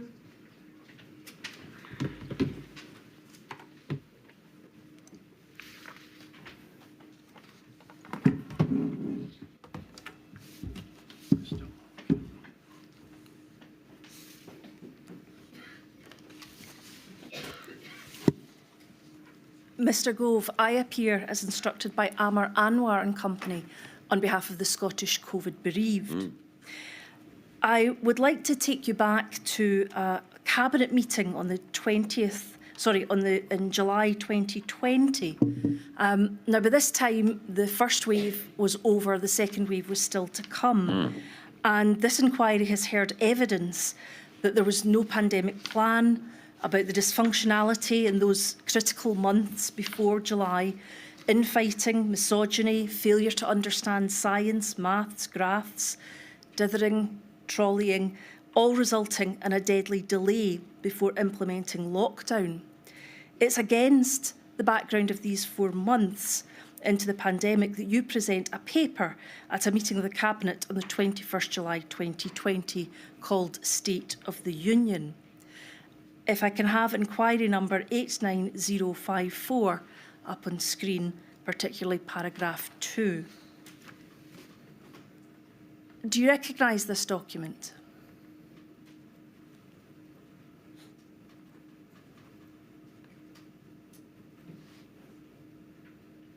Yes.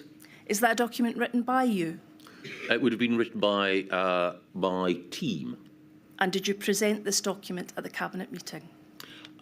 Yes, I think, if I can go back, did you say that it was the 12th of July or the 20th of July? It was the 21st July 2020. It's the front page will show. Okay, yeah. Now, at paragraph 2, we see that a comment is made that in Scotland only 27% of people think the UK government is putting in place the right measures, but 70% of the respondents believe the Scottish government, 27% believe that the UK government's putting in place the right measures, 70% believe the Scottish government is putting in place the right measures. If we can move on to page 5, please, the top paragraph, which is available. That should be on your screen. It says, we need to change perceptions of our response to COVID-19. There is a real opportunity to outline how being part of the Union has significantly reduced the hardships faced by individuals and businesses across the UK and will continue to do so. And then it notes that satisfaction with the government is low. You've said, building on the work of Treasury, we need to generate further tangible examples where we have acted in the interests of citizens from all across 4 nations, and all departments should review their COVID-19 responses to identify examples that could be utilised in future communications. Now, in your answer to Mr Keith's question posed earlier, you expressed the view that the Scottish Government, being led by a political party that has a desire to generate at particular points causes for grievance or objection to the UK government's constitution. And you also said if there was an opportunity additionally to make a political point, that temptation was here. From this document, it appears that you are suggesting that the UK government considers that the pandemic was an opportunity to emphasise the strength of the Union, that you were suggesting that a political point could be made. Was it in fact the UK government playing politics with the pandemic response? No, of course not. The first thing that I would say is that the mismatch in figures there occurred at a time when the approach of both the UK government and the Scottish government was very similar. And we had been working effectively together. To my mind, it was important that we communicated that the UK government was operating effectively and operating in tandem with the Scottish government, the Welsh government, and the Northern Ireland executive. But it's also the case that the strength of the United Kingdom in dealing with the pandemic was a material benefit to all the countries within the United Kingdom. We would not have been able to provide furlough. We would not have been able to roll out the vaccine in the way that we did if we had not been operating as one United Kingdom. So what I wish to pose to you was whether or not what you were trying to get across there was political in terms. You were wanting to emphasise the strength of the union. Well, I wanted to make sure that facts were clear. It is a fact that the furlough scheme was generous. It is a fact that the Barnett formula provides additional resources for other parts of the United Kingdom. It is a fact that we would not have been able to roll out the vaccine at the speed that we did without being part of the United Kingdom. And I think it is important at a time of strain that people have possession of the facts in order to be able to understand the situation in which we find ourselves. I see, and the document that's there before us, that's your way of doing that. Can I move on to question 2, please? The First Minister of Scotland was asked to express her opinion on your view that devolution arrangements didn't lend themselves to an obvious mechanism to bring the devolved administrations into the decision-making process. Now, we don't need her response up for speed of time, but what she says is she agrees there wasn't a pre-existing mechanism. However, she says the problem in her view was not the lack of the mechanism, but the difficulty the UK government had in treating the devolved administrations as equal partners. As long as they see, to quote the former Prime Minister, as optically wrong, they will not be prepared to deploy the flexibility necessary to make any mechanism work effectively. Now, this inquiry has heard evidence from those at the heart of government that COBRA meetings attended by the First Minister were Potemkin in nature, a charade carried out to give the impression that the Scottish Government were involved in the decision-making process, whilst decisions were taken elsewhere in secretive meetings. What I want to ask you is, firstly, do you agree that the UK Government had difficulty in treating Scotland as equal partners in the crisis? No. Did you show that by making decisions which were taken elsewhere and not within COBRA? No. Was the UK Government prepared to deploy the flexibility necessary to make the mechanisms work effectively? Yes. In doing so, can I ask, in what way, when we've heard specifically that decisions were taken elsewhere and presented at COBRA as a fait accompli, and the devolved administrations were asked whether or not they agree to that, was treating people or treating the devolved administrations as equal partners and also deploying the flexibility to make their mechanism, their ability to input into those decisions work effectively? I'm sorry, could you repeat the question? Yes, certainly. What way did the UK government show that they were treating Scotland as equal partners and deploying the flexibility necessary to make any mechanism work effectively in circumstances where decisions were being taken out with COBRA and being brought to COBRA as if those decisions were still to be made to allow the devolved administrations to agree? Well, in response to questions from our colleague who was acting on behalf of victims in Wales, I made the point there that on at least, I drew attention to one occasion, but there were many occasions where the First Ministers and representatives of devolved administrations were acquainted with decision-making before the Cabinet. I should say that the UK is not a federal state. And a critical thing is that any comparison... With respect, I wonder if I could stop you there, Mr Gove. It's not the analysis that I'm looking for, just the response to the questions. I wish to move to my third... But with respect, your questions are prosecuting an argument you are making a series of points from an ideological point of view. And I am seeking to make sure that context is provided for the committee. It is the case that, for example, quite properly, the Scottish Government and the Welsh Government would take decisions themselves within their cabinets. UK government ministers were not invited to be observers or participants in those discussions. Neither should we have been. But that is understood by the inquiry, Mr. Gove. It is important to appreciate the unique circumstances of the UK Constitution. Mr. And Gove. in those circumstances, as we've rehearsed earlier, flexibility is required and flexibility was shown. Mr. Gove, I'm moving on to my third question. You have highlighted, in your view, the importance of clarity in respect of the public health message. You've also highlighted, in response to one of my learned friends, that one of the concerns that was being expressed to you, that there was a risk or danger that the need for coherent UK-wide communications could be vitiated or compromised by some in the devolved administrations moving to the microphones before others, as it were. That was your response. This inquiry has had the opportunity to consider an expert report from Professor Ailsa Henderson, inquiry number 269372. I wonder if I can have got page 49, paragraphs 151 and 152. Now, this is an analysis of the UK government's public health response.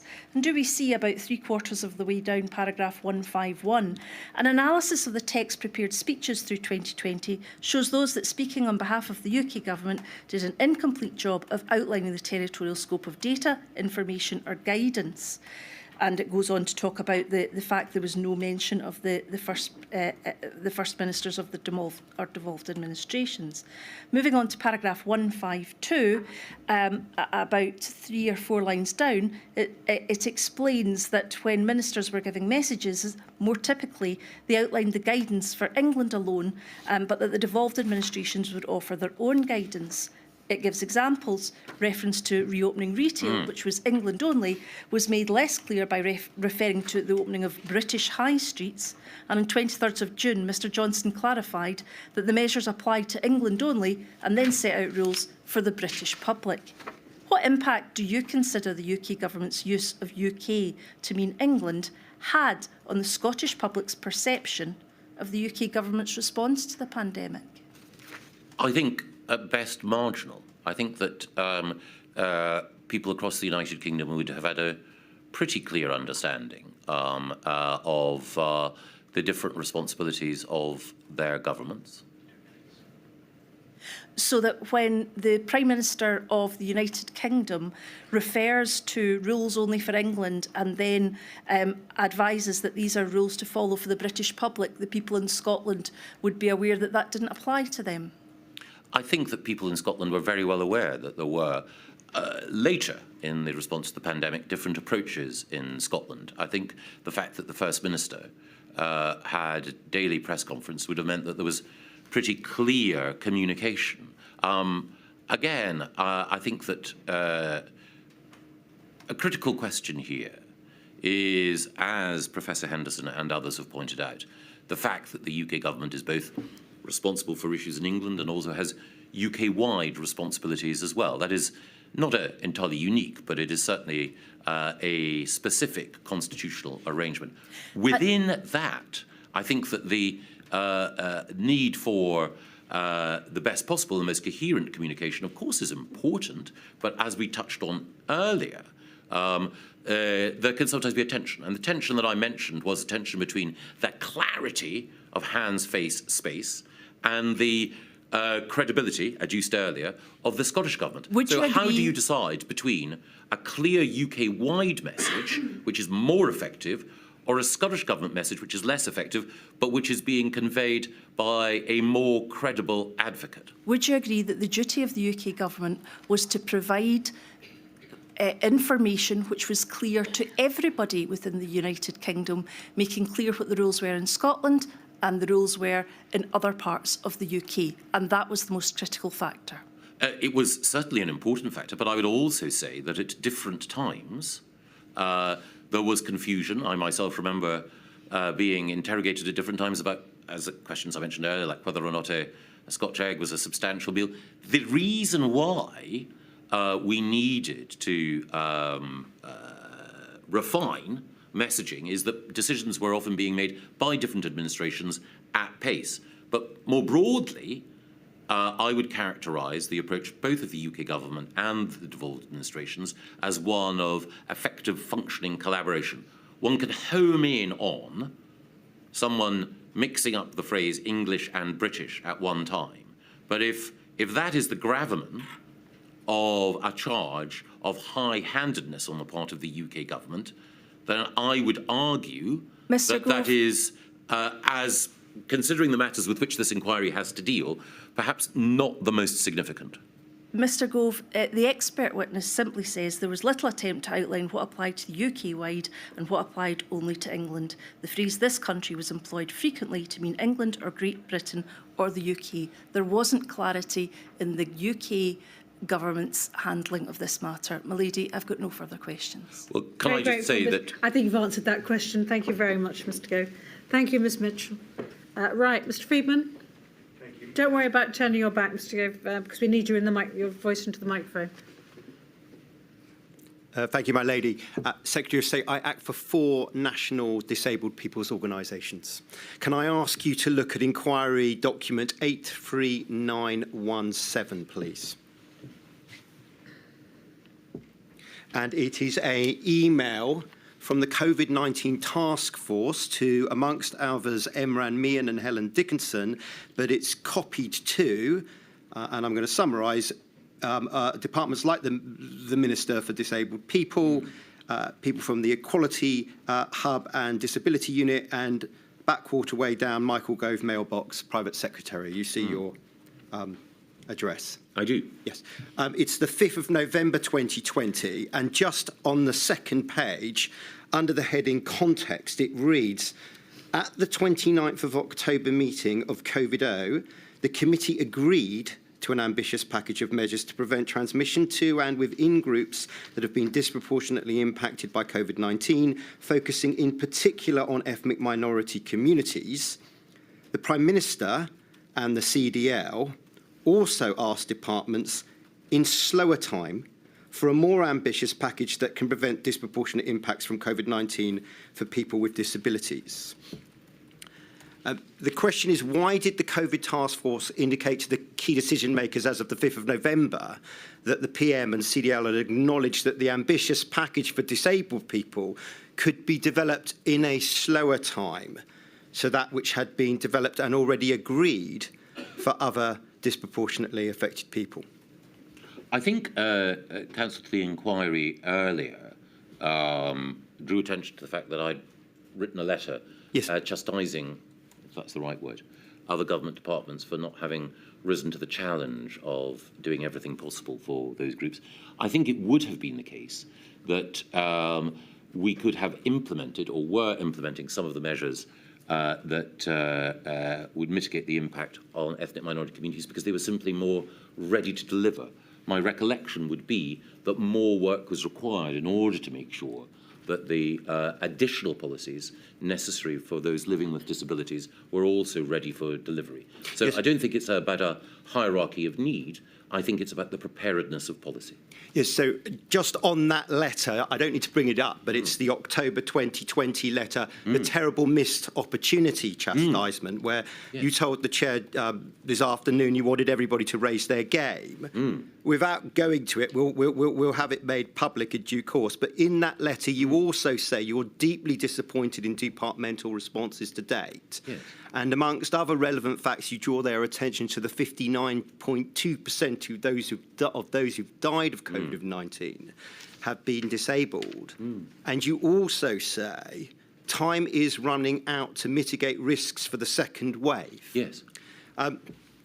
Given all those matters, why was it right as of the 5th of November to be then, albeit through the words of the COVID task force, tolerating a slower time for the more ambitious package for disabled people?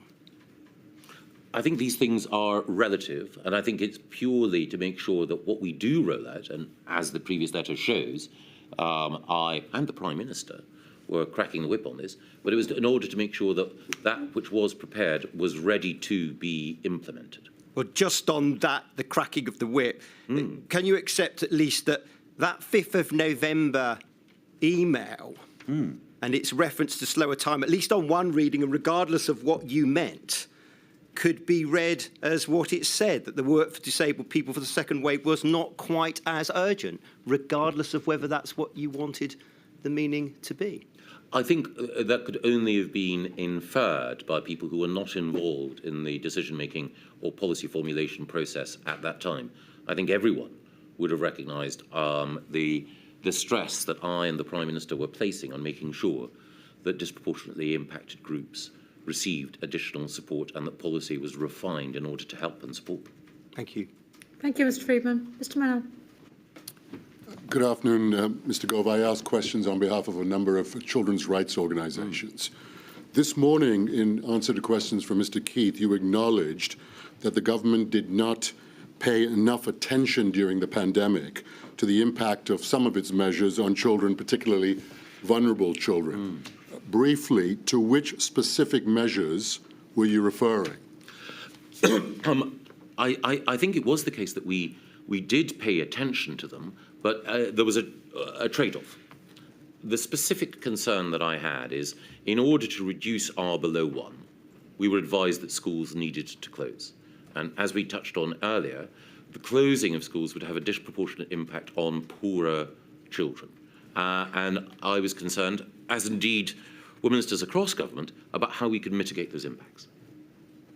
That's not quite what you said this morning. I mean, the question was about dysfunctionality and where the government fell short, and you made the concession at that stage that the government, and I'm quoting back your words, did not pay enough attention to the impact of some of its measures on children. So I'm asking you, which specific measures were you alluding to that fell short of the mark? Well, again, you give me the opportunity to clarify. I think that what I was referring to was the particular concern that we had about children at risk of abuse and neglect, children who would suffer as a result of the attainment gap growing, and so on. I think my point would be, and your question gives me an opportunity, I hope, to clarify it, that in policy there are always trade-offs, and those trade-offs can be very uncomfortable. And my own, I think, the area which I think is most difficult, looking back, was the decision to close schools for all of the reasons that are well known. But it was felt that it was necessary, and I understand why it was necessary, in order to deal with a greater evil, which was the prospect of the NHS being overwhelmed, which of course would have had a terrible impact on the country and a disproportionate impact on the poorest. Thank you. Turning to an entirely different topic, was the then Secretary of State for Education involved in the key decision-making that impacted children during the pandemic, or was he, in effect, largely excluded? I think he was involved. In the actual making of decisions? Yes. Are you aware that the Secretary of State for Education, in his witness statement at page 12, says that he did not have clear autonomy to make core decisions, especially in respect of schools closing and reopening, and that any input he had was limited to the implementation of decisions as opposed to the making of the decisions themselves? Well, I think that when you're talking about something as important as schools closing, then that's a decision that requires collective consideration across government. And I think, if I infer rightly from what Sir Gavin's written, it wasn't the case that he had autonomy over schools closing, any more than the Secretary of State for Culture, Media and Sport had autonomy over whether or not theatres or football matches could go ahead.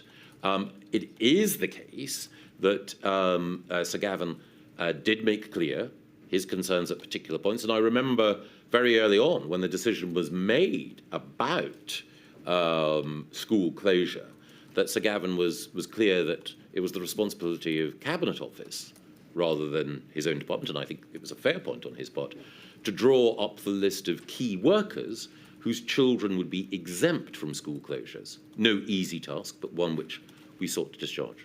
So you're suggesting there isn't a distinction between your initial answer to my question and what Sir Gavin Williamson says in his witness statement, as I've summarised to you. You're suggesting you're on the same page? Yes. I see. The former Children's Commissioner for England, Mr. Gove, and Longfield, told the inquiry that there was nobody at the cabinet table who was taking the best interest of children into account when decisions were made during the pandemic. What is your response to that assertion? I'm a huge fan of Anne's. I think I appointed her to that role.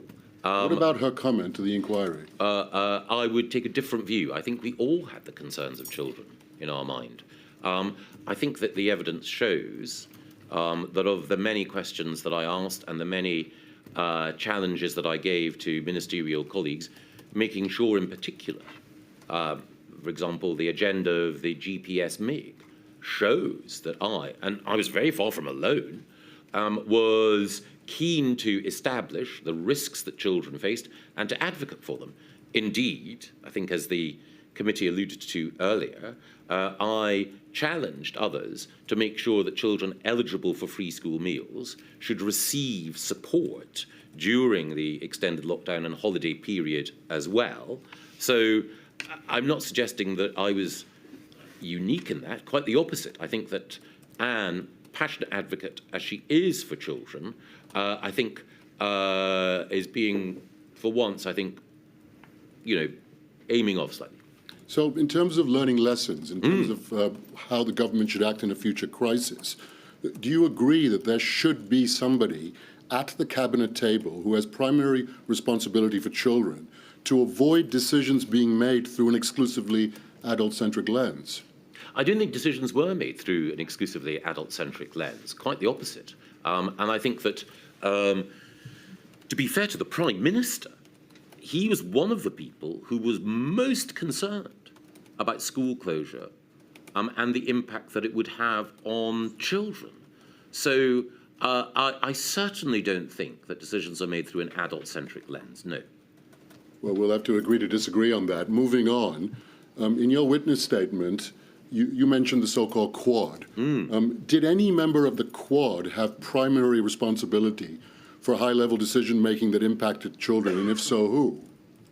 Well, the Prime Minister, ultimately, but my responsibility was for the coordination of our response across the public services. So insofar as there was someone who had that concern, it would have been mine, but I don't, for a moment, want to suggest that either the Chancellor or the Health Secretary were anything other than alive and alert at every stage to the impact on children. Thank you. Moving then from the more general to the specific, and turning to the social distancing restrictions that were changed during the summer of 2020. Why did the UK government not exempt children under 12 from the restrictions, as, for example, Scotland did in July 2020, or from the rule of 6, as Scotland again did in September 2020? I believe it was on the basis of the advice that we were given that children, while of course, if they caught the disease, were less likely to have severe symptoms, that children could spread the disease just as easily as you or I. Who gave you that advice? I believe that the advice would have come from the Chief Medical Officer, Chief Scientific Advisor, or others at the time. I think that the critical point that was made to us is, of course, when schools are closed, there are consequences for children, and consequences that we need to bear very strongly in mind. And of course, some will say, well, children, if they catch the disease, are vanishingly unlikely to suffer serious consequences. But children can, when they meet in schools, spread the disease amongst themselves and then spread it back to families and multi-generational households.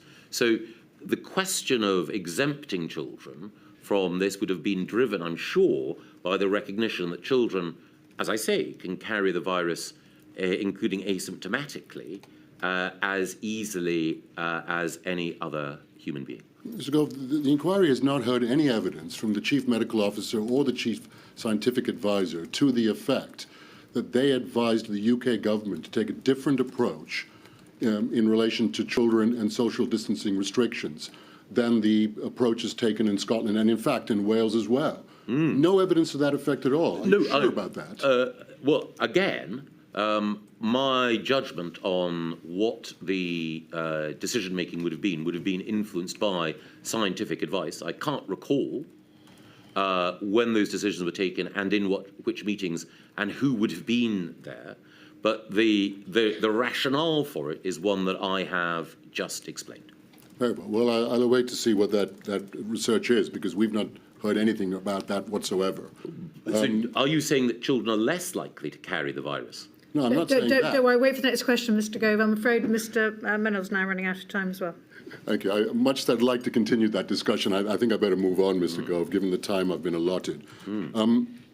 Again, turning to the Secretary of State for Education, in his witness statement at page 58, he says that closing schools in January 2021 was wrong, yes, especially for the most disadvantaged children, and to use his words, wholly unnecessary and panicked. Given your earlier answers about wanting maximum suppression, am I right that you disagree with him? yes. I mean, do you at least agree with this, that prior to the initial school closures, in the summer and autumn of 2020, the government made no contingency plans for a future closure of schools, at least in part because the Prime Minister was hostile to having such contingency plans? I think it was the case that we were ramping up things like, for example, the Oak National Academy in order to ensure the more effective dissemination of curricular materials online. And that happened throughout the pandemic. I may have got that wrong, that recollection may be false, but I don't think it was the case that provision to take account of children being at home was somehow halted or reversed. But of course, I stand to be corrected. But that the decision ultimately in January to close schools, can we at least agree on this, that was made chaotically in that most children returned to school on the 4th of January for a day before the government closed schools the very next day? Yes.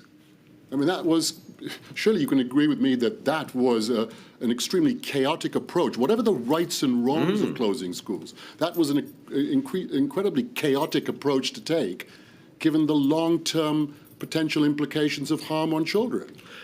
Yes, but I think it's the case, and I'd have to check again, that on the note that I sent to the Prime Minister on the 2nd of January, I was arguing for a fairly high degree of suppression. And again, I think that one of the reasons why I made that point was that I was conscious that there were others who took a different view. Very well. Thank you, Mr. Gove. Perhaps that can be explored further in a later module. You two can keep your seminar for later. Yes, exactly. And I'm conscious I've used my time. So thank you very much. Thank you very much, Mr. Mennell. Does that complete the questioning, Mr. Keith? My lady, I'm very pleased to say that it does. Thank you very much indeed, Mr. Gove. Can I just try and put your mind at rest on one issue? At one stage, one of your answers associated the inquiry, by which I suspect you meant me, with what you perceived to be the personal view of counsel to the inquiry. And can I assure you and others that I don't have any settled views as yet. I will not reach any conclusion until I've considered all the evidence, oral evidence, written evidence, and not just the small section of the evidence like WhatsApp messages that some sections of the media have been focusing on. I will be considering everything. And the point of Council's questions is not to put forward any personal view of theirs. It's to test the evidence robustly to help me. So please don't think that any form views, and even if Council to the inquiry had a personal view, it wouldn't matter, because I'm the one that's eventually going to make the decision. So I just want to put at rest the mind of all of you who feel that your conduct is being criticised and the like. No conclusions reached as yet. If I may, my lady, I don't doubt for a moment that Counsel to the Inquiry is a disinterested and brilliant advocate, and I know from working at the MOJ how seriously you take your role. My only concern was, and you have been very clear about this, that the nature of questioning here might give some watching our proceedings the sense that the issues that are highlighted here are among the most important. But thank you very much for that clarification. I'm in your debt. It's why I gave the clarification. Thank you. So, thank you very much. Right. I think the next witness is Dame Jenny Harries. Indeed While it is. she's coming in, I'm not going to say anything, so nobody's going to say anything while the stenographer can just rest her fingers.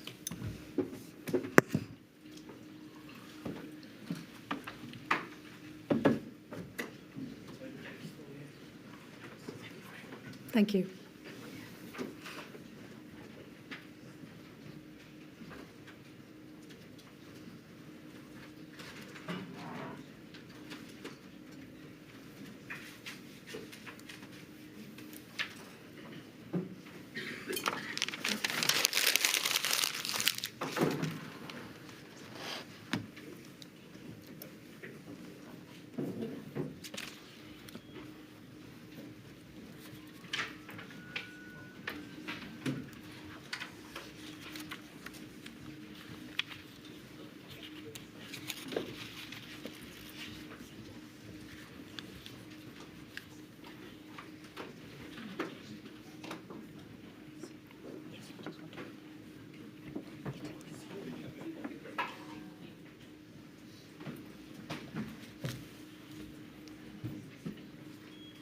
We'll wait for the movement to end until you take the oath or affirmation.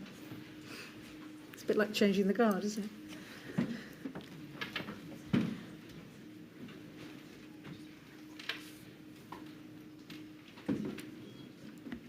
Right, if everybody's ready, Mr. O'Connor. Yes, please. I do solemnly, sincerely and truly declare and affirm that the evidence I shall give shall be the truth, the whole truth and nothing but the truth. I'm sorry, you've been kept waiting and that we're not going to finish you today. I know you've got some other important work you ought to be getting on with. We'll get through as quickly as we can, but I'm afraid it's not going to be finished today. I'm really sorry. Could you give the inquiry your full name, please? Jennifer Margaret Harries. You are Professor Dame Jenny Harries. As with Professor Whitty and Professor Van Tam, I'm going to address you as Professor Harris, simply for brevity. Professor Harris, you have given evidence to the inquiry before.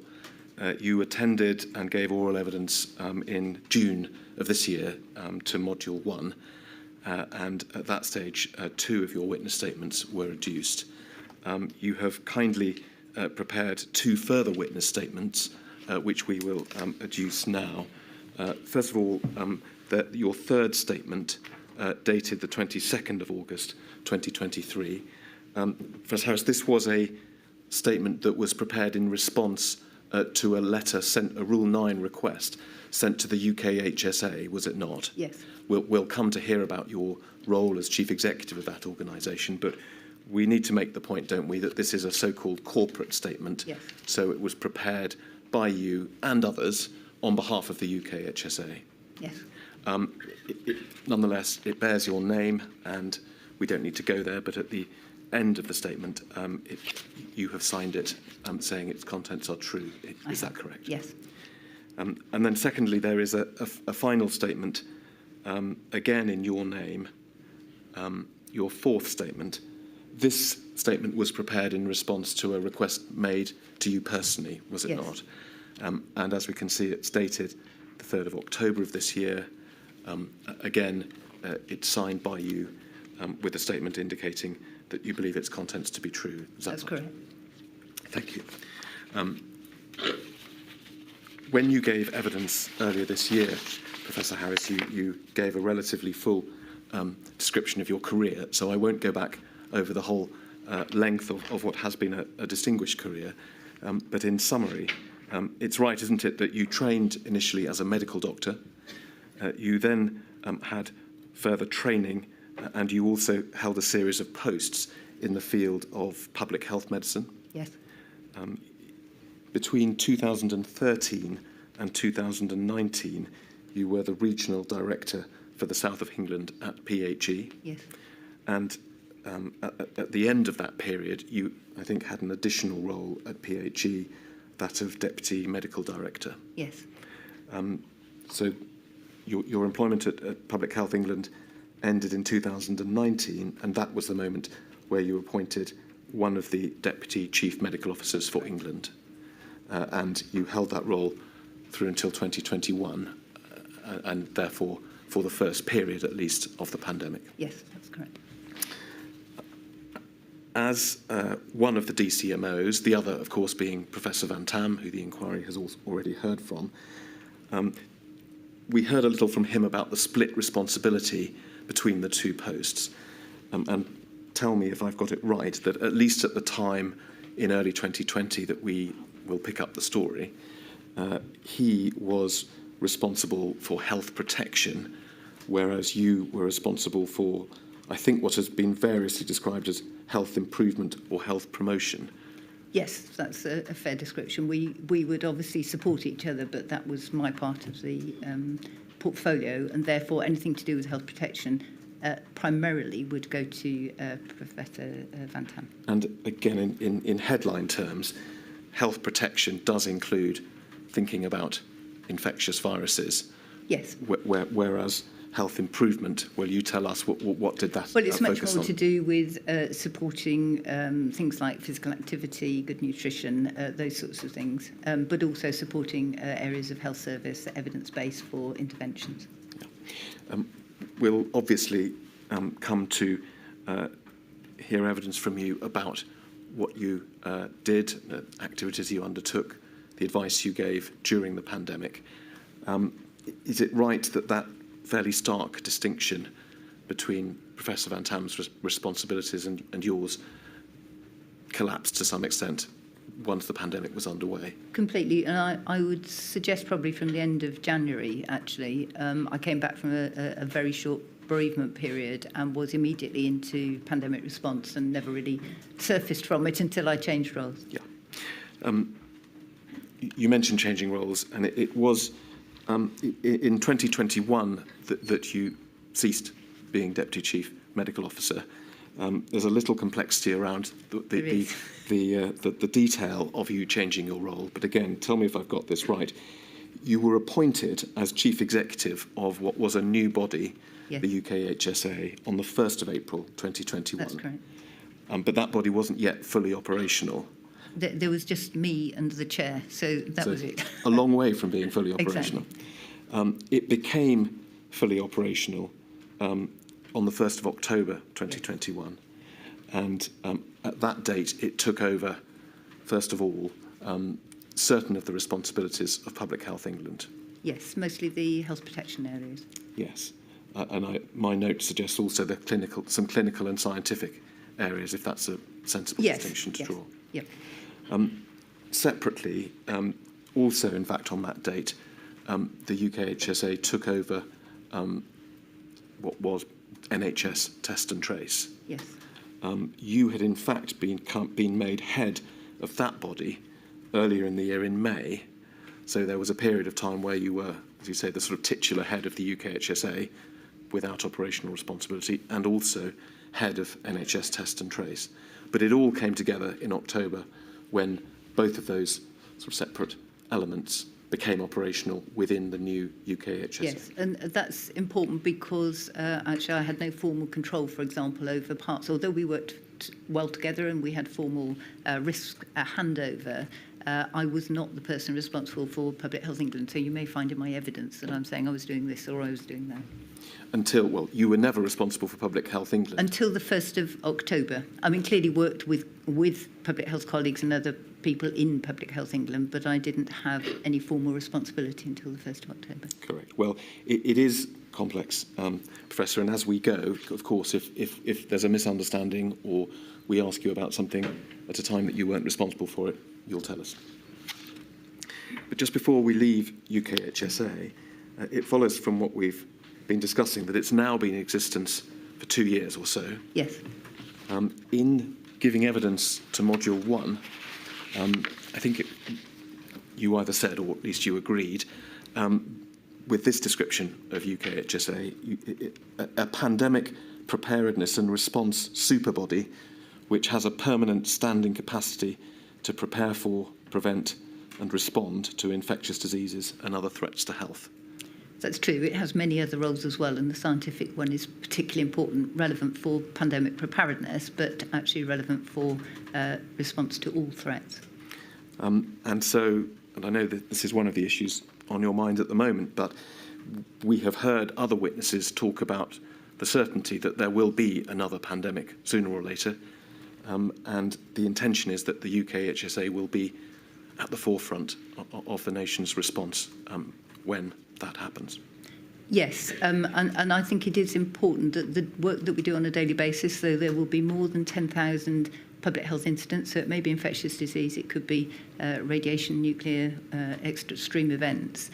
When those happen, we are dealing with them all the time, but we need to be able to surge up. So I wouldn't like to think we are just a body for pandemic preparedness, or we might have a very expensive resource tag with us, I think, doing nothing for quite a while. So it's the combination of the two, being ready and managing the science at the same time.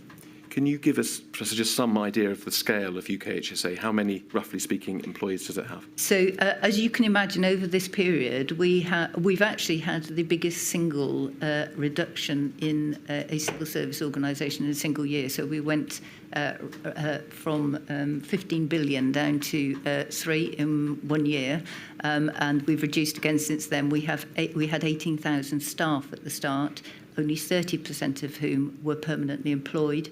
And we are now building to a stabilised organisation where we have around 5,500 staff. And they will be, these are very rough figures, around 2,000 of those will be in our labs. They're performing frontline services and reference laboratory work. And then we have health protection teams around the country as well, and scientists and public health professionals. Thank you. I'm sure it is clear, but the first statistic you gave, 15 billion was pounds. Yes, it wasn't not the number of staff. Not the number of staff, no. No. Thank you. Annual budget, I assumed you meant by that. At the time, it's now considerably lower. Budget. Yes, our budget now is 395 million. That's obviously in the public domain. Perhaps it's obvious, but the explanation for that being that when you started, we were still in the middle of the pandemic. All the costs associated, one imagines, with NHS test and trace and exactly. No doubt other emergency measures which have now been withdrawn. Yes. Yeah. Professor, I'd like to go, again, almost by way of introduction, if I may, to an interview that you gave recently to the Telegraph, I think it was. Could we go, please, to INQ 280194, and within that document, go to, I think it's page 3, please. Part of this interview, Professor, you gave an indication of your reflections on the MPIs that were introduced during the COVID pandemic and how you saw their role in a possible future pandemic. And so I'd like to pick it up just the last full paragraph on that page. You said this: what we saw with Omicron and later waves of the pandemic, and even now, is that people are good at watching the data and they will take action themselves. You can see it in footfall going down. People actually start to manage their own socialisation and the viral waves flatten off and come down. And then the interviewer intervenes, as it were, with a comparison with Sweden and indeed, if we go over the page, with South Korea. But I was trying to see, but he accepts that this is a comparison that you did not make, so perhaps we can put that to one side. But then he records you as saying that the key is to be transparent about the risks and build trust with the public. And you said the more people trust the organisation to give them early, accurate, honest and straightforward information, then yes, the likelihood of us moving to extreme forms of transmission management reduce all the time, whether it be for coronavirus or anything else. Now, there are a few questions I want to ask you about that. First of all, is that a comment that you're making purely with the benefit of hindsight, or do we read into your suggestion that we may not need the same degree of prescription in future pandemics, a criticism of what happened during the previous pandemic? So those particular comments were based particularly around data, and what we've seen previously and what actually UKHSA is trying to build now are data streams, so dashboards as we had during the pandemic, where people can see what's happening, they can make their own choices, and what they, the public were brilliant through the pandemic, and they complied often with mandated requirements, but actually what we saw with Omicron was there was no mandation at that time, and if you spoke and highlighted some of the evidence and they could see it and trusted that data, then they took actions themselves. I mean, as you say, the title for this this media one is a problem which I sometimes have, which is I didn't say what the title says, and the implication is that I did, which is an important point perhaps for other conversations. But I don't think the Swedish comparison is necessarily a helpful one. I think when you actually get underneath this and you look to see many countries did very similar things, some of them mandated at some times, some didn't. Populations are different, dense populations or travel hubs, all sorts of things. So I think looking is really important. But what we have seen in the UK, in our own culture and without mandation, is that people, if people have the information, then they will start to make choices themselves. As you say, we can leave Sweden and South Korea out of it. But nonetheless, as I think you've explained, the point you're making can be boiled down to next time, if we can get the data right, we won't need to impose the same degree or the same severity of mandatory MPIs. Is that fair? So I think you're perhaps taking me down a path. This was for coronavirus on this pandemic with the current population at this time. So we have, what we didn't have at the start of this pandemic was something relevant to our current culture in the last 100 years. So I think we have much more information now and we can use that as evidence. But if we had a completely different sort of virus, so something like Ebola, say, which is a touch transmission, these may not apply. We perhaps still wouldn't have the information. But the basic point is there, which I think, for me, it's important to be transparent with the information and to share it. And that can sometimes be difficult, and we may come on to some of that later. Yes. Well, of course it's right that the next pandemic won't be identical. It may be very different. But nonetheless, the inquiry has to do its best to learn lessons from the experience of the COVID pandemic. And some of the evidence it's heard, for example, from Sir Patrick Vallance, he was very clear about the lesson he drew from the experience of the COVID pandemic. His phrase was something to the effect of, go harder than you like, go earlier than you like, go wider than you like. That doesn't seem to be the same as your suggestion here, which is that perhaps we don't need to go as hard, even as we went last time. I don't think they're necessarily different things. I mean, if a trusted individual with data, which the public have access to and can trust in a good evidence base, stand up and say, actually, this is what we see coming ahead. If we all do A, B or C, not necessarily mandated, then we may well be able to all move this curve or whatever we're looking at, this problem, out of the way. So I think the go early, one of the interesting things is we didn't have this data at the start of the pandemic. And I think that is a really critical point, which I know many witnesses have made. We hadn't got the granularity of the data for it to be able to reflect potentially with ministers, but also with the public. I won't press you any further on that, Professor Harris, but we'll leave it, though, with just to look again at your words, because you do emphasise not just providing data. It's something a bit more than that, isn't it? It's establishing, in your words, a relationship based on accuracy, honesty and straightforwardness about the data with the public. Yes. Let me move to ask you, as you have inferred, a few questions about some of the public statements you made during the pandemic. And before we get to detail, most of the incidents I'm going to ask you about were things you said during press conferences or the like, or interviews you gave with the media. Was that a process you were familiar with in early 2020, or was it quite new to you? Definitely not to the extent that I became familiar. If you're dealing with public health incidents, one would normally be equipped to give a short press comment in relation to whatever incident you're handling, to do a media clip, something like that. But I think this process was something that clearly I had not experienced before, and I think most people don't. You come into your job, you don't expect to be standing at number 10 next to the Prime Minister or the Chancellor in the middle of a global pandemic. When you gave these interviews or spoke at these press conferences, you were doing so in your capacity as DCMO.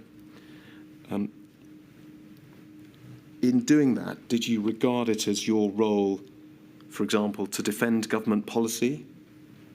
No, so my approach is, and this is quite difficult in terms of practical matters when you're doing these, because as I think you've seen from other evidence, the speed at which policy might change or the availability of information to everybody across the system will vary.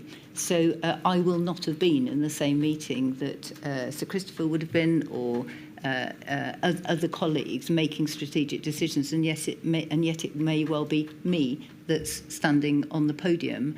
I think the other important thing is that, and I think many public don't realise this, when you were there, the way the press conferences were handled, there would be two, I think from memory, two video questions and then questions from the press. None of those would you have any content of before you stood up, so you could be asked anything. And I think going back to your original question, no, I wasn't. I was there as an advisor. But I was also there, I felt, as somebody to try and support public understanding. If you're a public health doctor, your patients are the population. And so it's an opportunity to give critical public health messages. You said you were there as an advisor. Does that mean that you did have some, as it were, some duty to keep in line with the government policy, or were you entirely independent and you could say exactly what you thought? So I'm an independent advisor, as I think you've heard described from CMO and others, but I am nevertheless also a senior civil servant, and you have to keep those boundaries quite clear. But I think the point about the press conferences is often we will have given public health advice to decisions. The public health advice may or may not have been taken. Ministers, quite rightly, will make a policy choice and then they will announce that policy. Now, it could be, therefore, that a minister is making a policy which contains all of the public health advice that we had given or I had given, and that's probably relatively easy. Or a minister could give a policy decision which I may or may not have had much awareness of before I was on the podium, and there will be public health elements within that. And I always tried in those to pull out, if you like, the key public health elements that were the right messages to give to the public and the ones they would expect a public health advisor to provide. When you refer to the right messages to give to the public, was there ever a sense in which you were trying, as it were, to protect the public, not to tell them all the bad news, to put a positive spin, if you like, on events? I don't think it's a matter of protection, but I think this was a very, very frightening time for many members of the public. I mean, Jonathan Van Tam and I took slightly different roles. He had many football analogies, I didn't. I chose to never use my professorial title right from the start because I felt that for some members of the public, Dr. Jenny would possibly be more familiar, if you like, for people going through a frightening incident. So sometimes when you're speaking that way, and I can see it in some of the transcripts, you will have to reduce what you're trying to say to something which perhaps is simpler, less scientifically detailed, but nevertheless gets a key public health message across. One can imagine doctors sometimes holding back on a little bit of the bad news to try and keep their patients' morale up. Is that perhaps sometimes the spirit in which you approach this? Not if it was necessary. I mean, actually, that probably runs counter to how current doctors should act. There is a duty of candour to your patients. But there is definitely a way of framing, and having a very frightened population at the start of a global pandemic is not helpful. But I think there are many instances you will see, both outside the public briefings and within them, where I have possibly been quite outspoken and then probably had that recognised in the media the day afterwards. Well, let's look, Professor, at two references, first of all. First of all, can we go to your statement, please? And when I say your statement, unless I say otherwise, it'll be your fourth statement, your personal statement. Paragraph 7.65, starting at page 57. And this relates to not actually a press conference on this occasion, but an interview you gave to NBC News on the 11th of March. The inquiry has heard a lot of evidence about this period. Are we not, in the sort of run-up to the first lockdown, Wednesday, the 11th of March. If we go over the page, we see an extract from the interview where you said this: timing of an intervention is absolutely critical. If you put it in too early, you have a time period where people actually get non-compliant. They won't want to keep it going for a long time. If you put it in too early, it's going to cause people to disrupt their lives without a long-term effect. If you put it in too late, then clearly it doesn't cut off that top piece of the peak. You then go on to refer to an email which we'll look at. In fact, I want to ask you to look at a different bit of that email. So we'll bear that quote in mind, please, and go to the email, which is 151565. It's dated the day before that interview we just looked at.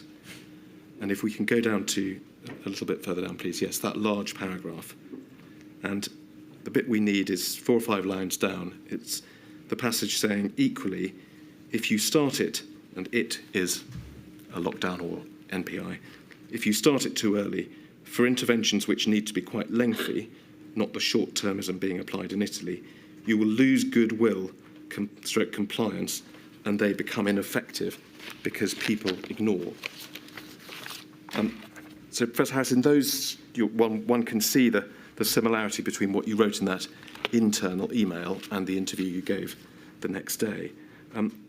But in both, what you were expressing was the idea of behavioural fatigue as an argument for delaying the imposition of MPIs, which is something that was being said publicly by Sir Chris Whitty at press conferences around that time. Do you agree with that? Although I don't say behavioural fatigue, so I would perhaps draw a distinction, because I realise one of the interesting things about the inquiry is that it forces or opens up all sorts of correspondence that I have never seen through the pandemic. And the whole debate about behavioural fatigue was completely not known to me until I started looking. Now, I have looked back, actually, and I think what this comes from, I realise there's an argument between the behavioural scientists and the others, and I recognise that Sir Chris thought that was not a helpful word framing to have used. But nevertheless, in SAGE, I think what we're saying here is, and I think I might be SAGE 13, but there's a section where it broadly says there is a logic. We know people get tired of quarantine, for example, ever low robustness, but evidence there. And there is a logic to the fact that if you're holding on to something over a long period of time, people may stop doing it. That's not quite the same as fatigue, and that point comes out in the next point that SAGE makes, and I think this is what I was trying to say here. One final point, I think, on all of this, which is not included in these sections, is the safety point about when you go into lockdown, which was really important for me. So that might be another point to flag. Professor, we can explore this in detail if necessary, but I just want to press you. It's, of course, right that you don't use the words behavioural fatigue, but then I'm not sure Professor Whitty did in his press conferences. Certainly, if he did, he also used words very similar to the ones that you're describing, everyday words. The basic concept in language you use in this email, similar to language you used in the NBC interview the next day, if you start too early, you lose goodwill and compliance, the MPIs become ineffective because people ignore them.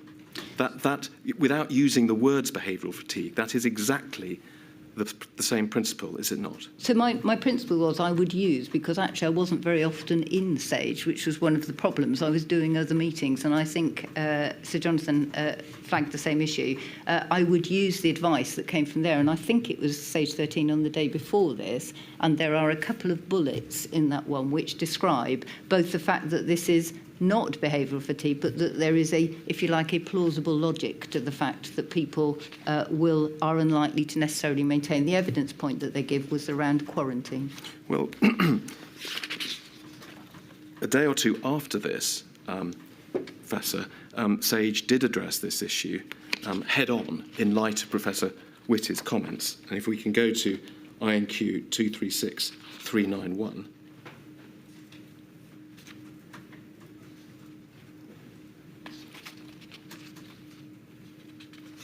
Thank you.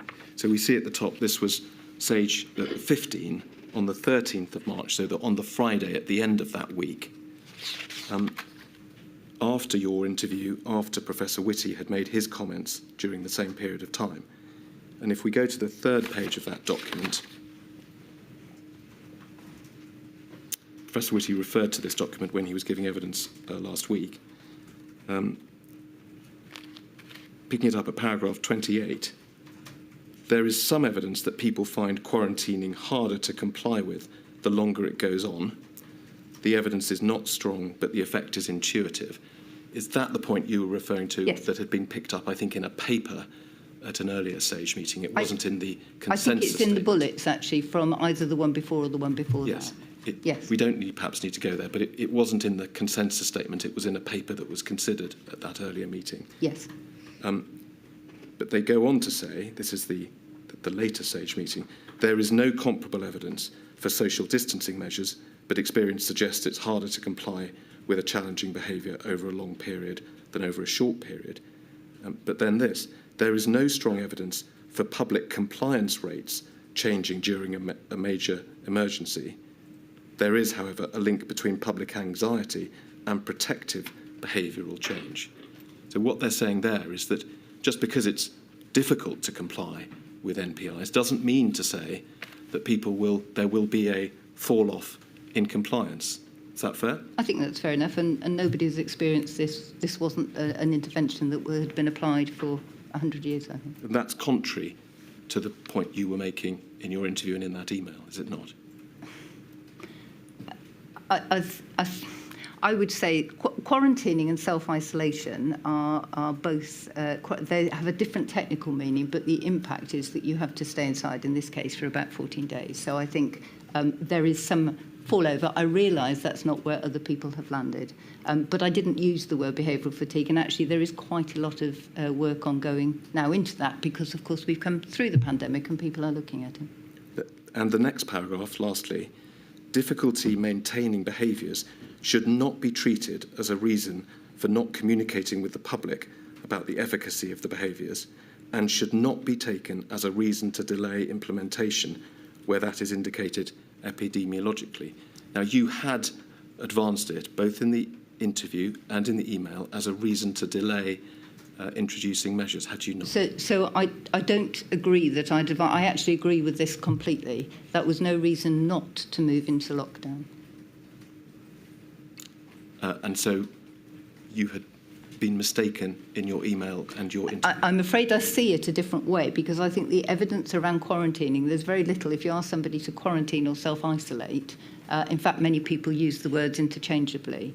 But I was not using that as a mechanism. What I was saying was you have to get the timing right to do it. It wasn't a mechanism for not going into lockdown. Well, getting the timing right is another way of saying, do you go at this point or that point? Do you delay or do you accelerate? But this was not the only factor in that. And in fact, I would say that the main factor, partly because of the work I was doing at the time of getting the timing right, was around protection for people who were going into lockdown, which I think was a major concern. Professor, when Professor Whitty gave evidence last week, he readily accepted that what he had said in public was really unhelpful, and he said it was really irrelevant, this idea of behavioural fatigue was really irrelevant to discussions about the timing of a lockdown, and it had been unhelpful of him to link it to a lockdown. Why aren't you making the same concession? So it may be that actually I'm not seeing the information I've given, and maybe I need to go and look again and reflect. So the intention is not to use that as a mechanism for not going into lockdown. It is about recognising how people may be feeling about it. I'm sorry, you'll have to explain that. What? So if you're going into a lockdown at a particular time, people will have different emotions about that. There are safety issues, which I think were some of the main concerns that I had. But the knowledge of going into lockdown is not. I think we're talking here about people should have a good communication and various other things. So it's not. I don't think we're saying, or rather, I'm saying, it says here should not be treated for not communicating with the public about the efficacy of behaviours. So you do need to communicate before you do that. You do need to communicate, and Yes. in your interview with the Telegraph, you emphasise the importance of accurate, honest, straightforward communication. But isn't the straightforward way of looking at your interviews at the time and this Sage minute that Sage were telling you that you'd got it wrong? And that's what Professor Whitty seemed to accept, but you don't seem to accept. I'm not trying to argue with it particularly. I am potentially seeing it a different way. It perhaps wasn't what was intended when I said it, so perhaps if I've miscommunicated it, then there is an opportunity for me to learn from that. Let me go on and ask you about a slightly different matter, but it does, in fact, involve us going back to that email that we looked at. So, well, in fact, before we do that, the point I want to come to is about comparisons that were made at around this time in March between, on the one hand, the UK and its state of preparedness, and on the other hand, things that were going on in Italy. And we'll come and look at that email. But before we do, there were two sort of strands of evidence that the inquiry has heard about reactions to events in Italy. First of all, we've looked at a page in the book that was written by Jeremy Farrar called Spike, and it's up on screen. And if we look at page 100 of that book, he says, his take on the scenes from Italy, he says the dire situation in northern Italy focused minds in the next Sage meeting on Tuesday the 10th of March. So I think that was the day of the email that we looked at. He said he relayed chilling status reports from his contacts there. It was battlefield medicine deciding who to save and who to leave to die, doctors being traumatised. And then he makes this point. This wasn't China or Korea or any other country 5,000 miles away. This was a sophisticated, rich country on our doorstep, and the health service was collapsing. So he seems to be making the point that Italy was comparable to the UK, and yet they were having these terrible problems. I said two strands because we've also heard evidence from Helen McNamara that her memory of meetings in Downing Street at this time was one of a feeling that the Italians were overreacting, and to use her words, a breezy confidence that we would do better than others. And if we look back at that email, your email of the 10th of March, Professor, so this is 151565, reading on from the passage we looked at before, so again, that large paragraph starting 6 or 7 lines down, you said this: of course, if you have not got good command and control symptoms in your country in relation to health services, e.g. Italy, or 10-year background of planning for flu, you're probably starting from a rubbish position. But in the UK, neither of the above apply. So, are you there expressing your own view as those scenes unfolded in Italy, that really there was no comparison between the UK system and Italy, and that Italy's health system was rubbish? So I don't think I was declining the position of the health system quite to that extent, but the issue is not the health system fully, but the command and control system. So one of the things which the UK has, albeit we clearly can see it needs improving, is a direct line of sight from central government right out through health protection systems, right out to each local authority. And I think from what I remember, that was one of the issues that was being highlighted about the Italian system, that it didn't have the opportunity, if you like, for overflow into other parts. It was quite compartmentalised. I would have to check on that, but I think that was it. So my sense at the time was, about this time, which was the 10th of March, the whole data thing started to change. I think I wasn't in Sage that day. As you say, the pictures which started to come from Italy looked fairly unbelievable, and people started to talk about, particularly I think with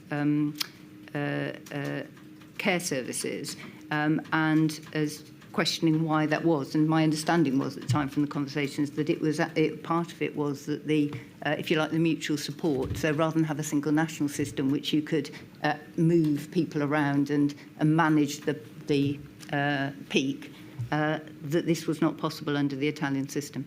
Do you think that what we might see here, your email on the 10th of March, might indicate that you were guilty of at least a degree of overconfidence at that stage? I think looking at this now, I mean, clearly we will learn with hindsight. I think probably I had read too much into the differentials of the health system and accounted for some of the problems, at least, that they were having from the way the system was organised, rather than the fact, actually, that the virus was going to be so problematic. And I think that's what I understood Jeremy Farrar was describing in his book as well. As it turned out, neither the UK's command and control systems nor our planning for flu served us very well, did they? No, along with many other countries. Let's go to a different document, please. This is INQ 274060. And this is an extract from a press conference you gave a week or so later on the 20th of March, and it relates to the PPE. And a question from Francis Elliott at the Times: can you update us with how we're doing with protective personal equipment? There's obviously something that is deeply concerning. The answer you gave: the country has a perfectly adequate supply of PPE at the moment. That encompasses quite a wide range of different gowns, masks, gloves, all sorts of things. There have been, I think, some differential deliveries, if you like, in some areas, which has caused a degree of concern recently. That is completely resolved now. And then you go on. It wasn't right, was it, that the problems with PPE have been completely resolved as of the 20th of March? So the first statement that, so this is one of these areas where I need to clarify what my responsibility was. I had no direct responsibility for PPE at all. And when I go into these conferences, I had to rely on information that was provided to me.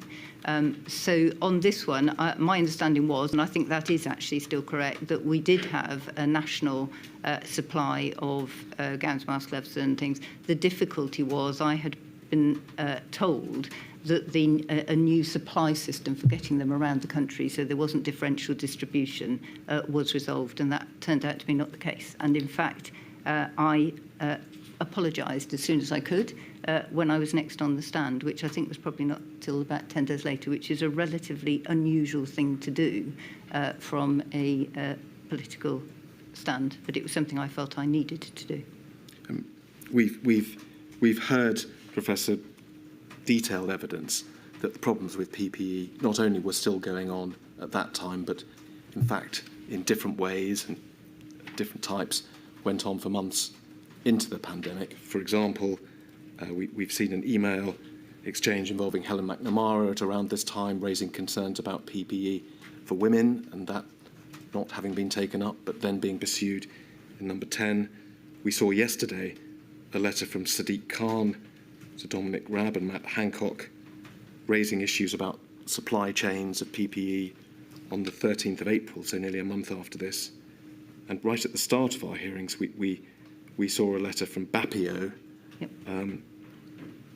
which described a survey they had done of their members with a very high rate of dissatisfaction with PPE, people being disciplined for complaining about PPE and so on. So it simply wasn't the case that there was no problem with PPE. There was in no March. national shortage of PPE. That is factual and I think is there. There was a distribution issue around PPE. But I think the important point for me here is this is an operational issue which was not my responsibility at all, as were many areas which I would be asked about. So when I go onto that stand, I have to rely on the piece of information which somebody has given me. And that was why actually, when I went onto the stand, I think it was the 31st of March, and probably, I think, contrary to advice, apologised directly to the public and said I'd made an error. That was my understanding at the time, because it was entirely, I mean, it's important that if a piece of information is wrong, that you correct that piece of information, and that was the information I had been given. I have no operational responsibility for this at all. Let's move on, Professor, and look back at your statement, please, paragraph 7.54, page 54.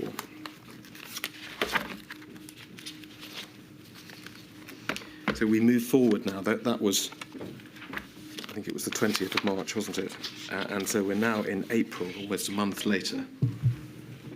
And this was an observation you made at another press conference, and we can see it in quotes there, where you said the UK, regardless of the position we may be in now or commentary, has been an international exemplar in preparedness. So the fact there is a pandemic influenza stockpile is considered a very high quality mark of a prepared country in international terms. Now, I think we've just established that by the 19th of April, whatever you did or didn't know a month earlier, you knew that there were continuing problems with PPE, did you not? Yes. You said that you'd apologised by then for your earlier statement. Yes, that's true. But yet you still referred in the context of your assertion that Britain was So or this had was been an not my... No, why don't you just let me ask Sorry. the question, Professor, and you Apologies. can answer it. In the context of your assertion that the UK had been an international exemplar in preparedness, you referred to a pandemic influenza stockpile.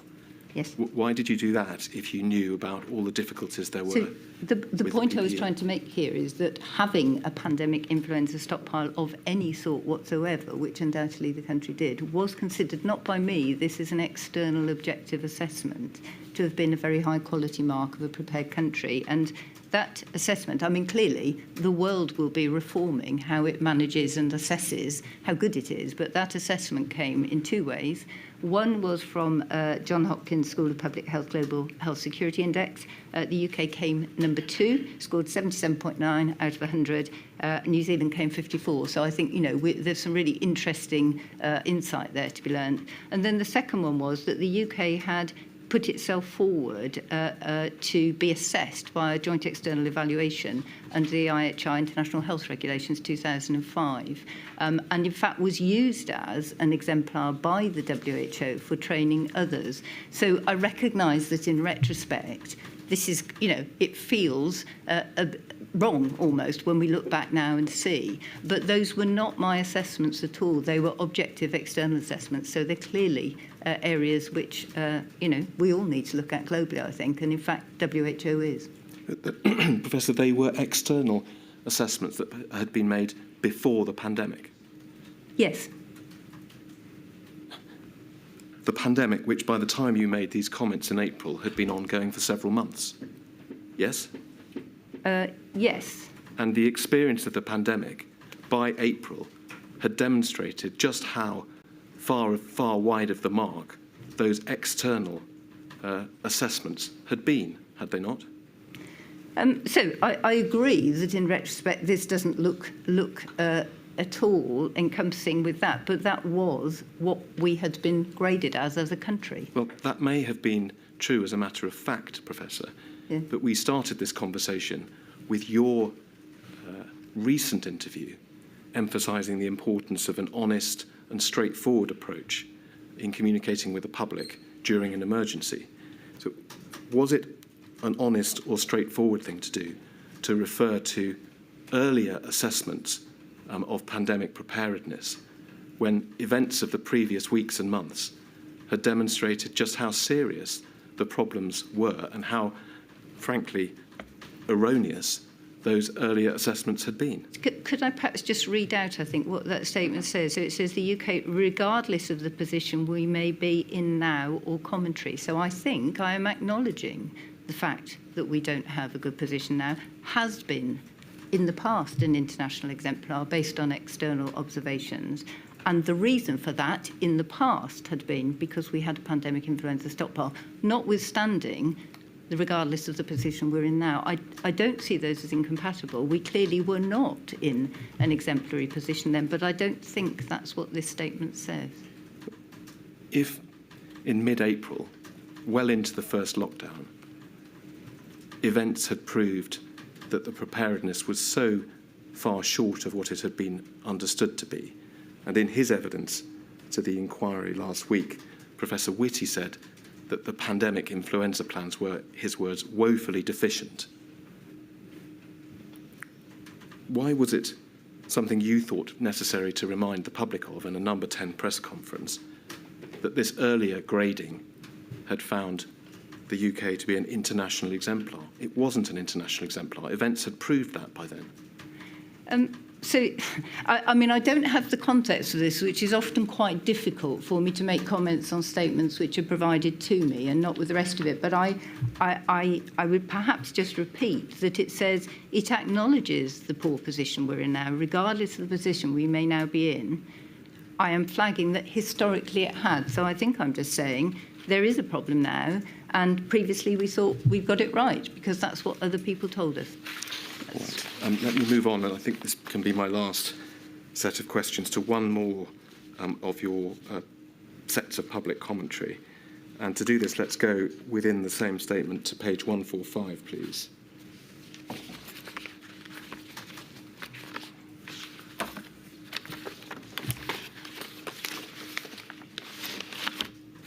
Now,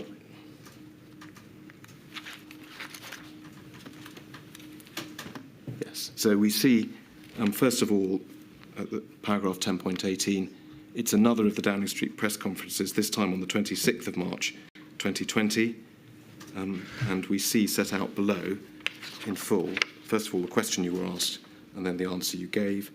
These were comments about testing, which, as with the other comments we've looked at, were the subject of debate at the time.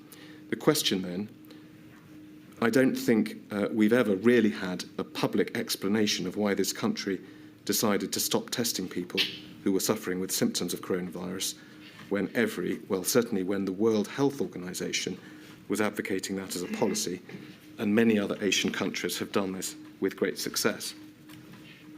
And your answer, which I'll read out, I'm going to suggest perhaps falls in, you're making two broad points, and I'll pause after where I think you sort of end the first one, and we can talk about that before moving on to the second. But the first part of your answer then, you say, so I think I'm going to answer in two different sections. The first one about the WHO comment. So I think the comment you were picking up was Dr. Tedros saying test, test, test. But in fact, we need to realise that the clue for WHO is in its title.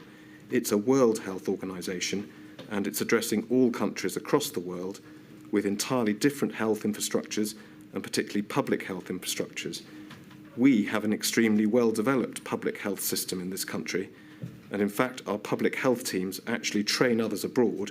We've supported WHO through their Go On process, and some of our epidemiologists have gone out to Manila, for example, to support the early response in that area. So the point there is that they're addressing every country, including low and middle income countries, so encouraging all countries to test of some type. That's the point where I think perhaps you go on to the second part of the answer. But let's just focus on that first answer.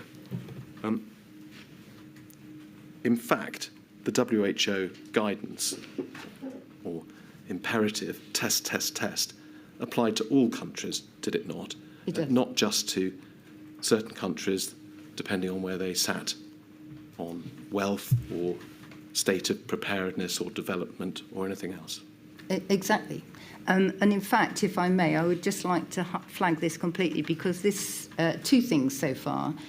Firstly, the decision to cease community testing, which I might come back to at the end, it was not my decision, it was a full clinical decision from CMO's office, senior clinical groups, right across the system, for good reason, which I'll come back to. But this, I was quite surprised at the reaction to this, because at the time, I think around more than 80 countries of the near 200 of the WHO member states had not recorded a case of COVID. So Dr. Tedros was out exactly telling everybody to test, test, test. And I fully supported it, and so encouraging all countries to test of some type. The problem we had was that many low and middle income countries did not have the capacity or capability to test. And so he was encouraging them both to get support, which in fact the UK had provided, or to start using their tests to see whether they had cases, because we had differential reporting globally, and it was very unlikely that some of the countries who had not sent in a positive case were not actually reporting had cases in their country. So this has been completely, to my mind, misinterpreted, and for the record, I was totally supportive of Dr. Tedros' statement. What we'll come on to in the next bit is, when you come to the UK, the problem we had was we had tested, and we had no tests left. And then you get on to so what were we doing? And in fact, in the next part of the statement, we prioritise the testing, and the prioritisation of the testing is exactly the same prioritisation as WHO put out in its statement 9 days later on the 21st of March. So well, I would suggest it's quite misinterpreted as it's been reported across the media. Let's look, Professor, at the second part, as you say, and then we can wrap it up with a few extra questions. The second part, you say, when you come to the UK, and we've made it very, very clear, there has been a plan right the way through this, which is entirely consistent with the science and epidemiology. We started with a containment phase, and every early case of this disease was followed through. Every contact was traced exactly as we would do for other diseases, but particularly noticing this one. And of course, your viewers will be very familiar with the fact that we had some very strict and very successful containment facilities, but there comes a point in a pandemic when that is not an appropriate intervention. And that is the point really where we moved into delay. And although we still do some contact tracing and testing, for example, in high-risk areas like prisons or care homes, that's not an appropriate mechanism as we go forward at that point. What we need to do is focus on the clinical management of the patients first and foremost, and then additionally, as I've said earlier, on our health and care staff and first responder staff. So obviously, if there was infinite testing facilities, and we're growing them at pace, and we will have them, then it moves to the public. But we need to be very careful about focusing where it's clinically most valuable. So, Professor, let me come back and ask you 2 or 3 questions. Firstly, if we can just remind ourselves, the question that you were asked was simply the question is saying we've never had a public explanation of why testing has stopped. The simple answer to that question was, we've run out of tests. We don't have enough tests to test everyone anymore. We're going to prioritise healthcare and other sectors. Yes. That was the answer, wasn't it? Yes, exactly. It's exactly what WHO put in their guidance the next week. So, first of all, why did you think it appropriate, if that was the question, to start talking about the World Health Organization and suggesting that different rules apply to different countries depending on how rich they are? If I may, can I just go back? I wasn't, that's an interpretation. I was actually saying those low and middle income countries did not all have testing capacity, and we support them as an organisation. And I fully supported WHO testing. But at this point, we had no more tests. And then in the second part, I am speaking to the public at this point, so they will be getting quite frightened, seeing the pictures that you have alluded to, will be wanting to know that if their loved one goes into hospital, there will be a clinical test for them to diagnose. And if I may, because this is an important point, At this point, we had around 5,000 tests. They were prioritised into clinical treatment, and so everybody in hospitals, particularly in intensive care units, started to be tested. Now, if you look at the dates for this, the testing picked up a lot of cases, more cases than was anticipated in hospitals, and by this time you could then start to extrapolate back what that might mean for community infection rates. And if you look at this, you'll find it's the same week that the changes in the numbers in stage went up. So this was a high-level surveillance system, which then allowed us to, for the kind of, with more certainty than was there, I think, which then led to the alerts to ministers and an early lockdown. So I think if we had not done this, we would have gone into lockdown much later. Professor, we're talking about communication. Yes. And the way you communicated on that occasion. If the position was that testing had finished because you'd run out of tests, why did you say there comes a point in a pandemic where it's not an appropriate intervention? For two reasons. One, the one that I've just given, which is I wanted people to be assured that their loved ones would have tests in hospitals. This is, many people were listening to me directly. But secondly, you will have heard from many other people. So Professor Yvonne Doyle, who I know gave evidence recently, that said that there is a point where you no longer test and trace because the peak of the pandemic rises so quickly that it becomes unmanageable. So that point is an important one to signal to people that this is a change in how, and the how it's done will change. But you said yourself at the end of the answer, Yep. and as we know from history, testing is desirable if you've got the capacity. We know that NHS Test and Trace subsequently became an enormous organisation. Yes. You mentioned the billions of pounds that were spent on it. So the point is not it's not appropriate, it's that there weren't any tests. I think I've said both of those things here. It's not manageable either on the testing and contact tracing, which was the point Professor Doyle made, I think, last week or whenever she was here. Saying both things, Professor, is not a straightforward way of communicating with the public, is it? I will leave it at that. Yes, thank you. As will we all. Thank you. I'm sorry, as I say, you've got to come back. I know that you've got another issue that's been getting some publicity today, so I hope that doesn't build up into a major issue. 10 o'clock tomorrow. Thank you. Great.